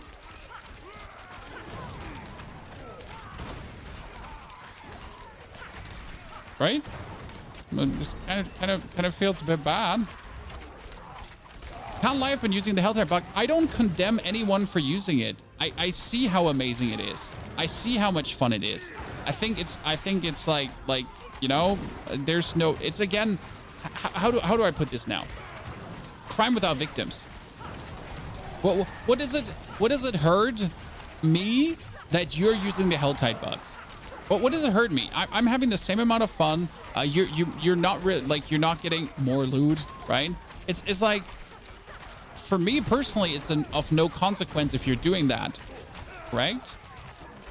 Don't know what the bug is. So you have to imagine, I'm not going to tell you how the bug works right now. The bug essentially allows you to have your Helltide meter consistently deplete and you being consistently swarmed by Helltide enemies without your Helltide meter ever going empty. So imagine an infinite emptying Helltide meter. Kind of. There's enough videos on the bug out there, so I'm not here to tell you how to make that bug work, right? There's enough videos out there. You can figure it out yourself if you want to. Again, like, I don't think they're gonna ban anyone for it. I wouldn't encourage using it because it's against the TOS to actively abuse bugs. You actually signed that TOS, just saying, chat. Now, obviously, you know, again, it's probably a crime without victims, and I don't think there's any consequence for this. I mean, there's a difference between using a bug like that, right? Or, for example, using a gold dupe to triple or quadruple your gold, or using a bug that you know, where you can multiply your Duriel items and so on. That's different. That's a dick move. That's what you don't do, right? You don't dupe glitch items or stuff like that. Nah. That's not nice. That's because that's influencing other players to a degree, especially when you start like selling that stuff online and so on. All right, we don't like that. Oh, by the way, I died, so I have to eat another mine cage.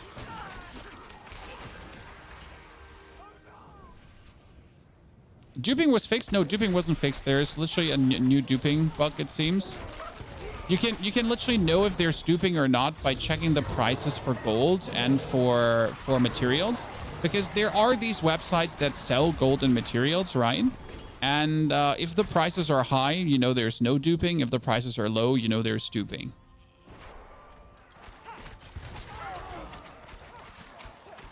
And there's definitely a dupe going on because the prices for Stygian stones are non-existent, as it seems.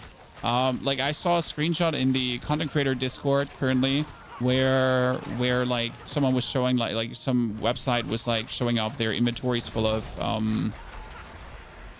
Stygian stones. And like the problem with Stygian stones is like you can't factual farm them, right? I've done 5 hours of pits in a row and I got one single Stygian stone. So you can actually not force farm them. That means if someone has 100 Stygian stones or 200 Stygian stones, there's something more going on than farming, right?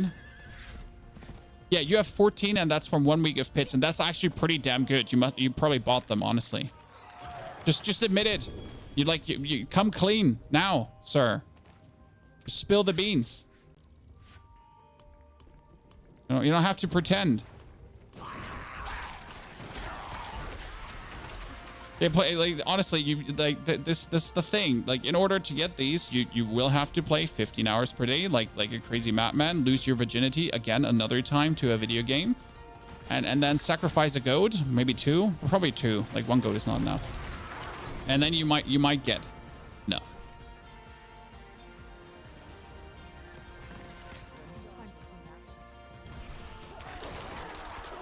And it doesn't matter what tier of the pit you're doing, by the way. If you think now, probably you're not doing high level enough pits again, right? You're probably not doing high level pits. Nah, doesn't matter. Low level, high level, mixed level. Like you're probably more likely to get a Stygian stone from a world boss. Because world bosses can drop Stygian stones, and I think all the Stygian stones I have bonus are from world bosses and not from the Helltide, and not from pit. Pit has given me like so far since the game is out, since the season is out, right? I think I've gotten like 2 from the pit in all the thousands of pit runs we've done at this point. So yeah. See, how do I use this skill? Do I use it for bursting? But how do I use Shadow Step? I literally like the first time I have Shadow Step now, so I don't actually know what to expect from the skill, right?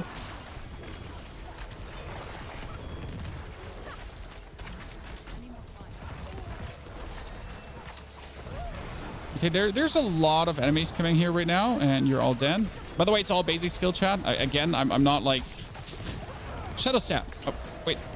Shadow Step? Shadow Step? I can't use it. Why can't I not use it? Because it's active? I don't know. I literally don't know how the skill works. Why can't I Shadow Step? Okay. Become unstoppable. Move through the shadows to step. I need to do it on someone. Okay. That makes sense. I'm like, why can I not Shadow Step? So I need to Shadow Step into someone. Okay. Well, that's insane, actually. And it does damage at the same time, right? That's kind of cool. I like it. Why is Rogue so cool? Seriously. I mean, at this point, the Rogue level speed is definitely surpassing the Necro level speed. Necro is good at this level, but the thing is, due to me being ranged and just being able to hit everything on range, it's like there's a level of silly reach that Necro can't compete despite the minions.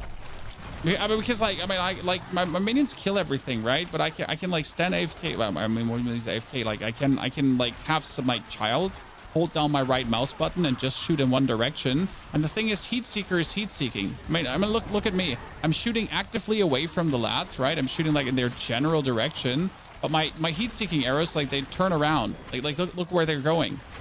I'm just shooting to the right, okay? I'm just shooting to the right. I'm shooting nowhere else, just to the right. And it's just curving around me. Like this is wanted all over again. I mean, that thing is curving to the bottom, right? It's just not curving behind me.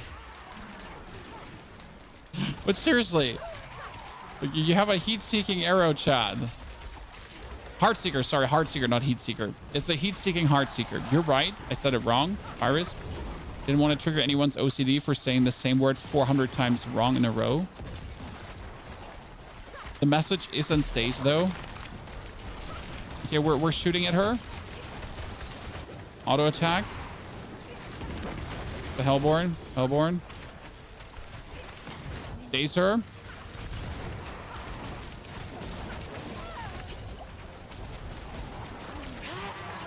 Perfect.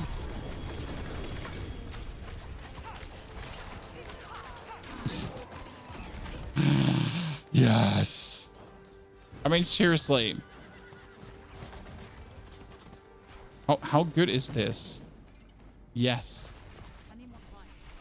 I did expect to enjoy myself today.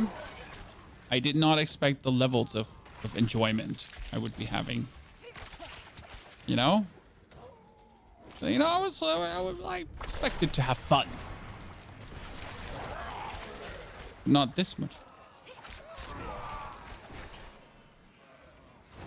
Shadow Step sucks because on controller you have to target the enemy. Yeah, I can see that.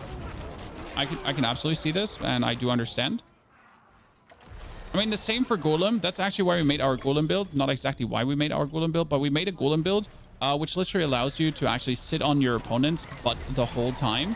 So you can't summon the Golem on yourself. I just made a whole level, so 4 more Paragon points. That's kind of cool. We get another Greater Affix Amulet, chat. What do we need?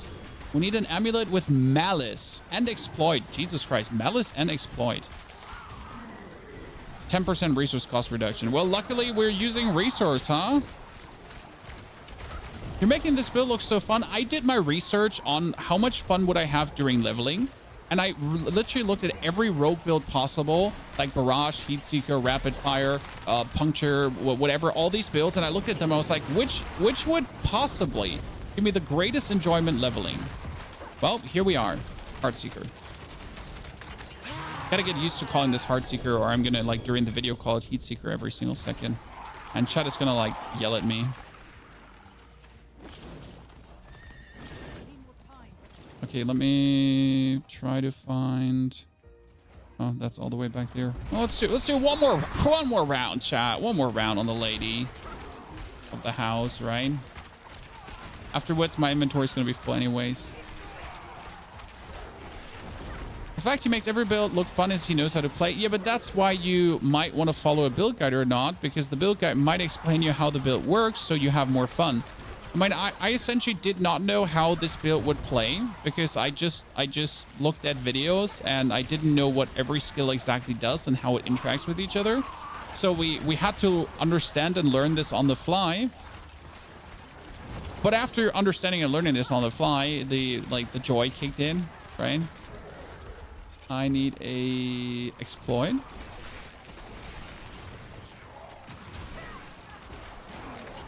Get the exploit.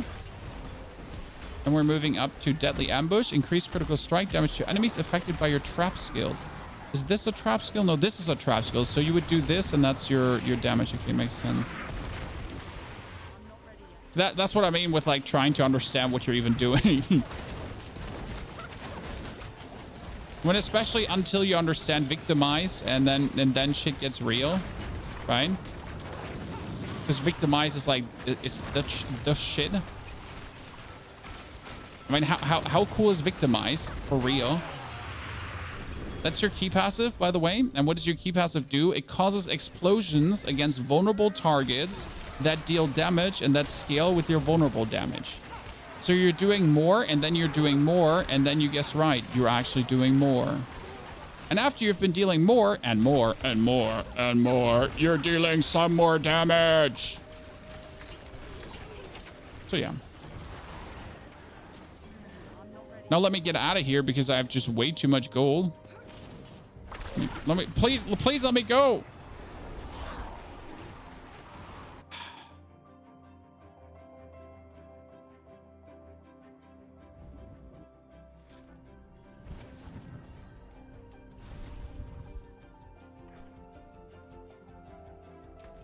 Good. Now we're going to trash every single item in my inventory. and put the gem into my pants. Which brings me to teleport to the upper portion.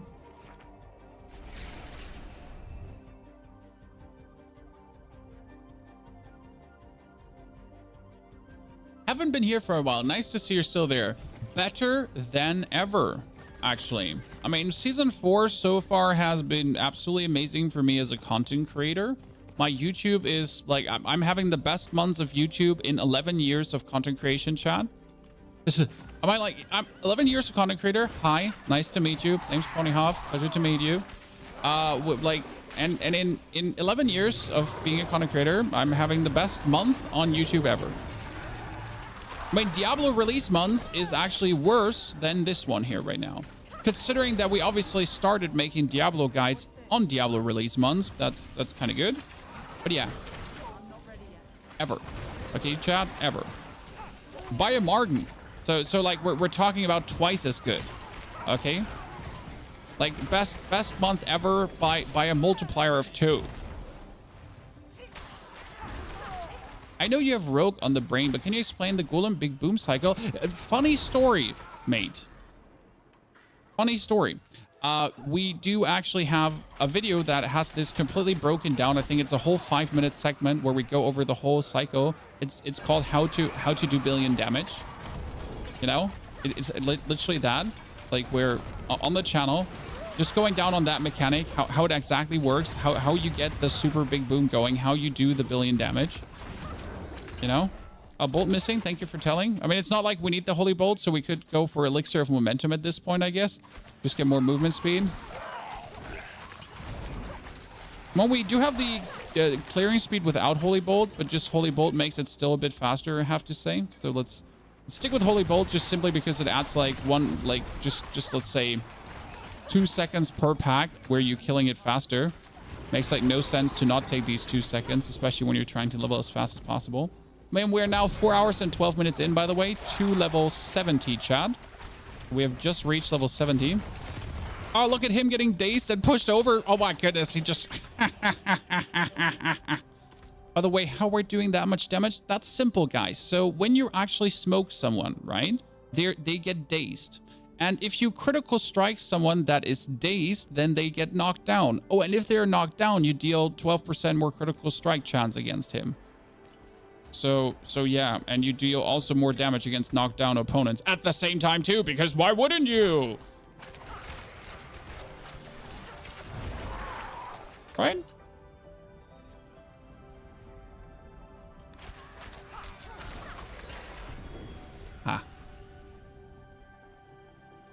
Probably more CC tempering for more staggered. We have CC tempering for slow. We have CC tempering for stun.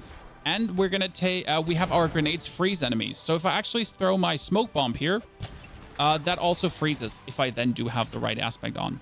But that's kind of like part of the gameplay loop to also have the right aspect on for that. That goes here.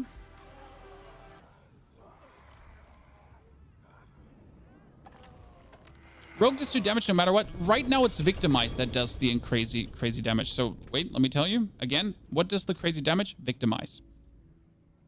Dealing direct damage to a vulnerable enemy, okay, has up to a 50% chance to cause an explosion. 50% chance, lucky hit. Dealing 132% of the original damage to them and surrounding enemies. Victimized damage is increased by 100% of your vulnerable bonus damage. So the more vulnerable bonus damage you have, the better. Mine is 472%. The lucky hit chance is 50%. And my base lucky hit chance on Heartseeker is 58%. Now, Heartseeker does get casted twice. So it's 2 Heartseekers more often than not. And I can double this. I can make this chance a 100% thing. You have a 58% chance on 50%. That's a 25% chance for it to happen. On double casts. Yeah. And then when you have a 100% chance to actually like have the double cast happen. So you're essentially double casting Heartseeker the whole time. And then if you take enough lucky hit items, you can get the lucky hit of Heartseeker up to 75. I guess you could probably get it up to 100% with enough items. So you would have then a 50% chance, essentially, to always have this happen. are you going to put a build guide up for when you finish? The fun part is that you both ask the same thing at the same time. So yes, we're gonna put up a build guide when we're done. Yes, 100%. Like it should either it's gonna happen tomorrow straight away, or it's gonna happen the day after tomorrow, because technically I have a minion video coming tomorrow, but maybe I'm gonna release 2 videos per day, so we'll see about this. I do actually have I have a minion video that I really wanted to get out. It is about how minions work, but the good thing is that one is fully recorded already. So I made 2 YouTube videos today, chat. I made a patch note video because they don't take that long. I'll be honest with you, making a patch note video is the thing of, let's say 1.5 to 2 hours. With thumbnail, it's probably like 2 hours for a patch note video. So it goes really quick. That's kind of nice. That means I could make 2 videos today. And the minion video is really interesting because the minion video is about what does actually work with minions. So does the frenzied aspect, which boosts minions, actually work? Question mark. Does it really do what it says it does, and what works with it, right? Does it work with attack speed on your character and so on? So like that was some testing done there, because I haven't seen a video like this up yet. Because a lot of people are talking shit about it, and I wanted to clarify some of the questions. It's an interesting video. Give us a sneak peek. It does work, but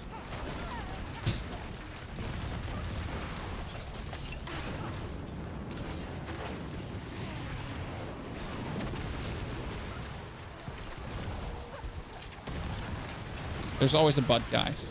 It's not a giant but this time. Like, it's a medium-sized but. Time to do that. Little but. Which sorcerer build would you recommend? I have not played sorcerer at all, but I have seen that the flame shield firebolt sorcerer is doing absolutely insane in the pit.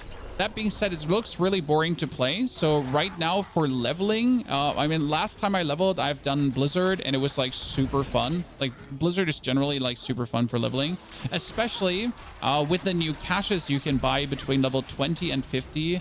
At the Alchemist, you're more than likely to get the frost spike aspect that you need for the build to truly work. So should be easier than ever to actually get it to work. Could teleport away, but I think we're gonna stay for that whisper. Yeah, right now we're essentially in 925 item waiting room. I mean, I could do tier 60 dungeons to just get like 925 items fully sad. Bloodless Scream and Shadow Summoner is interesting. Sadly not. You're missing out on the tempering, and that's going to be hurting.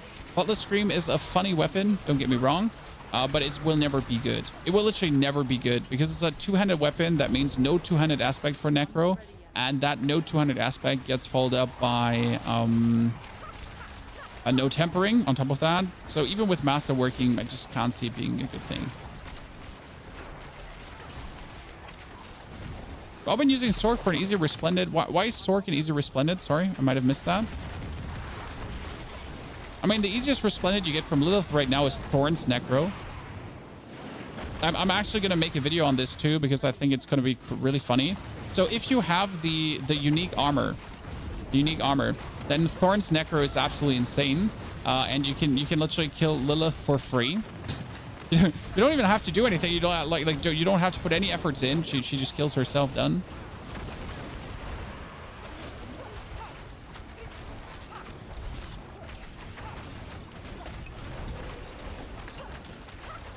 Don't run away, lady.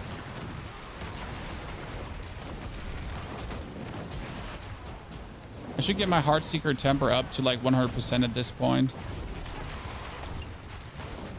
Sorry, lady. We can't have you escape. She resisted police brutality for an extended amount of time. Yeah, Thorn's Necro is actually really good. And the reason for Thorn's Necro being good is against Lilith, because Lilith attacks everyone. So, you know, what does happen if you have 12 minions? Okay, listen. What does happen if you have 12 minions and your opponent is having a sweeping attack that hits all 12 minions at the same time, and they have thorns? Well, that's almost like Lilith is going to take damage from every single minion that she hits because of the sweeping attack, and that thorns damage is obviously getting multiplied then up, right? And that's where like a huge bunch of that damage is coming from.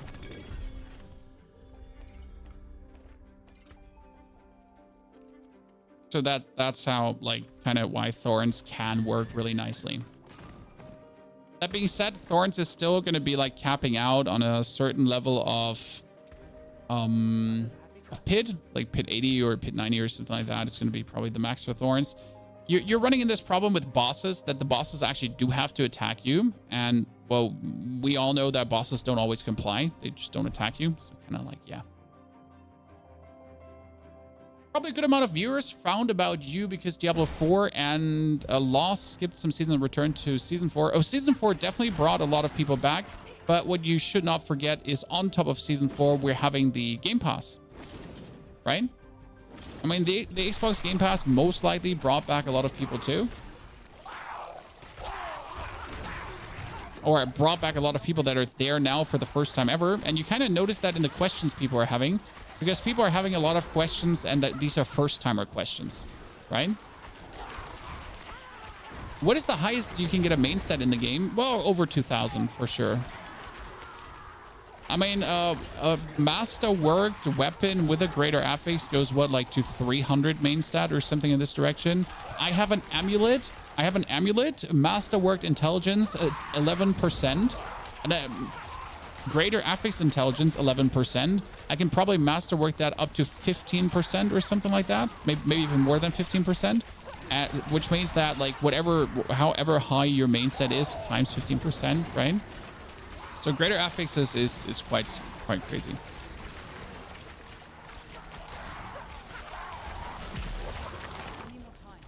Greater affixes are incredible, and I think they're a great addition to the game because it gives you a goal for itemization. I mean, right now my Necro is, for example, almost perfect equipped, unless I find greater affix items. But it gives you like this chase, right? So no matter how good your roll is on your basic item, no matter how maxed out your plus ranks is, there's always you could always like get the greater affix version, right? And I think that could be frustrating on the one hand because you're kind of like always chasing something, but on the other hand, I kind of like it because it's this. I have something to at least chase, right? I have something to be excited for. Like, I could get this as a triple greater affix, and I think that's... personally, I think that's cool.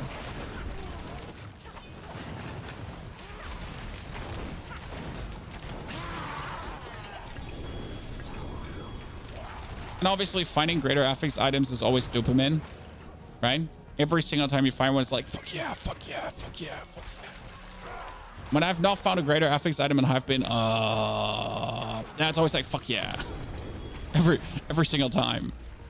When I'm finding normal legendaries and I'm like, normal legendaries, suck it. Where's my greater affix items? But it's every single time I'm just like, yeah, let's go. Until you see impairment reduction, you're like, screw you, Blizzard. Yes, that's true. I'm going to give you impairment reduction. That makes no sense, I know, but... Greater affix is great. Yes, we have to talk about tempering. So one thing we mentioned is, what if greater affix items have more tempering durability? So I mean, this is a greater affix +1. So this is a greater affix +2. Maybe this should have 15 temper durability because it's a greater affix plus with 2 stars. Or just every item has 10 general. I don't mind normal legendaries only having 5. I think that's fine. But if greater affix items would have a higher temper durability, I think that could be a solution to the problem. I mean, you could still break items, but you would mostly break them because of greed. You wouldn't break them anymore because you're not getting the roll, right? I mean, very, very edge case scenario, you would still get screwed over by RNG. But like, I think something should happen. Get pushed over, get...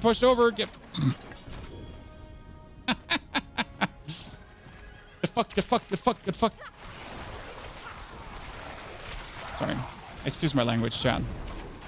But that's how you feel as a rogue when you're fighting these Hellborn. It's just literally cyberbully. Right? I mean, there could also be a pity mechanic. So there's no pity mechanic right now. Ergo, if you roll like certain things 2 or 3 times, that after rolling certain things 2 or 3 times, the likeliness to get these things goes down. So yes, there could be a pity mechanic. So either a pity mechanic, resetting, or just more tempering durability. Because at this point, I see only sadness from the temper breaking. I don't see anyone being challenged. So I don't see anyone saying, oh yeah, I screwed up my temper. That's okay because I really do enjoy the challenge. No, it's like, fuck this, fuck. I hate the game. I'm stopping to play for today. That's the reaction, right? You fail your temper. You're literally going to be like, yeah, that's it for today. I have no more interest in playing further. I hate the game. I'll be back tomorrow if I can get over my frustration. That's what's happening. Correct me if I'm wrong. That's literally what I have seen in the chats, in the Reddits, on Twitter. It's just ruining your enjoyment for the day. You were excited to get the perfect item and it gets ruined, and you know how long it's going to take you to find this item again, and you're going to be pissed. And I think if that is something that the game mechanic does, then we have to talk about the game mechanic again, because the game mechanic should enhance the game and not suck fun out of the game. I mean, for that, you have your mother-in-law. You don't need computer games for that.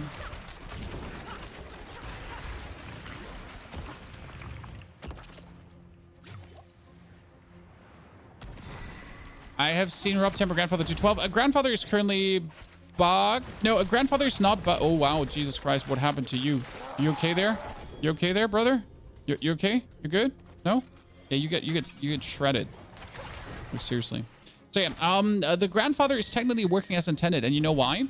Because the grandfather has something in its thing that says affixes can roll greater than they are. And that's kind of like the grandfather is coded in a way that he can't be tempered, but it's probably going to be overworked. Is this Heartseeker? This Heartseeker. And as you can see, Heartseeker works for leveling as for endgame. I mean, I've been leveling from level 1 now with this build. We have started this stream 4 hours and 27 minutes ago. We have been not super hardcore rushing, so we're definitely not as fast as we could be. We are decent fast. We've been doing some things right, but I also screwed up a little bit the first 10 levels. I was a bit slow there. I probably lost 20 minutes or so until I understood how the build works.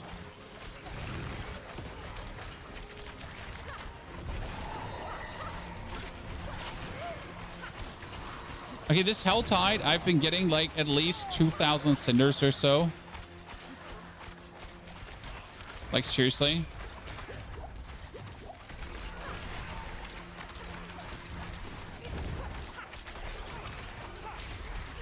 We're just printing experience. Okay, who thinks we should dive into a nightmare dungeon and just see how high we can go at this point? When I think a 60 should be possible. Straight up. Unquestionable.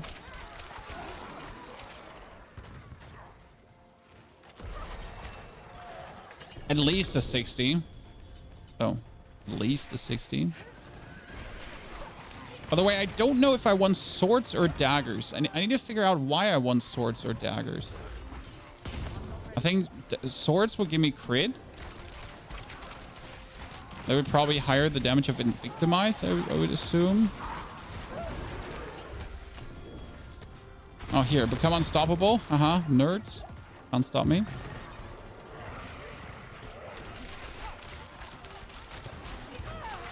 Close damage was crit damage. Ah, daggers for... Yeah, daggers for close. But technically, I'm being close to my opponents.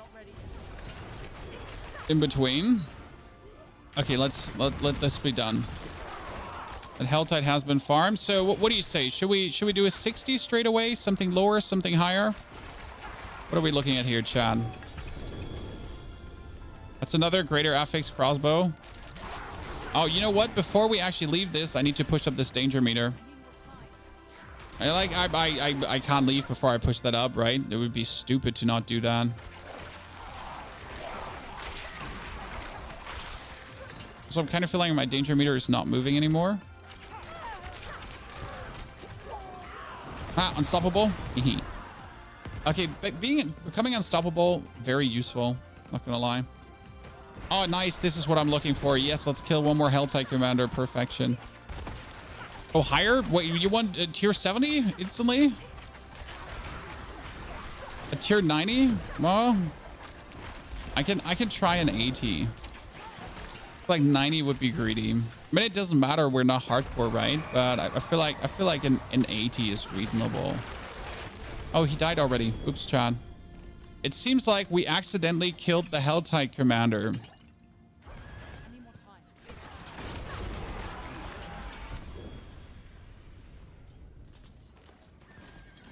It seems like we accidentally killed the Helltide Commander.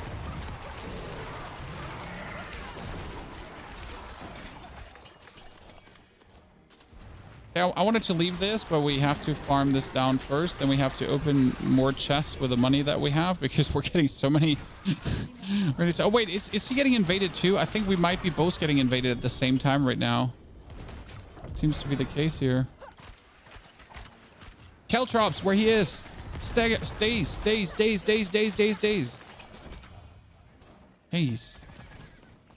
I thought Rogue is squishy. Why am I not feeling squishy? I mean, probably because I have a couple billion HP.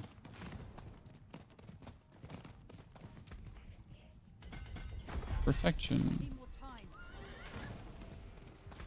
Oh, I need that.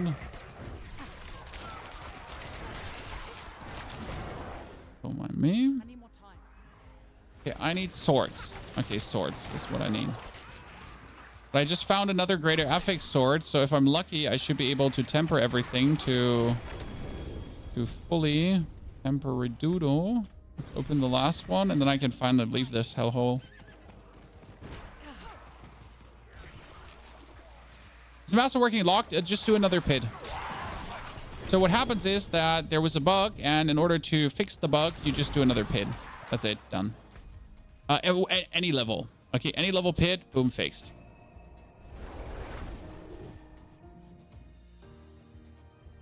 Just got a 925 Harrogeth with a 21% damage reduction. I don't know what that means. You have a leveling guide for Heartseeker. Should be created tomorrow. I essentially just learned how the build works today. Sorry. I just learned how the build works today. Okay.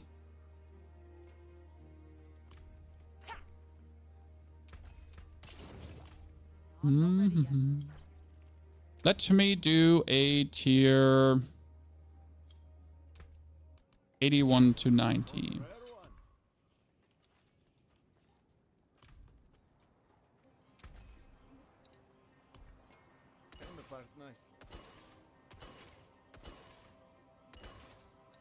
Here, an 85, the Faceless Shrine. Where's the Faceless Shrine again? All the way down there. Let's see. We are level 72. That's a level 85 dungeon. What did you swap out for Siphoning Strikes? I don't have Siphoning Strikes.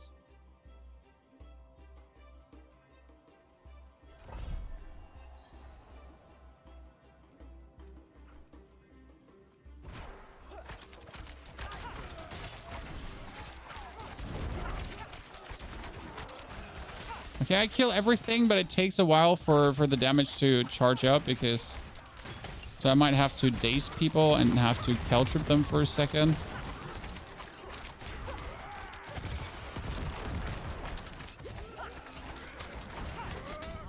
So, you know, like I throw the daze down and everything just dies. Okay, cool. Why does it take so long for them to take damage? They need to become vulnerable. I essentially need to hit them with my vulnerable, and as soon as they're vulnerable, they die.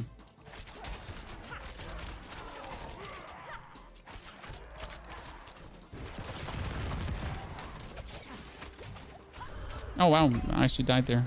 And that's a first. Hasn't happened in a while. You know? Oh shit, Jesus.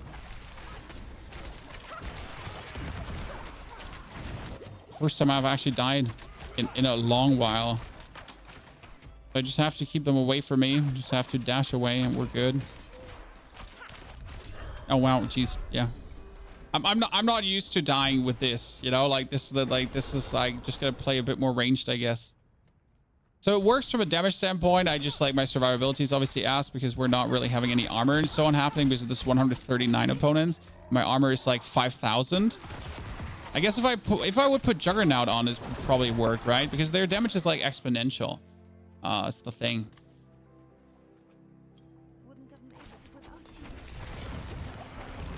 Like if I would just put Juggernaut on, we'd probably have no problems here.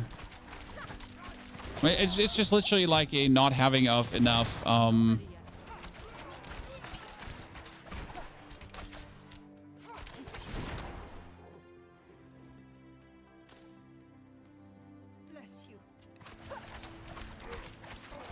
let me just put Juggernaut on first. Oh shit. Let me just put Juggernaut on for a second so I can have armor. Holy. Let me just have armor.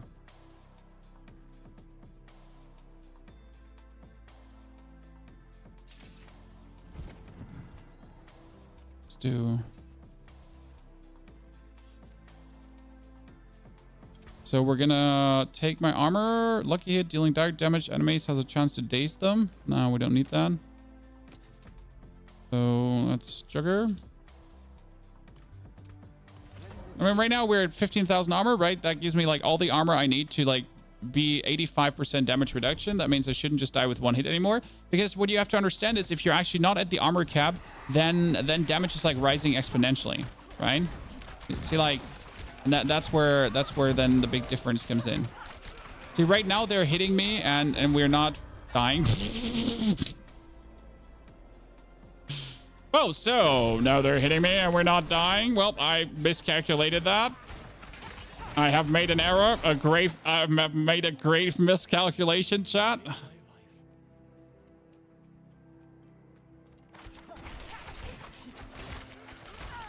But here, he at least he didn't one hit me anymore. Okay, so at least the lats didn't, like the tiny lats didn't one hit me anymore. By the way, the damage just feels absolutely illegal. I'm also running a lucky hit chance to slow, by the way. In case you wonder how they're being slowed down, well, I'm also running a lucky hit chance to... What? To slow?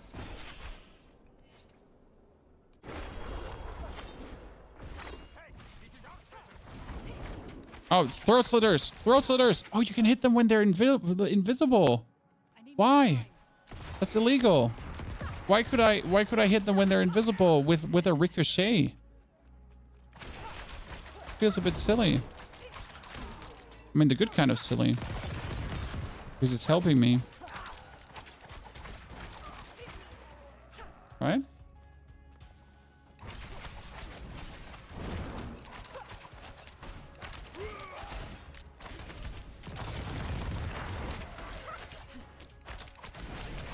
You know, I might just activate my damage reduction that I completely forgot to activate the whole time.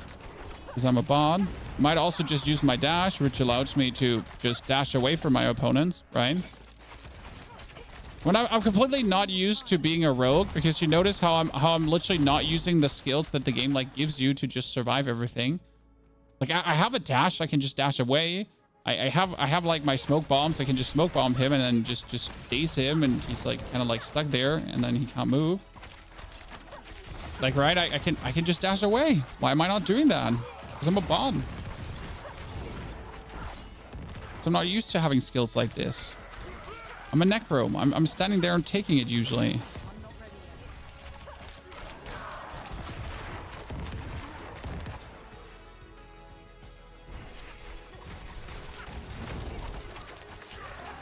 This just feels illegal to a degree. I like that the single target damage of this build. Oh shit, Jesus. That the single target damage of this build is just incredible too. It's not just like, you know, you're not just like destroying these lads here, right? Also, your single target damage is just stupid because of the way how this works.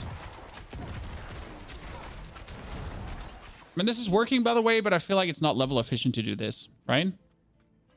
How do you get a lot of hit damage? Well, so this works over the victimize key passive. The victimize key passive does damage per lucky hit on the enemy times your vulnerable damage. A lot of words, but that's how it works. And what you're doing is you make your enemy vulnerable, and then as soon as they're vulnerable, you're essentially stacking up these those vulnerable damage procs, and they're exploding. So that's the fun part. They're actually, it's an exploding proc. So you're hitting them, and then it does boom, boom, boom, boom, boom, boom to everyone, to them and around, right? Okay, so like 85 would probably work if you're not getting stuck up in a room with people, but that was definitely not level efficient. I mean, it's good to know that we have the damage to do this, but just from an efficiency standpoint, that ain't it, you know? Let's do the Commander Temple with 87 though, because why not? We're here. Might as well do it. But so here we have a 925 bow that we luckily got from a world boss, so that did help a lot, and the rest is just random gear that we found on the ground.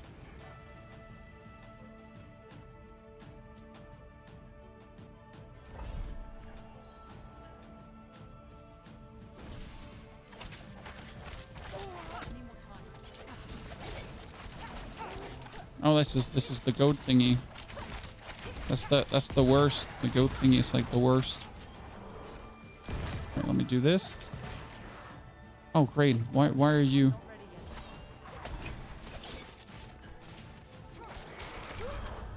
Okay, we're not gonna do the goat thingy. We're fine. Let's go back to Sudi to hand out a wolf's honor. I think we're currently almost done. You have to do so much extra with Rogue. Yes, I feel that. But then again, my life is really low for that dungeon. I mean, I guess I want to have 20,000 life for that dungeon, right? Realistically. Oh, my obols are maxed out. That hasn't happened in a while. I got ancestral gloves.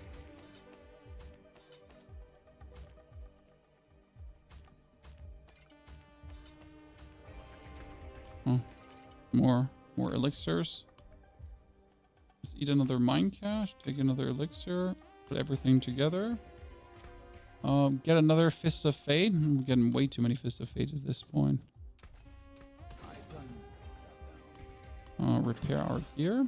Check if we actually Heartseeker. Oh, we do have almost 100% chance for the Heartseekers to actually happen twice. We haven't even tempered that item.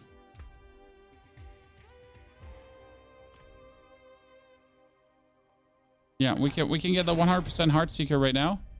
Chad? Give me the Heartseeker. No? By the way, can Rogue literally have everything triggered twice? Yeah, Heartseeker to trigger twice, so I have that now.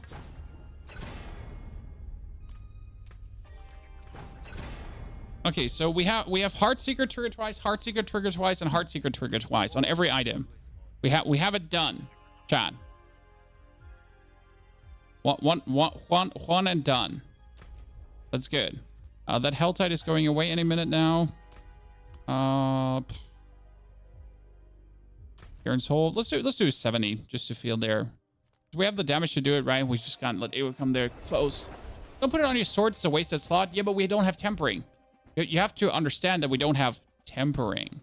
We don't have masterworking. So right now we're going to put it on the swords because these are crappy swords.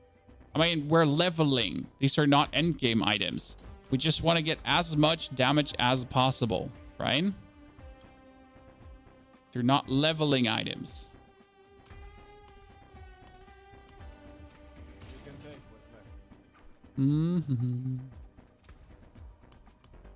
Here, let's do a 70. We're getting Lubin's Rest, Goa runes. I like Goa. Goa is just boss rush.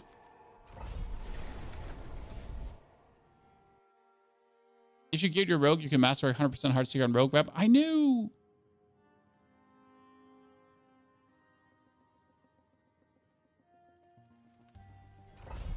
Okay, Goa runes. I think I need like more slow stun freeze, or you need your freeze bombs. Honestly, I think if I had my freeze bombs, things would be better. Because right now what I'm missing is essentially the aspect where my bombs freeze. So if I would now throw my bombs in and they would freeze, then I could keep everything away from me, and then nothing would actually stand a chance. Because I roughly have on every pack that we're facing, we have the bomb ready. So that's essentially the only thing that's holding me back. I mean, sure, I can daze the people that are in my bomb, right? But that's not the point. If I could just freeze them, then that solves all the issues.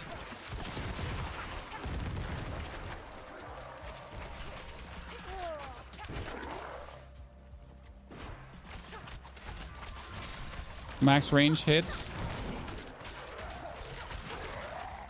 That's mean.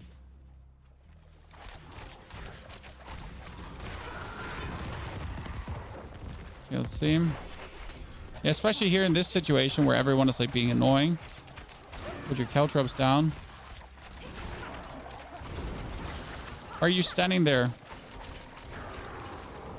Sorry, mate. Ain't nobody get time. Oh, shit. I forget that I have an unstoppable skill because I've been not using the unstoppable skill for such a long while. And we always forget that we have it. Shouldn't be right side yet. I think we have to go up. But usually it's straight right. Aha, you thought you had me, but I jumped behind you. Nerd.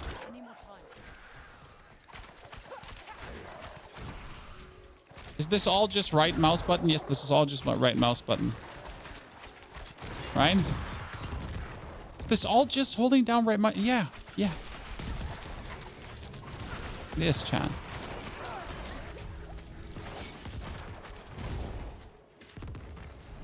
Oh, wait, I'm gonna farm that. I'm gonna farm that. Oh, that's happening. This is happening.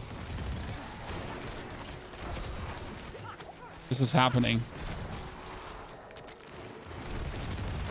No, it's happening, but they hit me with a stun. I am so sad. And oh shit, I'm just really gonna get spawned inside there.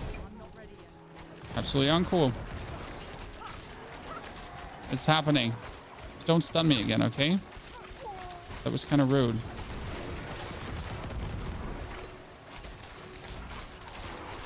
Okay, it's not happening. Funnel them, chat. Oh! It's not happening, chat. It's not. We tried to make it happen, but they were like, nope. You're not making this happen. There's just like a tad too many.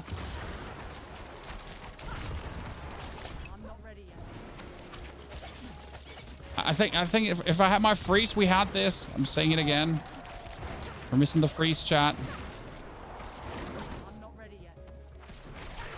Oh, wait, funnel them. Funnel them. This is the funnel.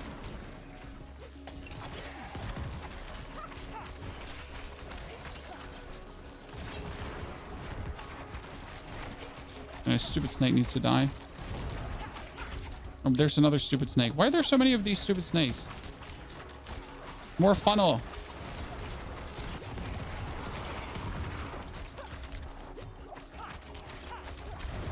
Okay.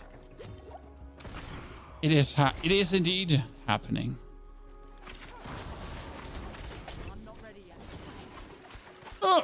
Slow.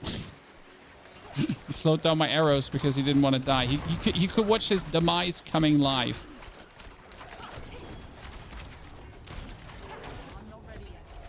Okay, we got it. Let's go for the boss.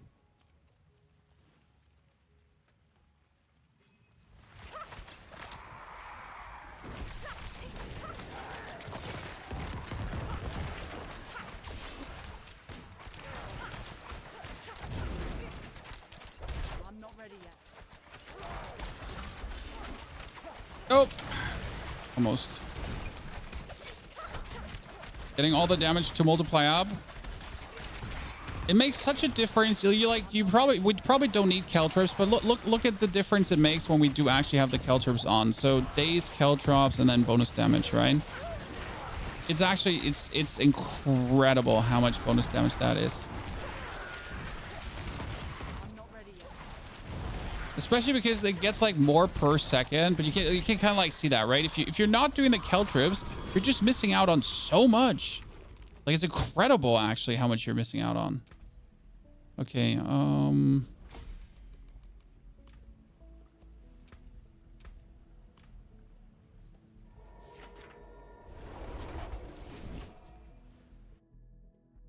where did the majority of lucky hit chance come from? Your Heartseeker just does that.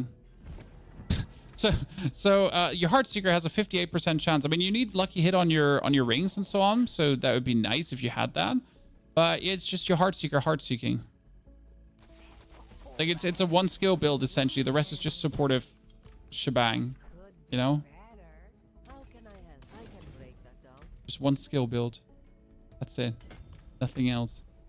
That was a 70. A deserted underpass would actually be nice because the deserted underpass is a bunch of low-beat nerds. I've got to try this build. I'm actually acquiring gear for it. I've been using rapid fire and it absolutely melts. It's insane. Sadly, the update broke it yesterday. They will fix this. So rapid fire is being fixed. Don't worry.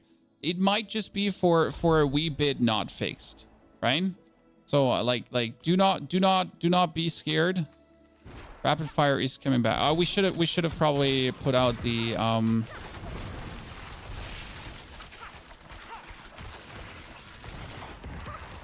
should have probably gotten the freezing thingy in, right?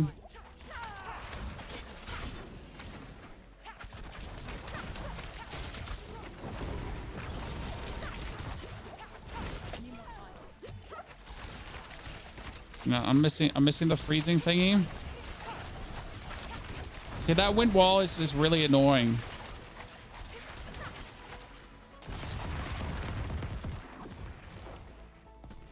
Maximum range.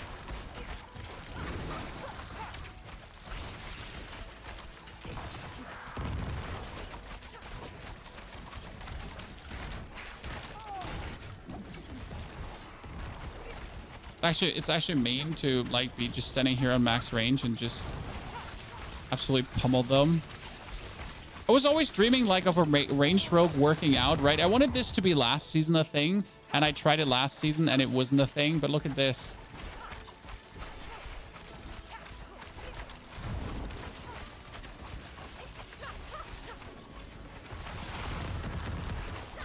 I wanted this to be a thing last season. It wasn't, so I didn't enjoy Rogue very much.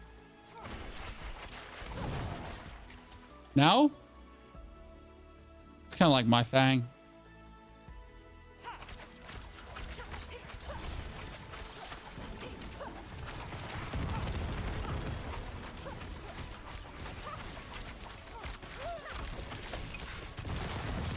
Making sure that they're not getting too close. Right? Is Starless Skies good with any rogue spec? I don't know enough rogue to give you a straight up yes on that one. I would say that generally speaking, Starless Skies is always good because it's another 40% multiplier. That being said, I'm not sure how well it would work for this. I mean, usually you want to use Starless Skies to kind of reduce the resource cost of something. And the problem with Starless Skies is obviously, despite it being a good item, you're missing out on the tempers of Starless Skies, right?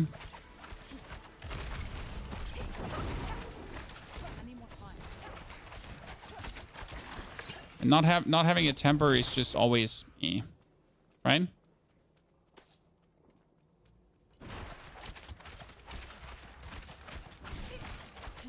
That should be it. I guess this is the last pack.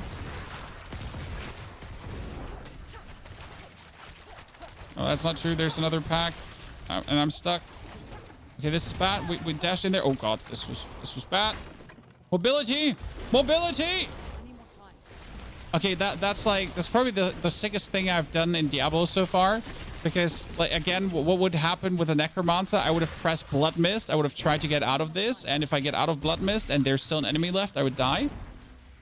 So that was kind of nice. I'm not gonna lie. You need lucky hit rings? Yes, lucky hit on rings would be nice. I mean that was amazing, right? I'm using Shaco. I'm having the Harlequin Crest on too because I literally just have it. And I have a greater affix on life. That's my main reason for using it because greater life affix is insane. And almost 3,000 life from one stupid item is incredible.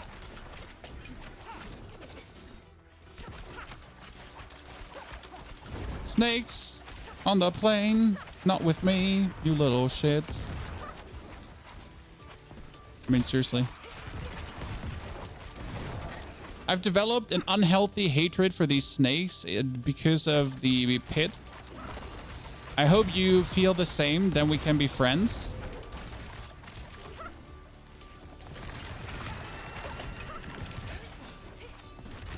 Where is this spider coming from? It was just suddenly there. I'm not liking that. Okay, you still don't stand a chance. Aha! Well, that's my family. Family. Oh, we're back.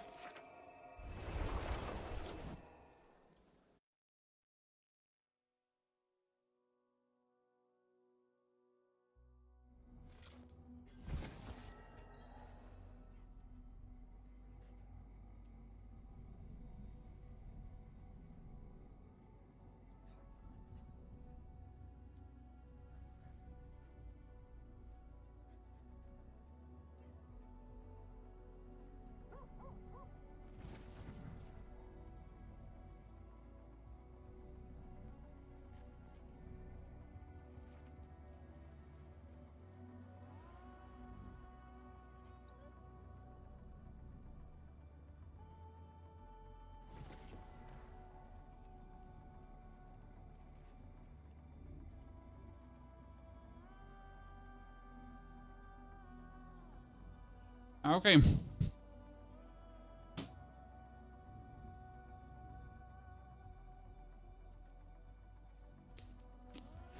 And we're back.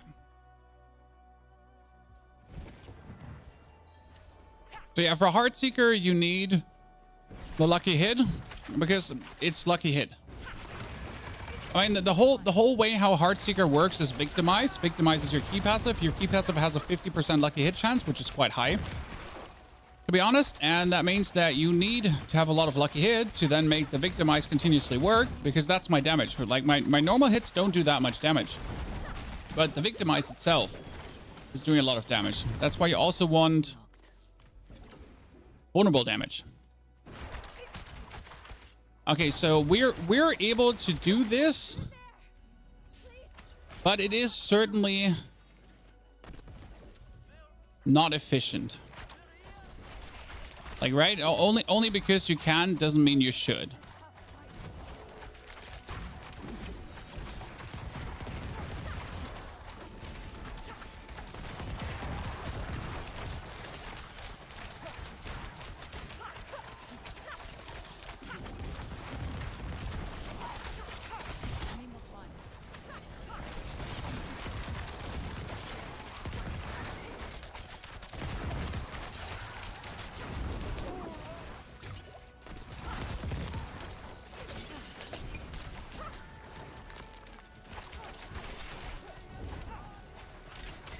Could I stand like at the start of this and just blast away from here? Probably could.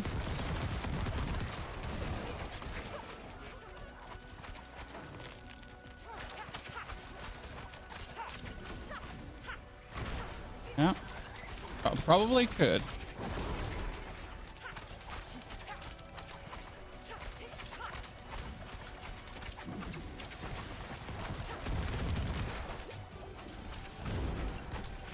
Throw my days on them. Destroy them. Done. Oh, one even survived. Holy. Hey, chat, remember when these people couldn't survive at all? Who remembers these times? Where it was literally impossible to keep these alive? Where you were like trying, like a goddamn hero. Like, no, you should not die. And they're like, nah, you know what? We'll just die.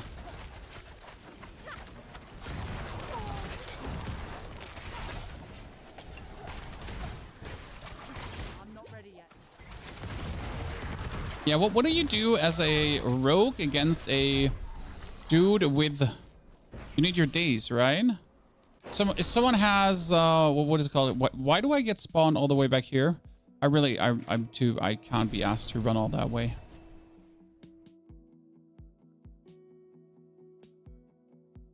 Oh, don't worry, Shadow. Took care of that.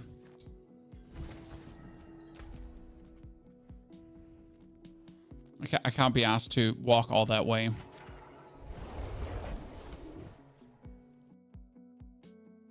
Still struggle to poison enemies. I don't poison. I do only vulnerable. Yeah, smoke grenades cancel suppressors. Seem that, like, especially when we have the frozen smoke grenades. So in order to do nightmare dungeons, lessons learned, I need the smoke grenades and freeze. That's your chest tempering.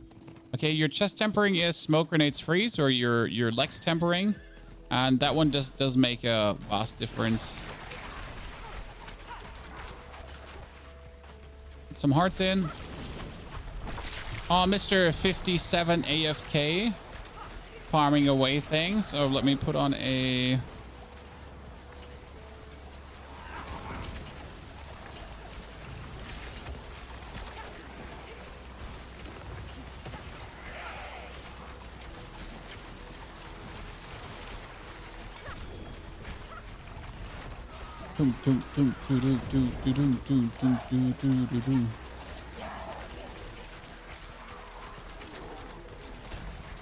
So can do 80 dungeons, but doing 80 dungeons is far from efficient.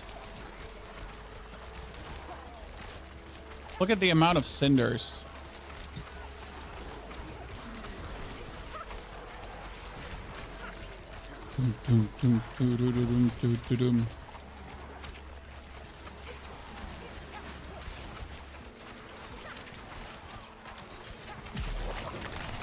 Do that, do this, do that.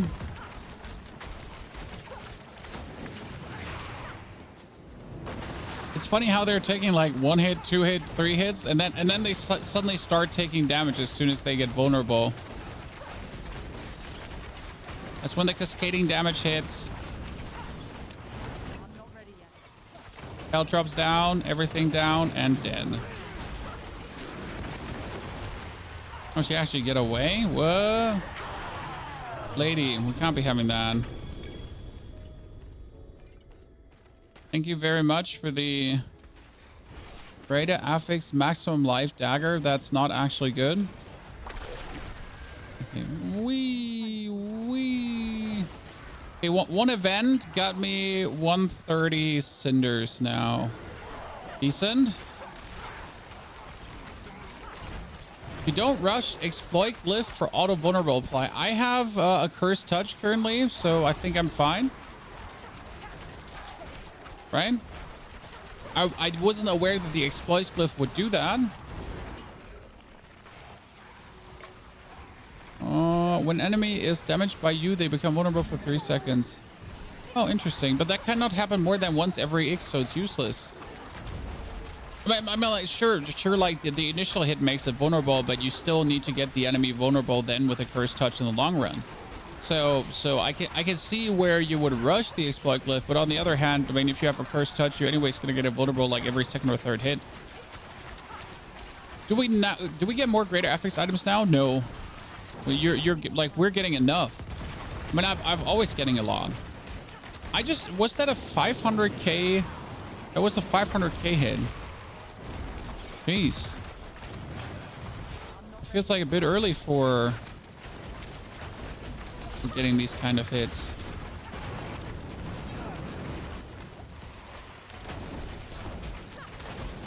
God, I love the movement of Rogue, of just being able to get around, right?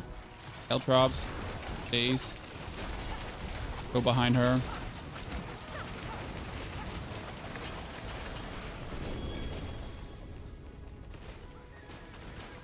Okay, where's the next chest? Whee! Where's the next 275 chest? All the way down! I'm coming! Oh, here. What happens to him?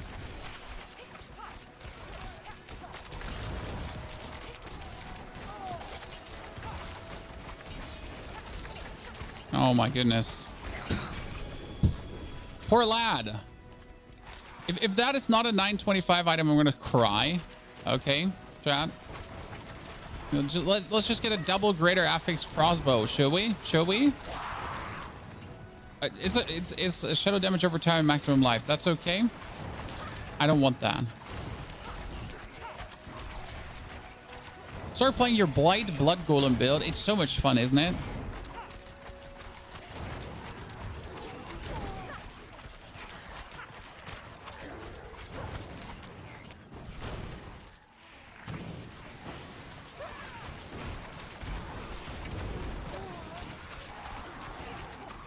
Good. And that's a Holy Bolt Elixir. You would think that this playstyle gets boring, chat. It simply just does not get boring.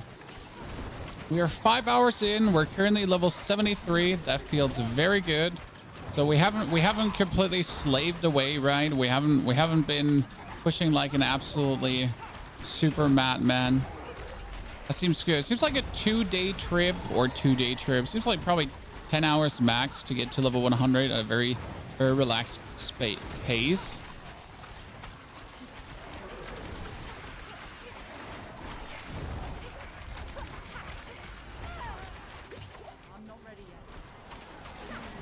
Gonna take like my Dark Shrouds to get less damage. How much less damage is it? 12%. To have or not to have?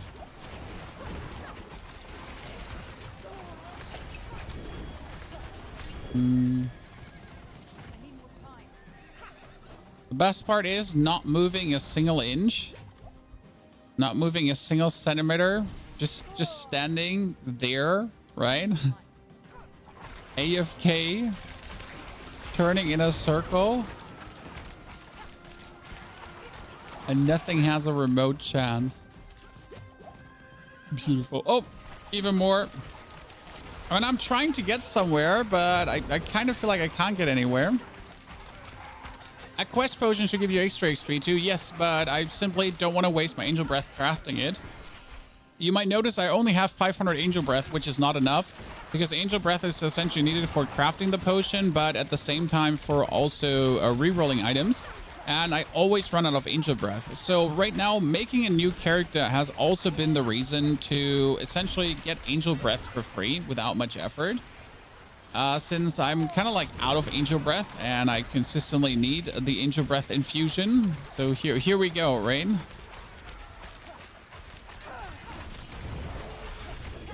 I'm not sure how your Angel Breath production is looking like, but I am hyper out of it at every corner. Let's see if we can stay in this for now. Oh, I'm actually depleting my health tide bar, I see.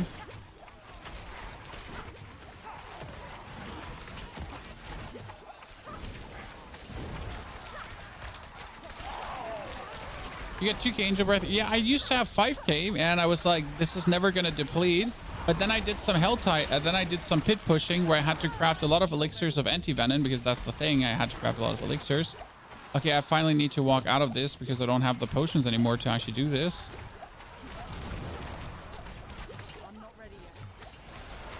Should be done with this in a second.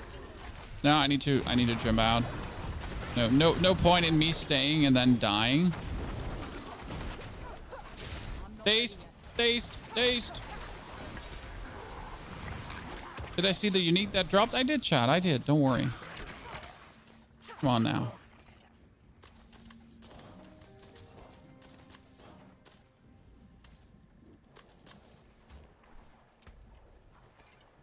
That's another Cowl of the Nameless. Second time I've been getting that weird item. Oh, that's another structure. Hey, chat. I just do want to get somewhere.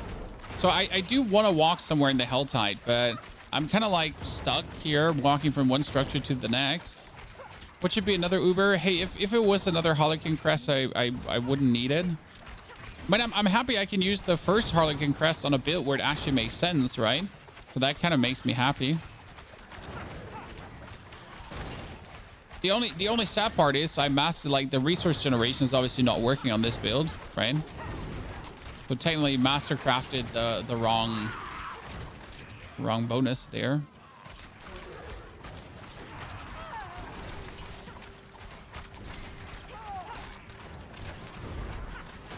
You made 20 for your Thorns Barb for a quick level up. Dude, if I could make 20 elixirs of anti-venom, I would be happy. I'm not sure where you guys are taking the resources from. Bow Rogue? Yes, it's a Bow Rogue, Quarky. And not only a Bow Rogue, it's essentially a basic skill only rogue that's using all the other skills simply to support what he's doing. So I'm literally holding down the Heartseeker button, right? I'm just using my basic skill. We're just blasting that out. Then in case we are getting stunned by anything, I will use my Shadow Step, like here, to teleport behind that dude, right? And if we need it, we're going to daze people with our grenade and freeze them. Last but not least, we could Caltrops, which is also always an option to use for bonus damage multipliers on our enemies. And if we really feel like in danger, we can just dash around. Right? We get a lot of layers of what we can do, but the main thing is just holding your right mouse button and you have heart-seeking, heat-seeking missiles because they bend around. Like I'm trying to hit these guys here. I can shoot there, you know?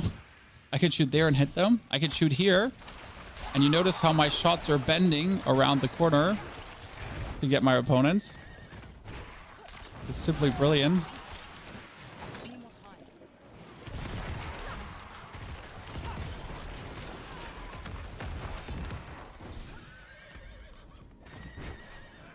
Oh, wow, we're really stumbling onto a lot of opponents here right now.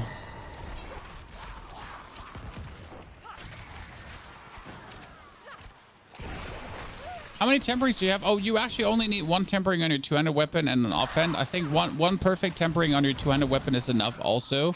So you actually don't need more. But since this is my level character, I tempered it on everything just to have the most chance. Right?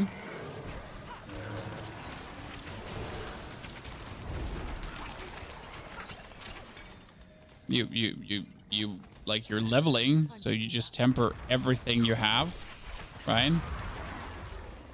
No hurt feelings.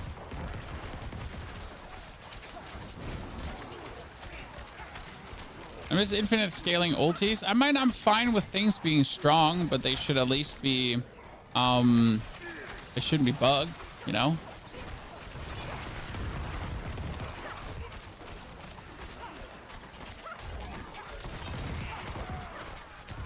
I miss Necromancer's old lucky hit chance on Corpse Explosion too. Still got nerfed for no reason. Okay, I'm finally making it to the chest, guys. After all this time, after trying to really walk down from the very tippity toppy of the hellside, I finally made it here. It's been long in the making.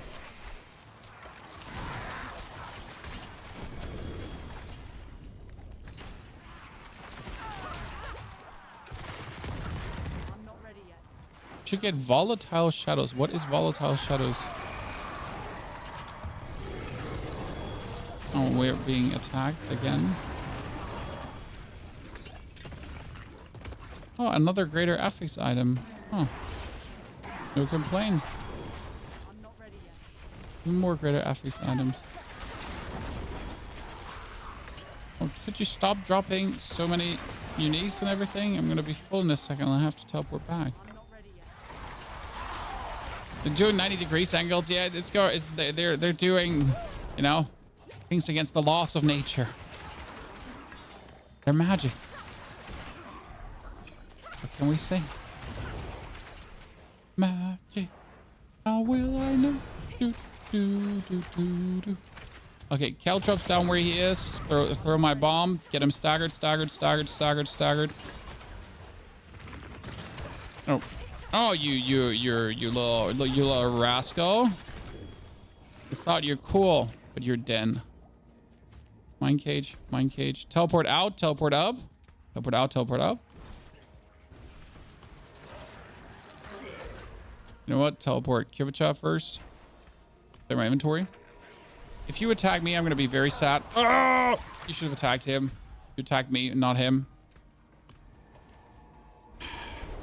Should I grab Barb or Rogue for Speed Pit? I think Rogue is faster than Barb right now. Did they fix Rapid Fire Rogue? No, still broken, but they're in the fixing. I don't expect them to fix it like today. more like in the next coming of days with a hotfix. Okay, shadow resistance. You gave me shadow resistance. You gave me shadow resistance. Shadow resistance. I mean, at least you got lucky hit chance, so I guess that's okay. But shadow resistance. Like, how about you shadow resistance this, Chan? Yeah. You can take what's left. What broke rapid fire? Well, rapid fire used to land where you were actually aimed it. So you were shooting rapid fire in a certain direction, and rapid fire pop, pop, pop, pop, pop, went there. Well, what's happening right now is as if you're drunk, spray and pray. You're shooting rapid fire, and suddenly it goes past where you're actually aiming it.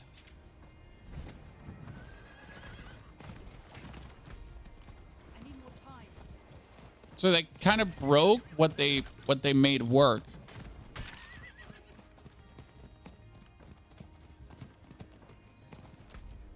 Before. So they made it work, and then they broke it again.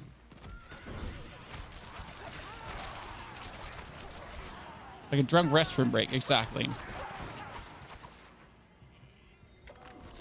You're essentially going places, but you're just not going where you want to go. Right? You are going places, just not the places you wish to go.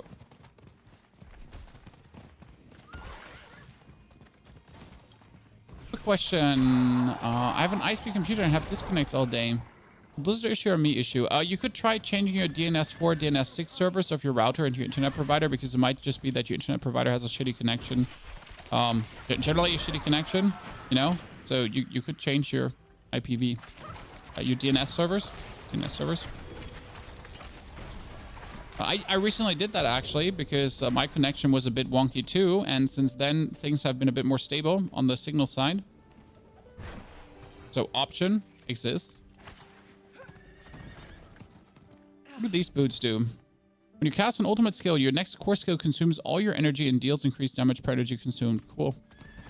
Sounds fun if you could spam your core skill, your ultimate skill, I guess. Rogue it is. Rogue is super fun. I mean, I can only speak from what I have been through today. I have not liked Rogue ever. I actually do dislike Rogue.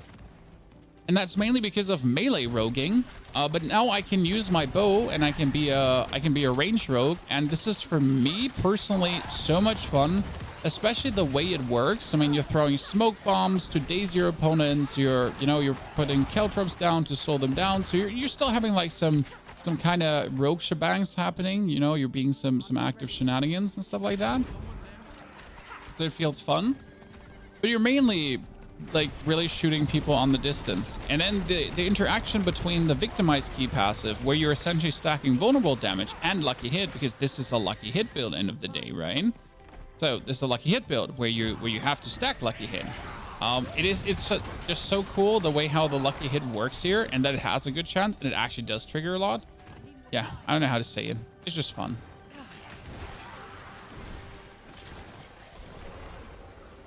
For me.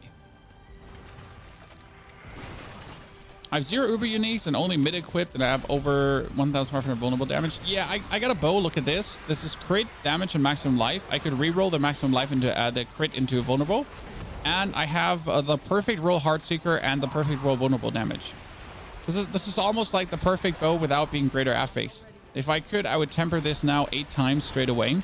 But I have literally not been in the pit yet. Actually, I could go into the pit straight away, huh? If it actually level in the pit, I'm not even sure if that's worth it. I could start pushing the pit just randomly.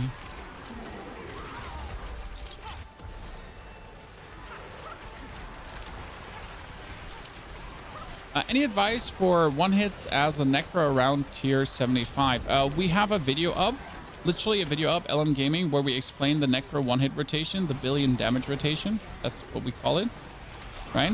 So we literally have a video about that up. It is this video here. Here, the video in the middle. Do this now, and that essentially explains the rotation, how it works, how you essentially do a billion damage. How like, you know, what you need to change, how you need to change, and how to actually play the build to the maximum efficiency. Which is probably the greatest problem that people are still having. Okay, that's unique number 15 or so today. La la la la la la la la la. John, unique number 15.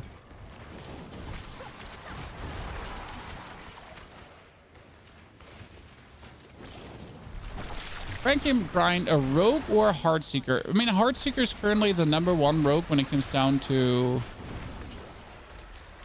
pit farming. Highest achieved. Right? Do you want attack speed, crit, or lucky hit on the amulet? You want lucky hit, malice, and exploit ranks. But you definitely want lucky hit because you need your lucky hit to be as close to 100% as possible. Because if your lucky hit is 100%, then every Heatseeker has a 50% chance. A Heartseeker has a 50% chance to trigger the key passive. And your key passive is your damage. It's not like that your Heartseeker is your damage. Your key passive is your damage, so the more key passive you do, the better it is. That's 2,625 armor, movement speed, and dexterity. You know what? That's actually pretty damn good boots. I like that. That just brings me to the armor cap without needing anything else, right? Just like that. Might not even be needed, but hey. Put the caltrops down so she sits in the caltrops.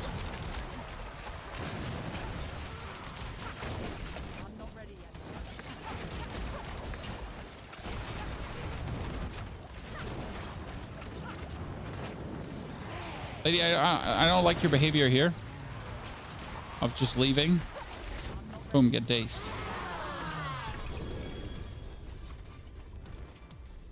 Okay, we have more chests to open. I do have more thingies that I'm always able to spend. Right? I'm having the problem where I have way too many cinders. Oh, that's a triple affix helmet. What? I don't need a triple affix helmet. My helmet is set in stone. Okay, now I don't want to be ungrateful here, but like I really don't need that. Like, you know, the affix that this build plays is kind of like set in stone. So, okay, what do we get, chat? What are we expecting here? Dex, max life, and healing received. Yeah, that healing received is shit. So we're good. We're good, chat. It's not even good. It's not even good. Mikasa, good to see you there. Thank you for supporting the channel. Everyone, howdy. Chat, also, don't forget if you're on YouTube, if you're on Twitch, like Sauglunge, to spend your Prime Gaming subscription, Sauglunge. Appreciate it and good to have you back. Does anyone know when I make an ult to farm sparks from Iron Wolf, if it can be the same class? Oh, it can be the same class. It just needs to be a different character. So class doesn't matter. I mean, I can tell you that I've been very successful flying through things with Rogue right now. Minimal gear investment, minimal everything. So Rogue has been a very good farming experience.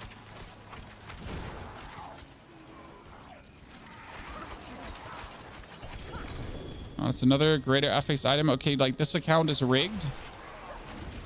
Because I'm like finding like one greater affix item after the other. Right? Silene? Is that correct?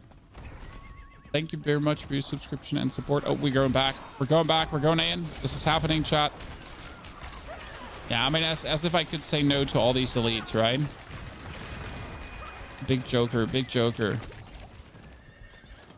As if we could have said no to this.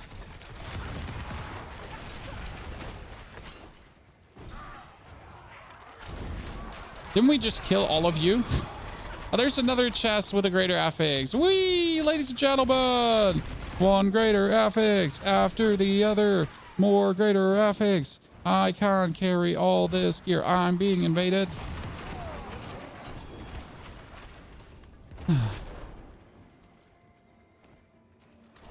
Crazy.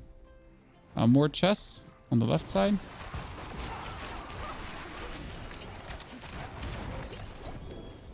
Okay, could you stop dropping me chest armors? Seriously.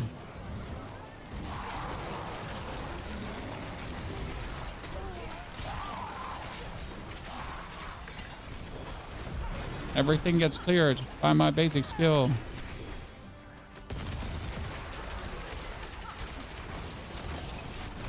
Days.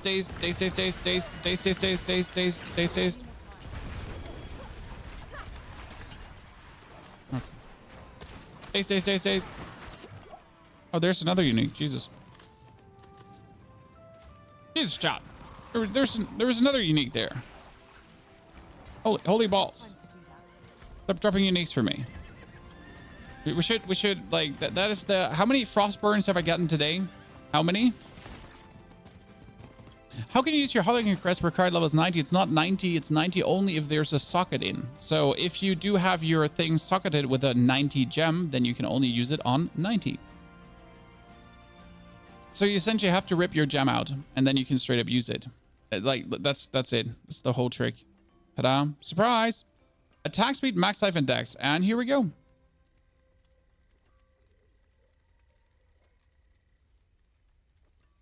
That's another perfectly rolled tacit, so that's coming in here. Don't need it, but have it. So right now, like the gems need you to be level 90, and if you're then putting the gems in, like a level 90 gem, then you obviously can't use your Harlequin crest. Why do you have so much armor? Oh, I'm currently having the Juggernaut aspect on my armor because we just were trying something out. But yeah. We just literally have the Juggernaut aspect on. I mean, again, leveling characters, sir. We have what we take.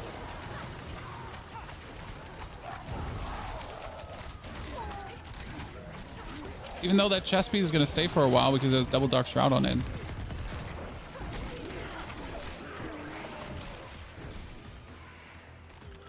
Armor cap 9k. Armor cap is 9k. Yes. But I wasn't at even close to 9k armor. I was at 5k armor. So we put the Juggernaut on. Since then we have gotten more armor. Okay? Since then we have gotten more armor. Don't be confused, chat.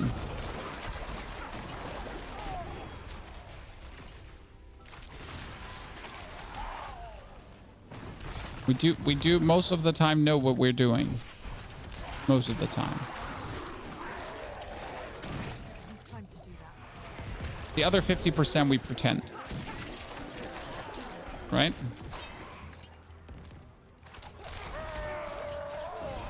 You all just died so quick, it's not even funny anymore.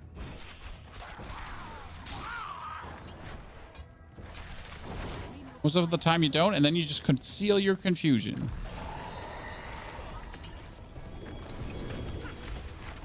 Jesus. Take. Okay. Another we got 5 more level ups. Oops. That is cheap shot. 1, 2. Okay, let's teleport out here. Oh, it's a lot of time spent on Helltide. Okay, you followed no guide. This is I have an endgame build for the Heartseeker, and I'm essentially from this point on winging, you know, because it only helped me to get like the base set up, laid out, but now I have to wing the rest essentially. Our pants can have up to +8 on Heartseeker. That seems a bit intensive. Okay, so what we're gonna take on our chest is now grenade. And that is escape artist. Nope. Utility. You automate drop a smoke grenade. No. Enemies hit by your grenades have a chance equal to your critical strike chance to be frozen. So the more crit we have, the more frozen we get. Right? That's a curse. That is still that. That is the vampiric. That's a 30. Triple. Basic skill. Our gloves have to be distant.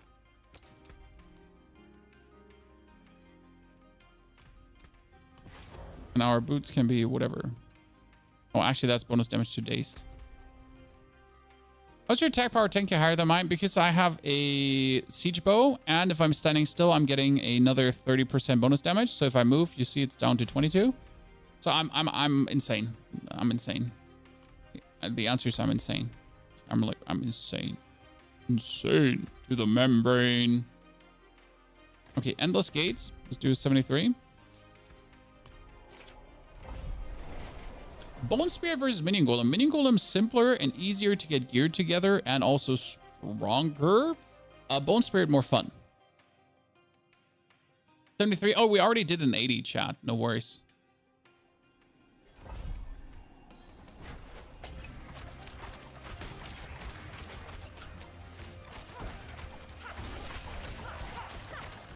here from a damage standpoint.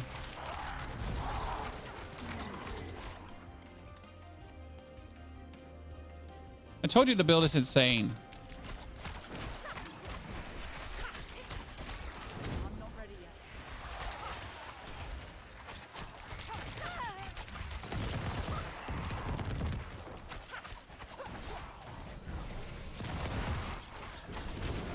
Funnel, funnel, funnel cakes, funnel cakes, funnel cakes. Funnel cakes, funnel cakes, more funnel cakes. I need more time.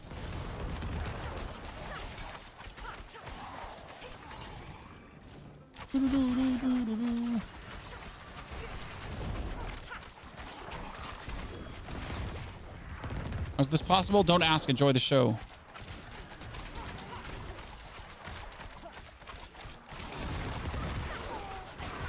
And no, despite being able to do this, it's still not efficient to do this because we're essentially just like, we're faster than the Hell Tide gathering XP. Because the Mind Cages make Hell Tides just better. What pro is vulnerable on your build? Accursed Touch. You have the aspect of the Accursed Touch, and that one procs vulnerable.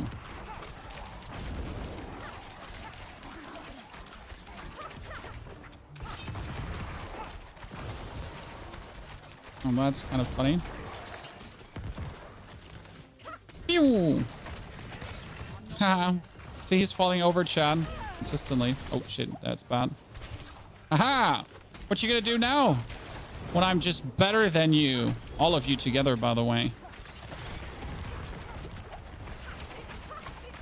And they thought they had it, chat, but they couldn't keep up with my movement. 20 out of 20 movement god. Or just panic clicking buttons, I'm not sure. Probably 20 out of 20 movement god. Frozen! Dead!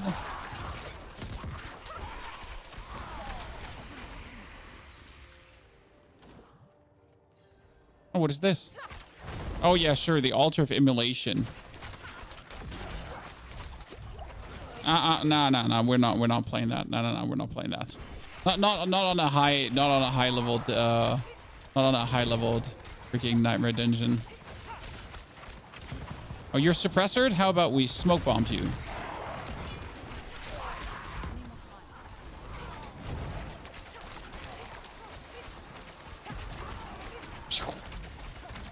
Days. Are you 70% resist on all yet? Almost.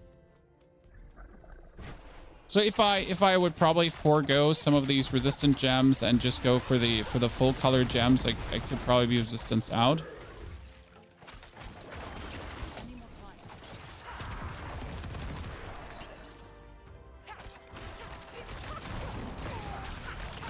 You just teleported onto me and I don't like that.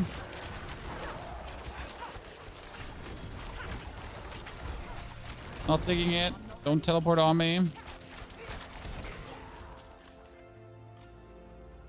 Last one is missing.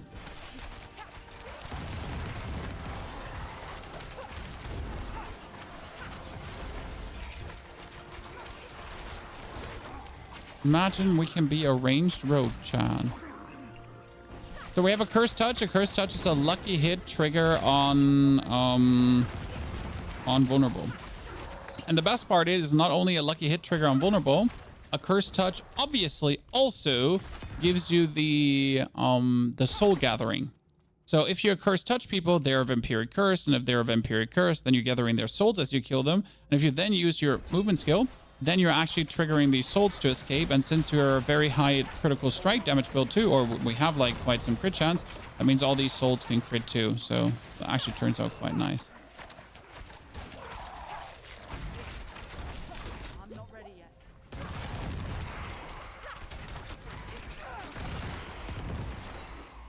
And teleport out. You drank 20 oz of Red Bull. Jeez. I don't even know how much that is because 20 oz makes no sense for me. But I assume it's a big can. Big boy can.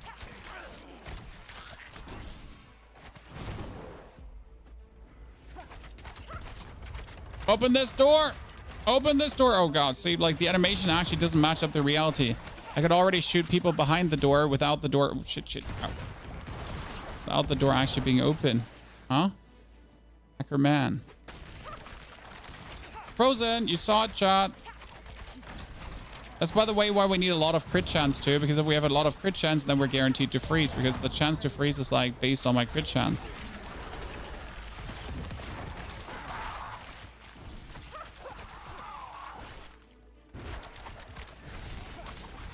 Okay, oh, that's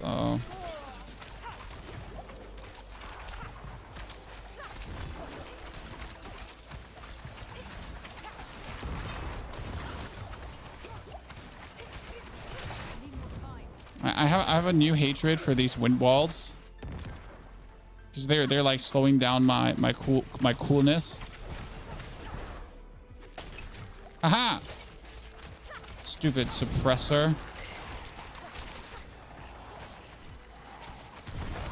Oh. Almost pulled an oopsie there.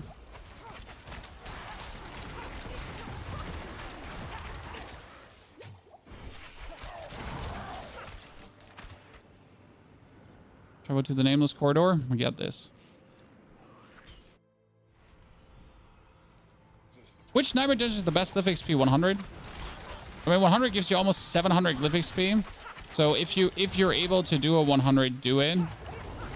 Because the amount of glyph XP is just. Oh wow! I actually get blasted by this. I did not expect to get blasted. So if you're able to do a 100, do yourself a favor and do it, because it just makes everything so much, like, getting 700 glyph XP is just insane, right? How would Dagger Melee Rogue do in the pit? Well, the thing is that with the Heartseeker build, depending on how you play, and since you're a lucky hit build that heals on close hits, you actually tend to dive into your opponents.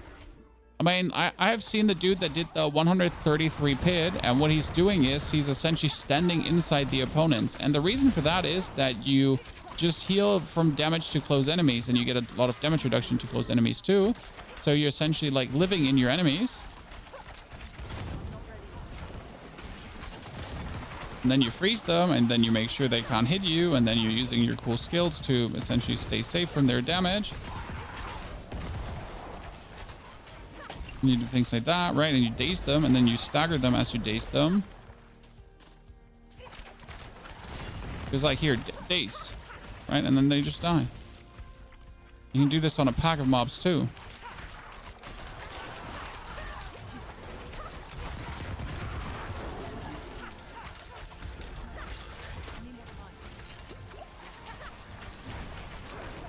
It's really useful because you can, like, freeze him.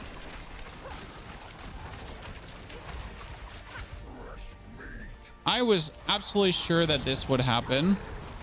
Because, oh, Jesus, really? I wanted to fight the butcher. That would have been such a cool fight. But they froze me, chat. They froze me. Wait, would it be better to actually...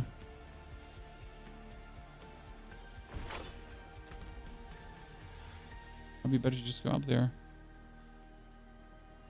Do you know if the ultimate will proc with victimize with Heartseeker? Which ultimate? For Pelican.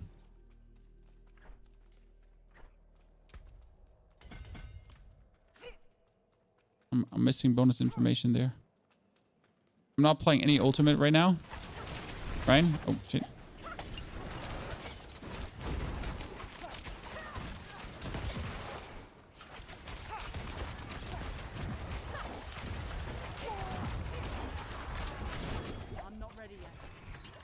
I'm sad that we didn't get to face the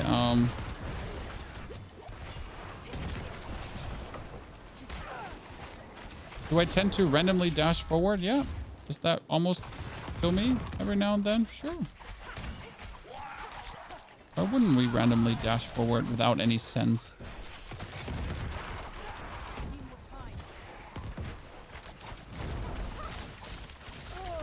You're so dead. That dude has killed me so many times with his lightning enchantment, right? 290 Oz is 590 milliliters. Yes, that's a lot. That's a big can. Okay. Freeze.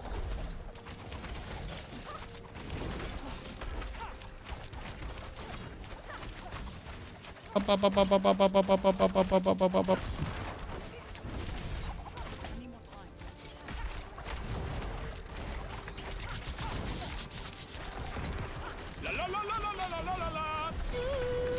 Absolutely obliterated. Okay, chat's been saying, Pony, you need to level up exploit. That's very important. Exploit needs to be the first one for you to level up because the first shot is then always vulnerable. See, like, I did one dungeon now and I got a glyph level 9. It seems quite useful, right?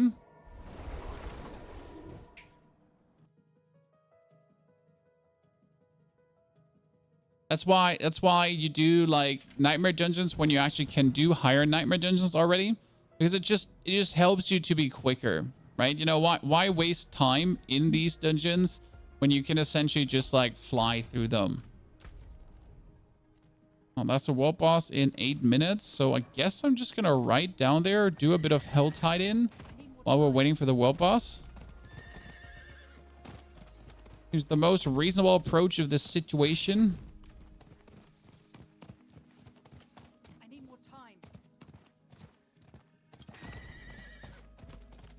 Hey Modi, good to see you there. Howdy everyone. Greetings to the Rogue leveling stream. We pushed today as far as we could in 5 hours and 41 minutes. So it was quite the progress. I mean, we made it level 76 so far, and there's no slowing down inside. I mean, we're just blasting forward. The build is brilliant.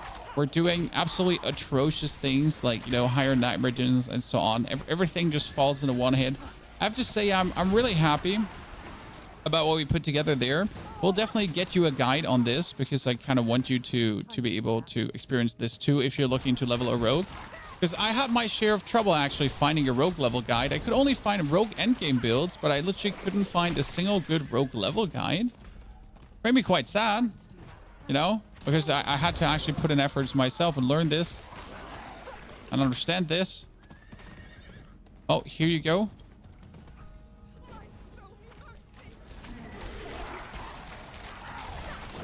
It's like rogue players just know how to do it themselves. They're not relying on guides. They're insane.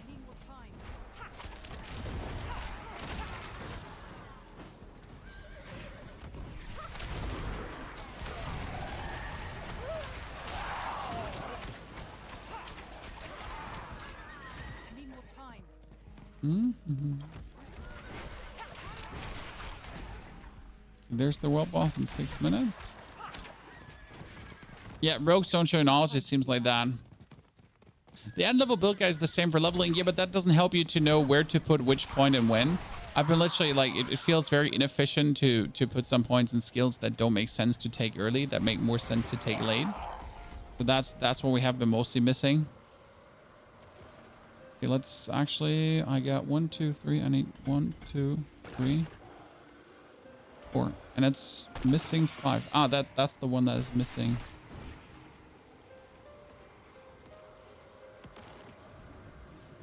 Would it be missing one? I know it would get that one automatically as soon as it levels up. But that means right now I have to activate it. Okay, so that would be chip. For every 5 purchase, deal increased physical damage, and physical damage increase the damage an enemy takes from you by 1 to 15. Good.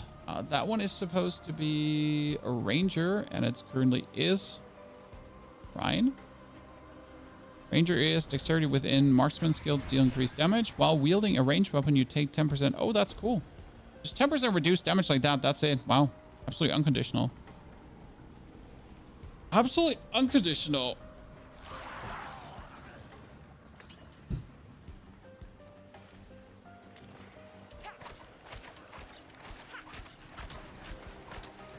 Why don't you use the aspect that gives you Dark Shroud and change it for the Twin Shadow ulti on the hotbar? Because we don't literally have the aspect slot for that, sir. That's the reason why we're not doing that.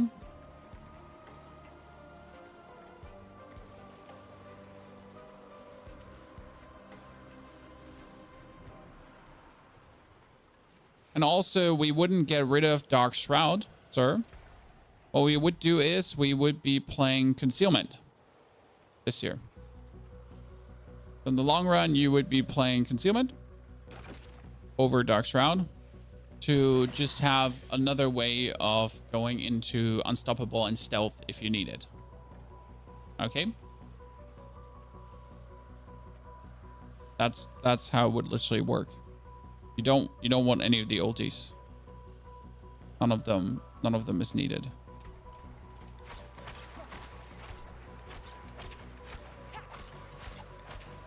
Feels almost 100% that it double casts, right?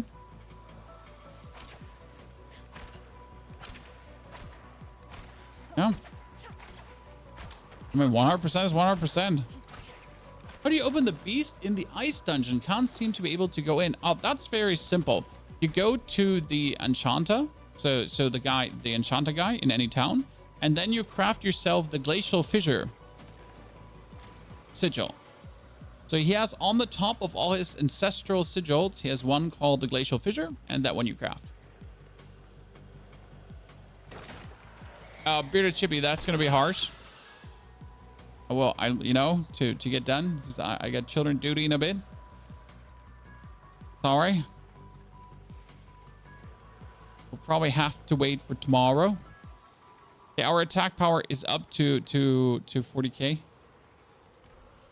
Is streaming your main income? And yes, where comes the money from? Yes, streaming is my main income now for the past 11 years. So I've been a full-time streamer, only living from this, from video creation, from Twitch, from YouTube in the past 11 years.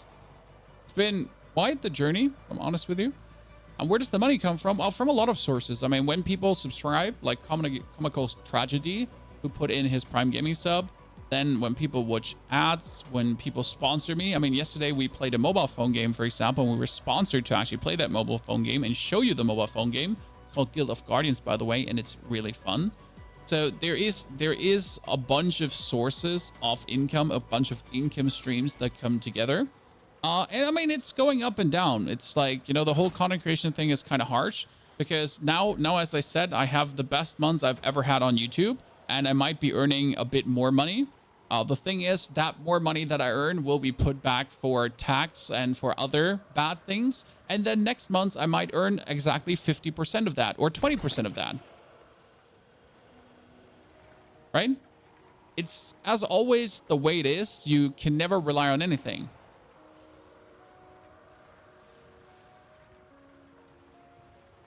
I have 100 Barb and Necro and already have Shaco and Grandfather. Which unique would you suggest me to craft, which may be usable if want to level another character? Starless Skies.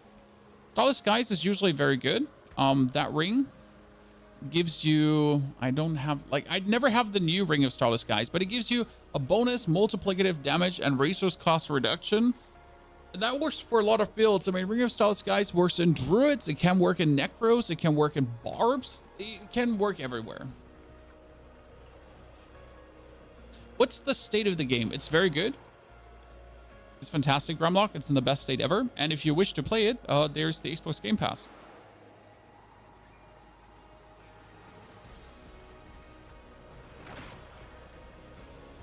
So if you wish to play it, I mean, for a subscription of what, $1 per month, if you get the bonus tier, the trial tier, you're good to go. Ta-da!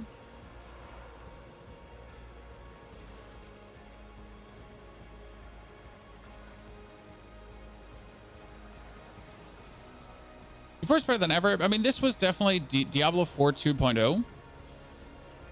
Have you built a Thorns Barb yet? I'm not playing Barbarian. Barbarian is the one class that I find so absolutely boring that I would rather, drink pee than play Barbarian.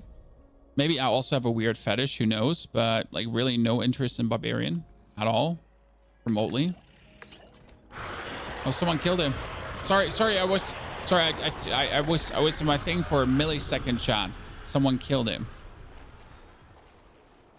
Excuse me. I didn't pay attention for 1 millisecond. My mistake. Right?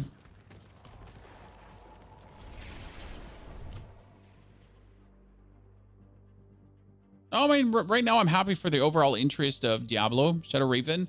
The thing is, I will not always play Diablo on YouTube, right? I mean, we have Elden Ring coming, so that one will be streamed as well, and other game releases too. But it's kind of like, a back and forth and up and down, depending on what kind of content we create. But right now, it's going to be Diablo for the next couple of months, like crazy. Right? I have a lot to do. Like, I want to do the Rogue content. We want to do the Necro content. There's just so much to roll out for you guys. That's another chest. Dude, I'm getting chests with greater affixes like there's no tomorrow.